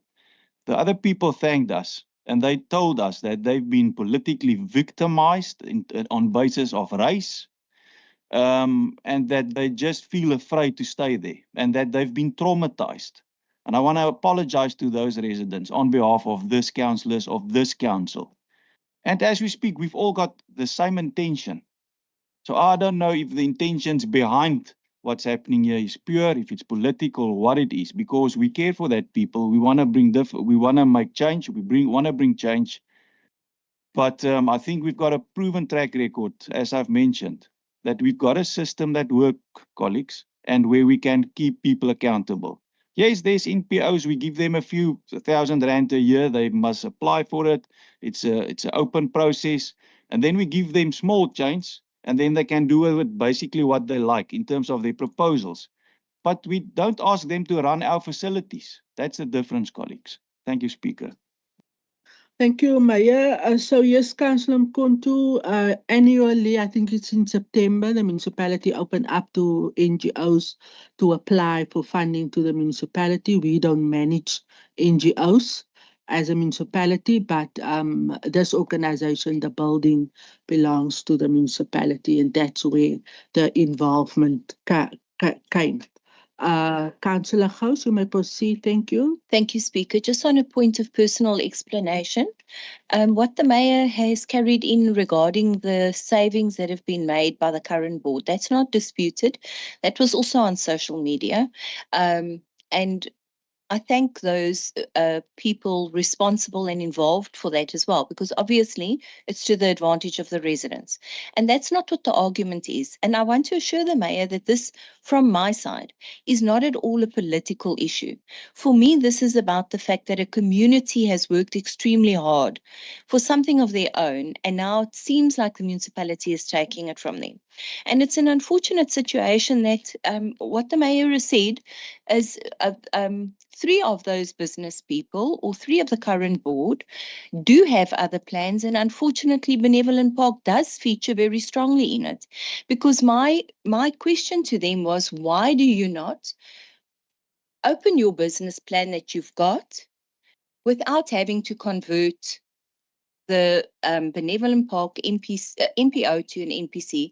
And till now, I have not had a satisfactory answer. They've got no specific reason except the fact that it's going to give them absolute control, where with an MPO, they wouldn't have it.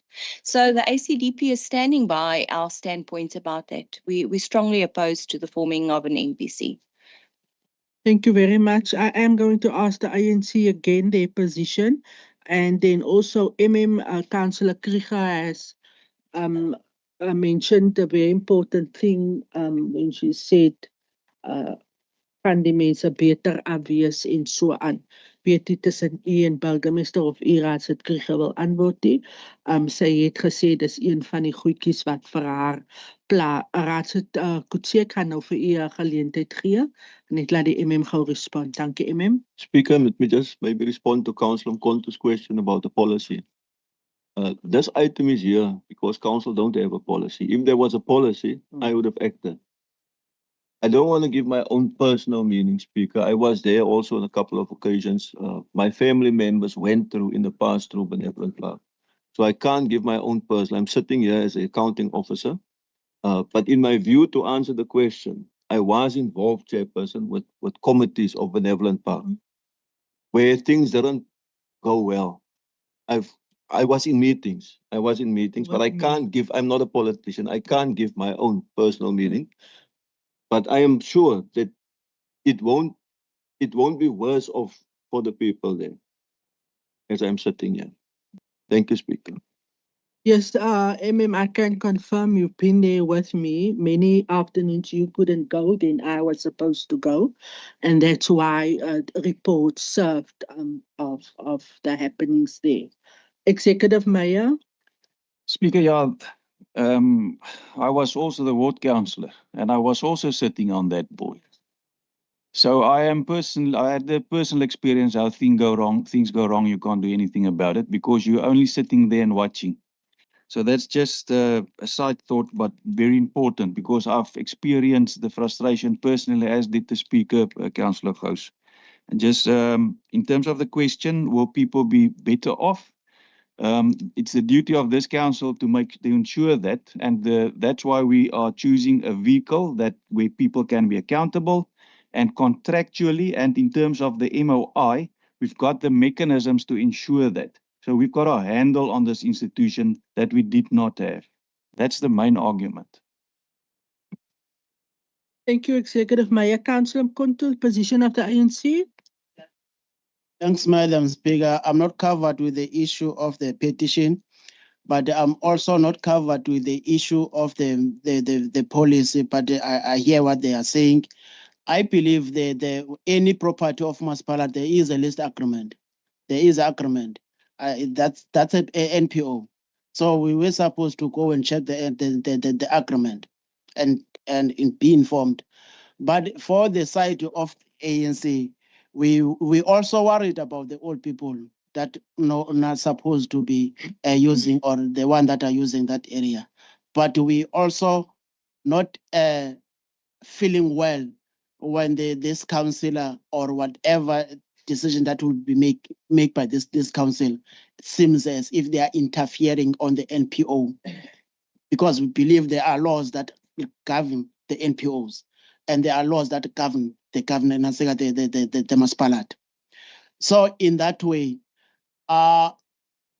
if we have those laws, even the we're supposed to have, we have a criteria or whatever when we're assisting the NPO.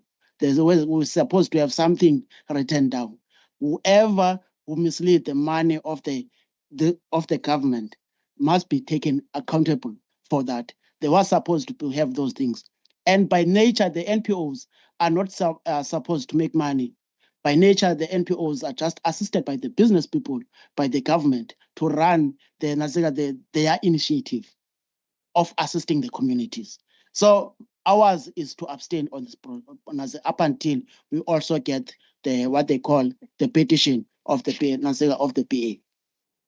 Thank you, Councillor Mkonto. On, I think, point 16 in the recommendation does indicate that there must be communication to the Department of Social Development, who's ultimately the custodian And it is so in point 16 on the recommendations. You are absolutely correct. Councillor Kutsia, then I am going to conclude on this. U wil niks inset te gee nie. Councillor Poison? Madam Speaker, the last thing is it's lying outside there that we want to privatize this development park. Dan moet ek dat ook onomwonde stem, Madam Speaker. As die leens wat ons so versprei word, ek sal die eerste een wees wat dan, as dit so moet wees, as wat hulle sê, om dit te kom beveg in hierdie raadsaal. Die NPC, as dit so moet, as die NPC sal ek dan, as ek sal teen hulle veg, ek sal met dit wat op Facebook rondlê, dat ons hierdie instansie wil privatiseer. En ek eerste een wees wat opstaan teen privatisering. Baie dankie. Dankie raadslid Boysen, daar is maar baie goed, hulle verwys na ons wat in die raad is, wie se velbrein is, dat ons toiletborsels is, oor die benevolent park item, en dit moet ook verwerp word. Met die minagting wat dit verdien, want ons is hier om op te tree in belang van alle mense, en dit maak 'n saak wat die kleur van hulle vel is nie. Ek conclude op hierdie item, die Vryheidsfront op rekord, Epstein, ANC op rekord, Epstein, ICDP strongly oppose, ICOSA abstain. Thank you very much. We have been the item proposed and seconded, and it does carry through. Before we move into the the closed council session, we have one last item on the agenda. Raad Kutsia. Additional item E69, outcome alleged a breach of code of conduct. Councillor Port is proposed 31st of May. The item is in front of the council today with the recommendations 1 to 5. Can I please ask for a proposal on this item? I see the light of Councillor Bangon. Madam Speaker, I propose that we dismiss this item because of the resignation of Councillor Porter. Thank you. Thank you very much. Do we have a seconder? Do we have a seconder? Ja. Councillor Liebenberg. Councillor Liebenberg, second. Sorry, raadslid Liebenberg, dis daai pilaar daar, so dankie dat u aan my roep. Propose to dismiss this item on the basis of the fact that the MM has been informed or informed council of the resignation of the said councillor. Is there any counter proposal? Councillor Mkuntu? Sorry, I withdraw. Councillor Mbumbu, I withdraw. You are the prophet. Thanks for being a fortune teller. Thank you, Speaker. Yeah. Speaker, I would suggest it this way. The MM recommended earlier that as the accounting officer, after I received the resignation letter from Councillor Porter, that we must continue with the item. So I'm proposing that we must continue with the item. Thank you very much. Continue in terms of the recommendations and then informing the MEC. I assume that's what you're proposing. Is there a seconder for the proposal of Councillor Mbumbu? Madam Speaker, the site. Die proses, laat ons maar die proses kyk, laat die proses maar sy gang gaan. Ons het gehoor van die bedanking van raadslid Porter, dat die proses maar sy gang gaan. Thank you very much. All right, we have two proposals which have been seconded. Councillor Gous. Speaker, thank you. Regarding the second proposal, I can't see that it makes any sense to me because the councillor is no longer a councillor. Why would you follow a process with a councillor that is no longer a councillor? So it makes sense to me that a person would withdraw the item. What I would like to, however, do is speak to the item. And that is, first of all, I want to say in the time that I've spent in the council chambers with Councillor Porter, one of the things that I have to acknowledge is that he genuinely cares for the people of Mossel Bay. And while I have not always agreed with his manner of presenting his case, this specific one that is the cause for this hearing, I think his concerns are very legitimate.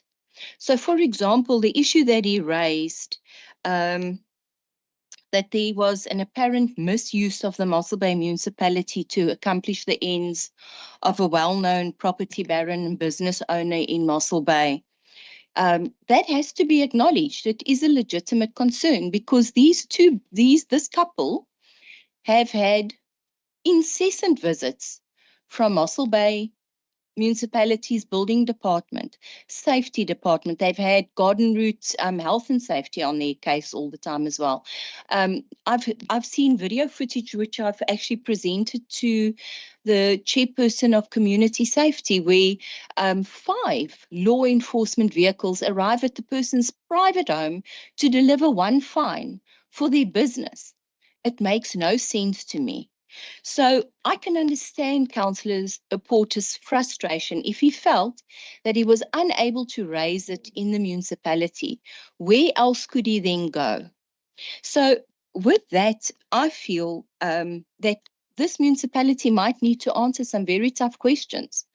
Why is it that those businesses are suddenly, and we know from the business people themselves? Point of order granted, Councillor Kutsia. Which point you're raising? The light for Councillor Kutsia. Rooi lig asseblief. Point of order, Councillor Mkontu. Madam Speaker, I raise on Rule 46(1) relevance to speak to the item, please, Madam Speaker. Thank you very much, Councillor Kutsia. Councillor House. Thank you, Speaker. Speaker, the relevance is the frustration of a councillor in the performance of his duties and then him resorting to Facebook and then being charged for that. I agree that the name calling is unsavory and it's unnecessary. That shouldn't have happened. But the allegation or the concern that he had regarding the Mossel Bay Municipality being used, whether rightly or wrongly, his concern is legitimate and that should be addressed.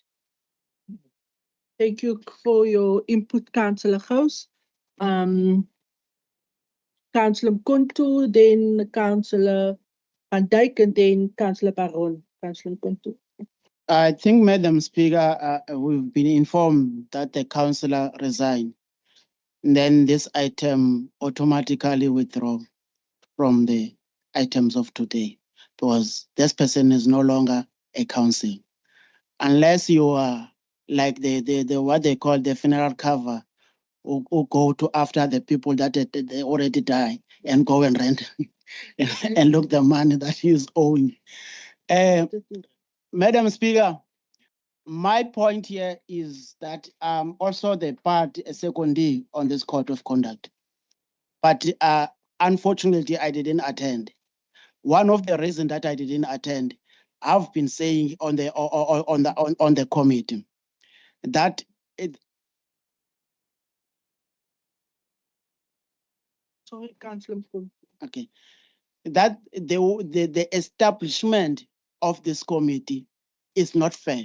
It's unfair when you will be judged by the people that you are opposing you in the council.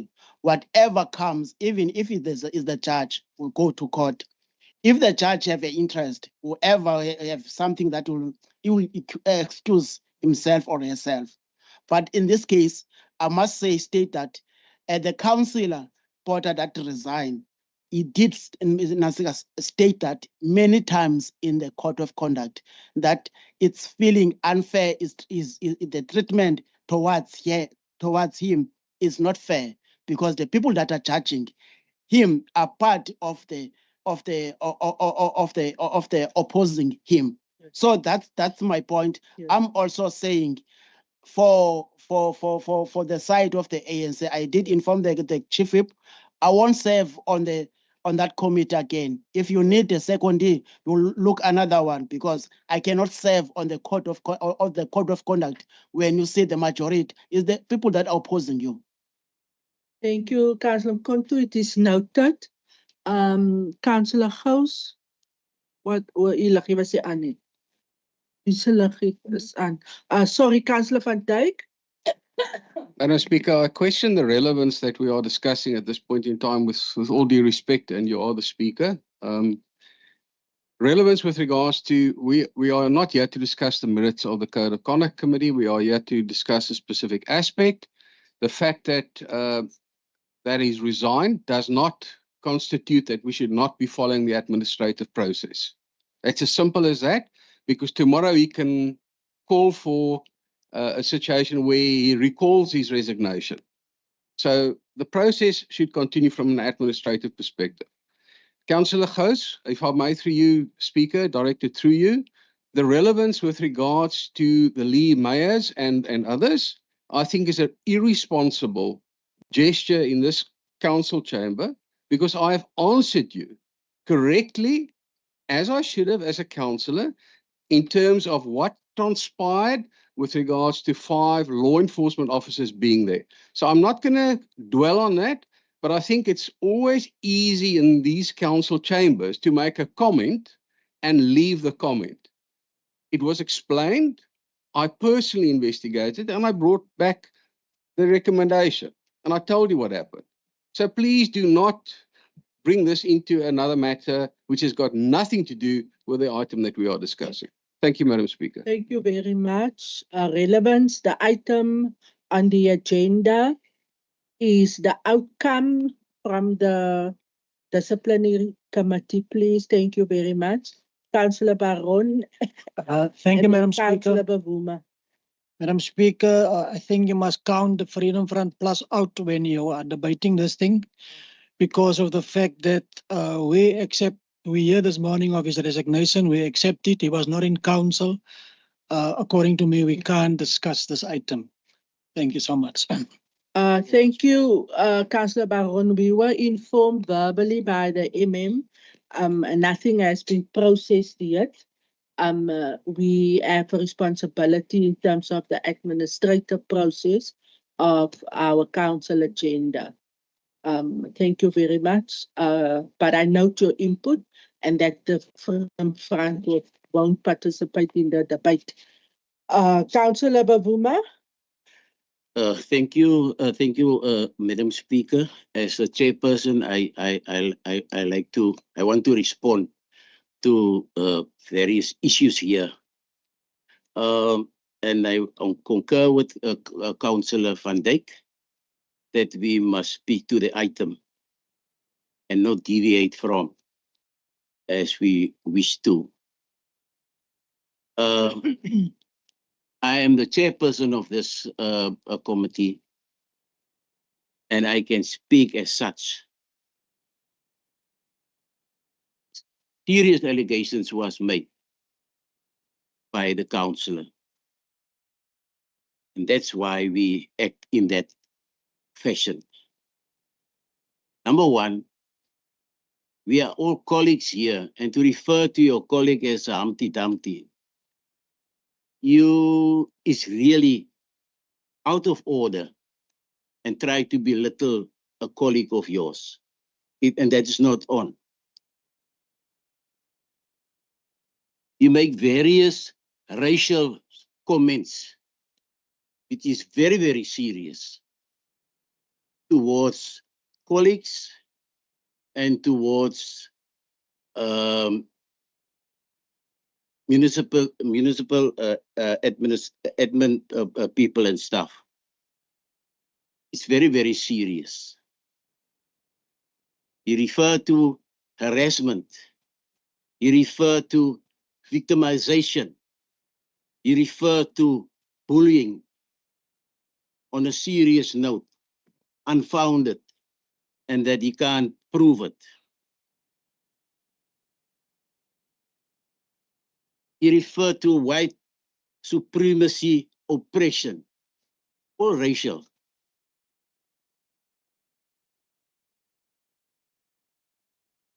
He referred to apartheid strategy. Sorry, Councillor Bavuma. Are you calling a point of order? Which point are you calling?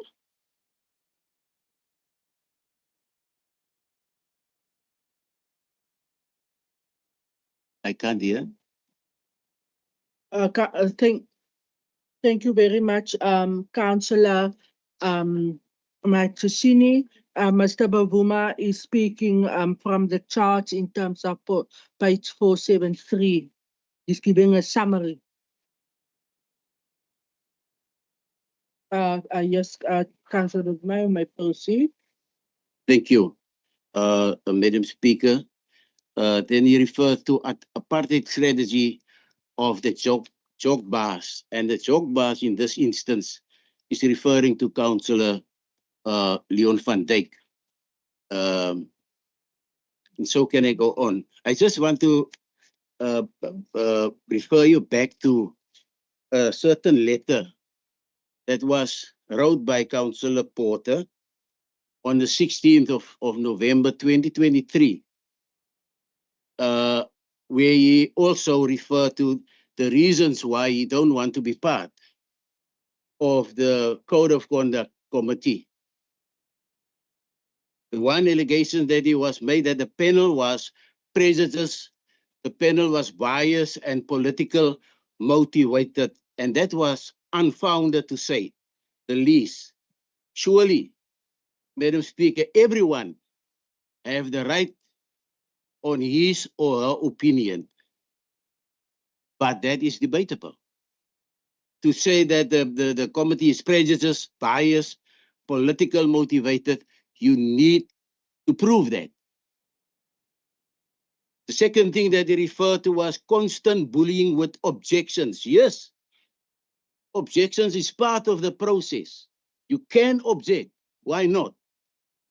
And if you're out of order and not in line, the chairperson or whoever must call you to order to keep you in line. So there's nothing wrong.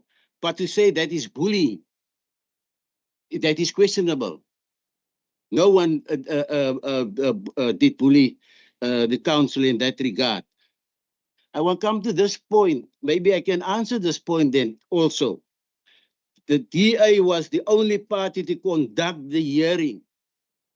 I just need to put it to your attention that Councillor Mkontu and Councillor Maticini, they did apologize. So they wasn't there. Colleagues, I want to put it straight to you. You don't know. It's not about political parties that are represented on that committee. It's about a quorum, not about a political party. So we as the Code of Conduct Committee, we was appointed by council. And the main objective of us is that we need to make sure or investigate whether there was an alleged breach of the Code of Conduct. I want to put it clear to you this, today that we, as the Code of Conduct Committee, we don't represent any political party. So it's not a question of who's in the majority. It's not about that. It's about a quorum. And a quorum is 3 + 1. And we were a quorum. So that is the reason why that investigations proceed. And nothing but nothing else. I just want to put it this way. The fact that Council Porter... Yes, I'm going to conclude now. Please, the fact that that Councillor Porter didn't want to be part of this committee, it is right. But funny enough, on the 15th of March, Councillor Porter was again part of this committee. But then he was not the accused. But then he was from part of this party that he don't want to be part of. And I conclude on that. Thank you so much, Madam Speaker. Thank you, Councillor Pavuma. If you can just switch off your light, please. Thank you, Councillor Alderman Boyson, and then Councillor House. Just a quick question, Madam Speaker. I just want to ask our also lawyers, are we on the right track with this item? Administratively, yes, I have the respond. Dankie, ek is nog die voorsitter van die vergadering. Baie dankie. Raadslid Gous, u liggie is aan. Thank you. Is nou die laaste speaker. Daarna gaan die praat. Dan gaan ons die item afhandel, asseblief. Dankie. Baie dankie, Speaker. I just want to, on a point of personal explanation. Thank you, Speaker. If Councillor van Dijk, through you, Speaker, thought that I was inferring that I never had a reply, that wasn't my intention at all. Councillor van Dijk is always very good at getting back to me and comprehensively, so I thank you for that. So that wasn't my intention at all. But my concern remains that as councillors, if there are allegations that the municipality is acting, that the administration is acting in favour of business people in our town, then that is not something we should brush off the table. It is a very serious allegation, and we should then investigate that and then rather come back to council with an explanation and say, this was the allegation, this is the investigation, this is the outcome.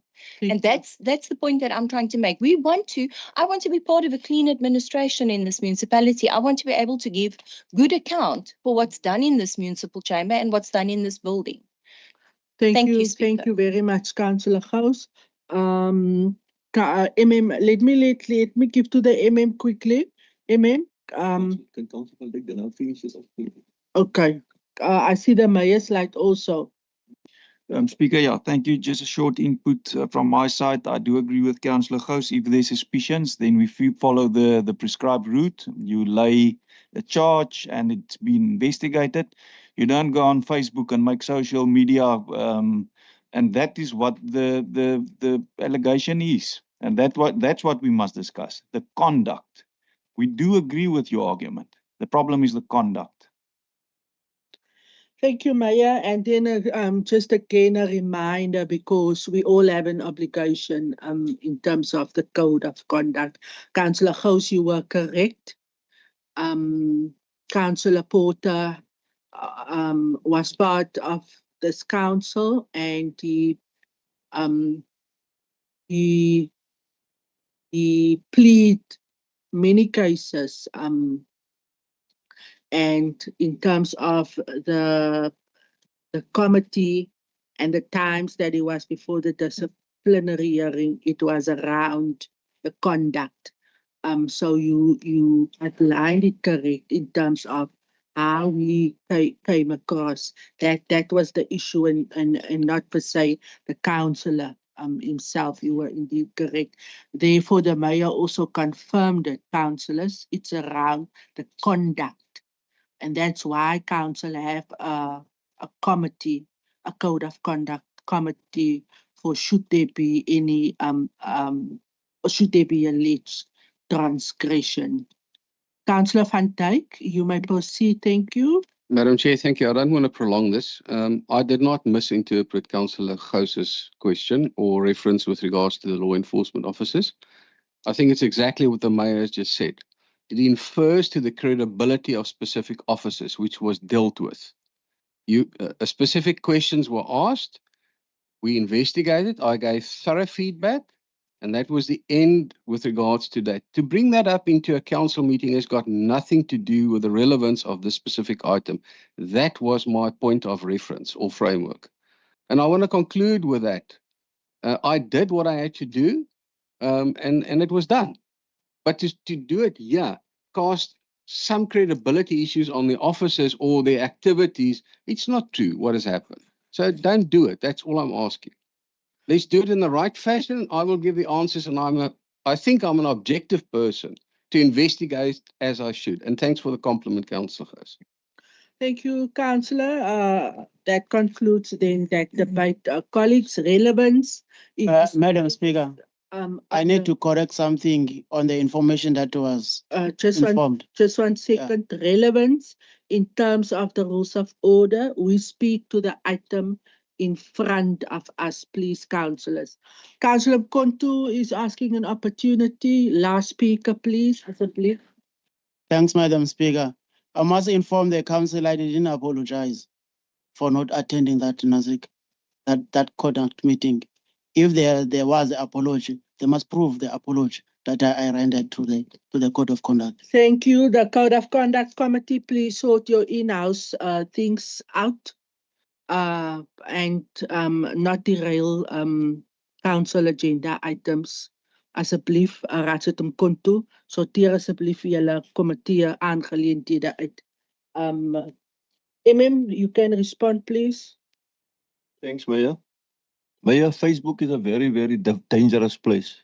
Very dangerous. I've seen ugly stuff. I've seen people speaking about me taking my character on like a slag, calling a slag, that type of things. It's very, very dangerous. That's why I'm not running around on Facebook here. Speaker, the issue at hand is there's an administrative process. I just wanna maybe I can link make an analogy of an official of the municipality. If an official is charged disciplinary, Councillor Baron, and he resigns, the process doesn't stop there. There's an administrative process because of the reasons that people mentioned here. If you take this thing further administratively, remember it must end with the MEC. The same if a T10 official makes himself guilty of misconduct and he goes down and he wants to resign, they don't accept his resignation. They come to the head of the administration who must consider whether we will allow the person to resign without any further repercussions. This is exactly the same. It's an administrative process. The minister, the MEC will most probably come to the same conclusion as what you've suggested, Councillor Baron. But just to complete the process, it's the safest way for the council to go ahead with this thing. I hope it's clear, Chair, Speaker. Thank you. You confirmed the administrative process because you informed council verbally, and I think at the start of the agenda, of course, I would have asked, is the council present or not? Is there an apology? And there was an item to declare. So I understand and accept out of courtesy you inform council, but there remains an administrative process. Therefore, council needs to conclude on this item. Councillor Baron, dismissal of the item, and it was proposed by Councillor Liebenberg. I am now going to put it to vote in that regard. Thank you very much, councillors. The item was proposed for acceptance to go the administrative route by Councillor Mvumvu and seconded by Alderman Boyson. There was a counter proposal to dismiss. I'm going to ask those in support of dismissal of this item, which was proposed by Councillor Baron and seconded by Councillor Lieberman. By the show of hands, please. Speaker, if I may, now that we have direction on the legal route, I don't think we need to go the route of the counter proposal simply because that would then be acting in contradiction with legislation. That is so, yeah. So then I think the Freedom Front would more than likely withdraw their motion then. Yeah, maar dankie. Thanks, Councillor Gous. The Freedom Front must just speak for themselves. The gave clarity. I asked Councillor Baron, he stood by it. But you are absolutely correct because there is a legal process and unfortunately we must conclude with the administrative regarding of the announcement that the shared. So, Councillor Baron. Speaker, let me clarify myself. The reason why I said dismiss is not to follow the process to the MEC. The process must follow.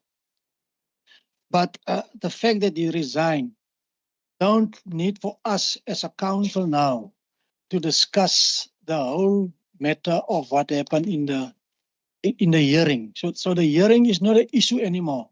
But the process that we resign must go to the MEC. That's all what I'm saying.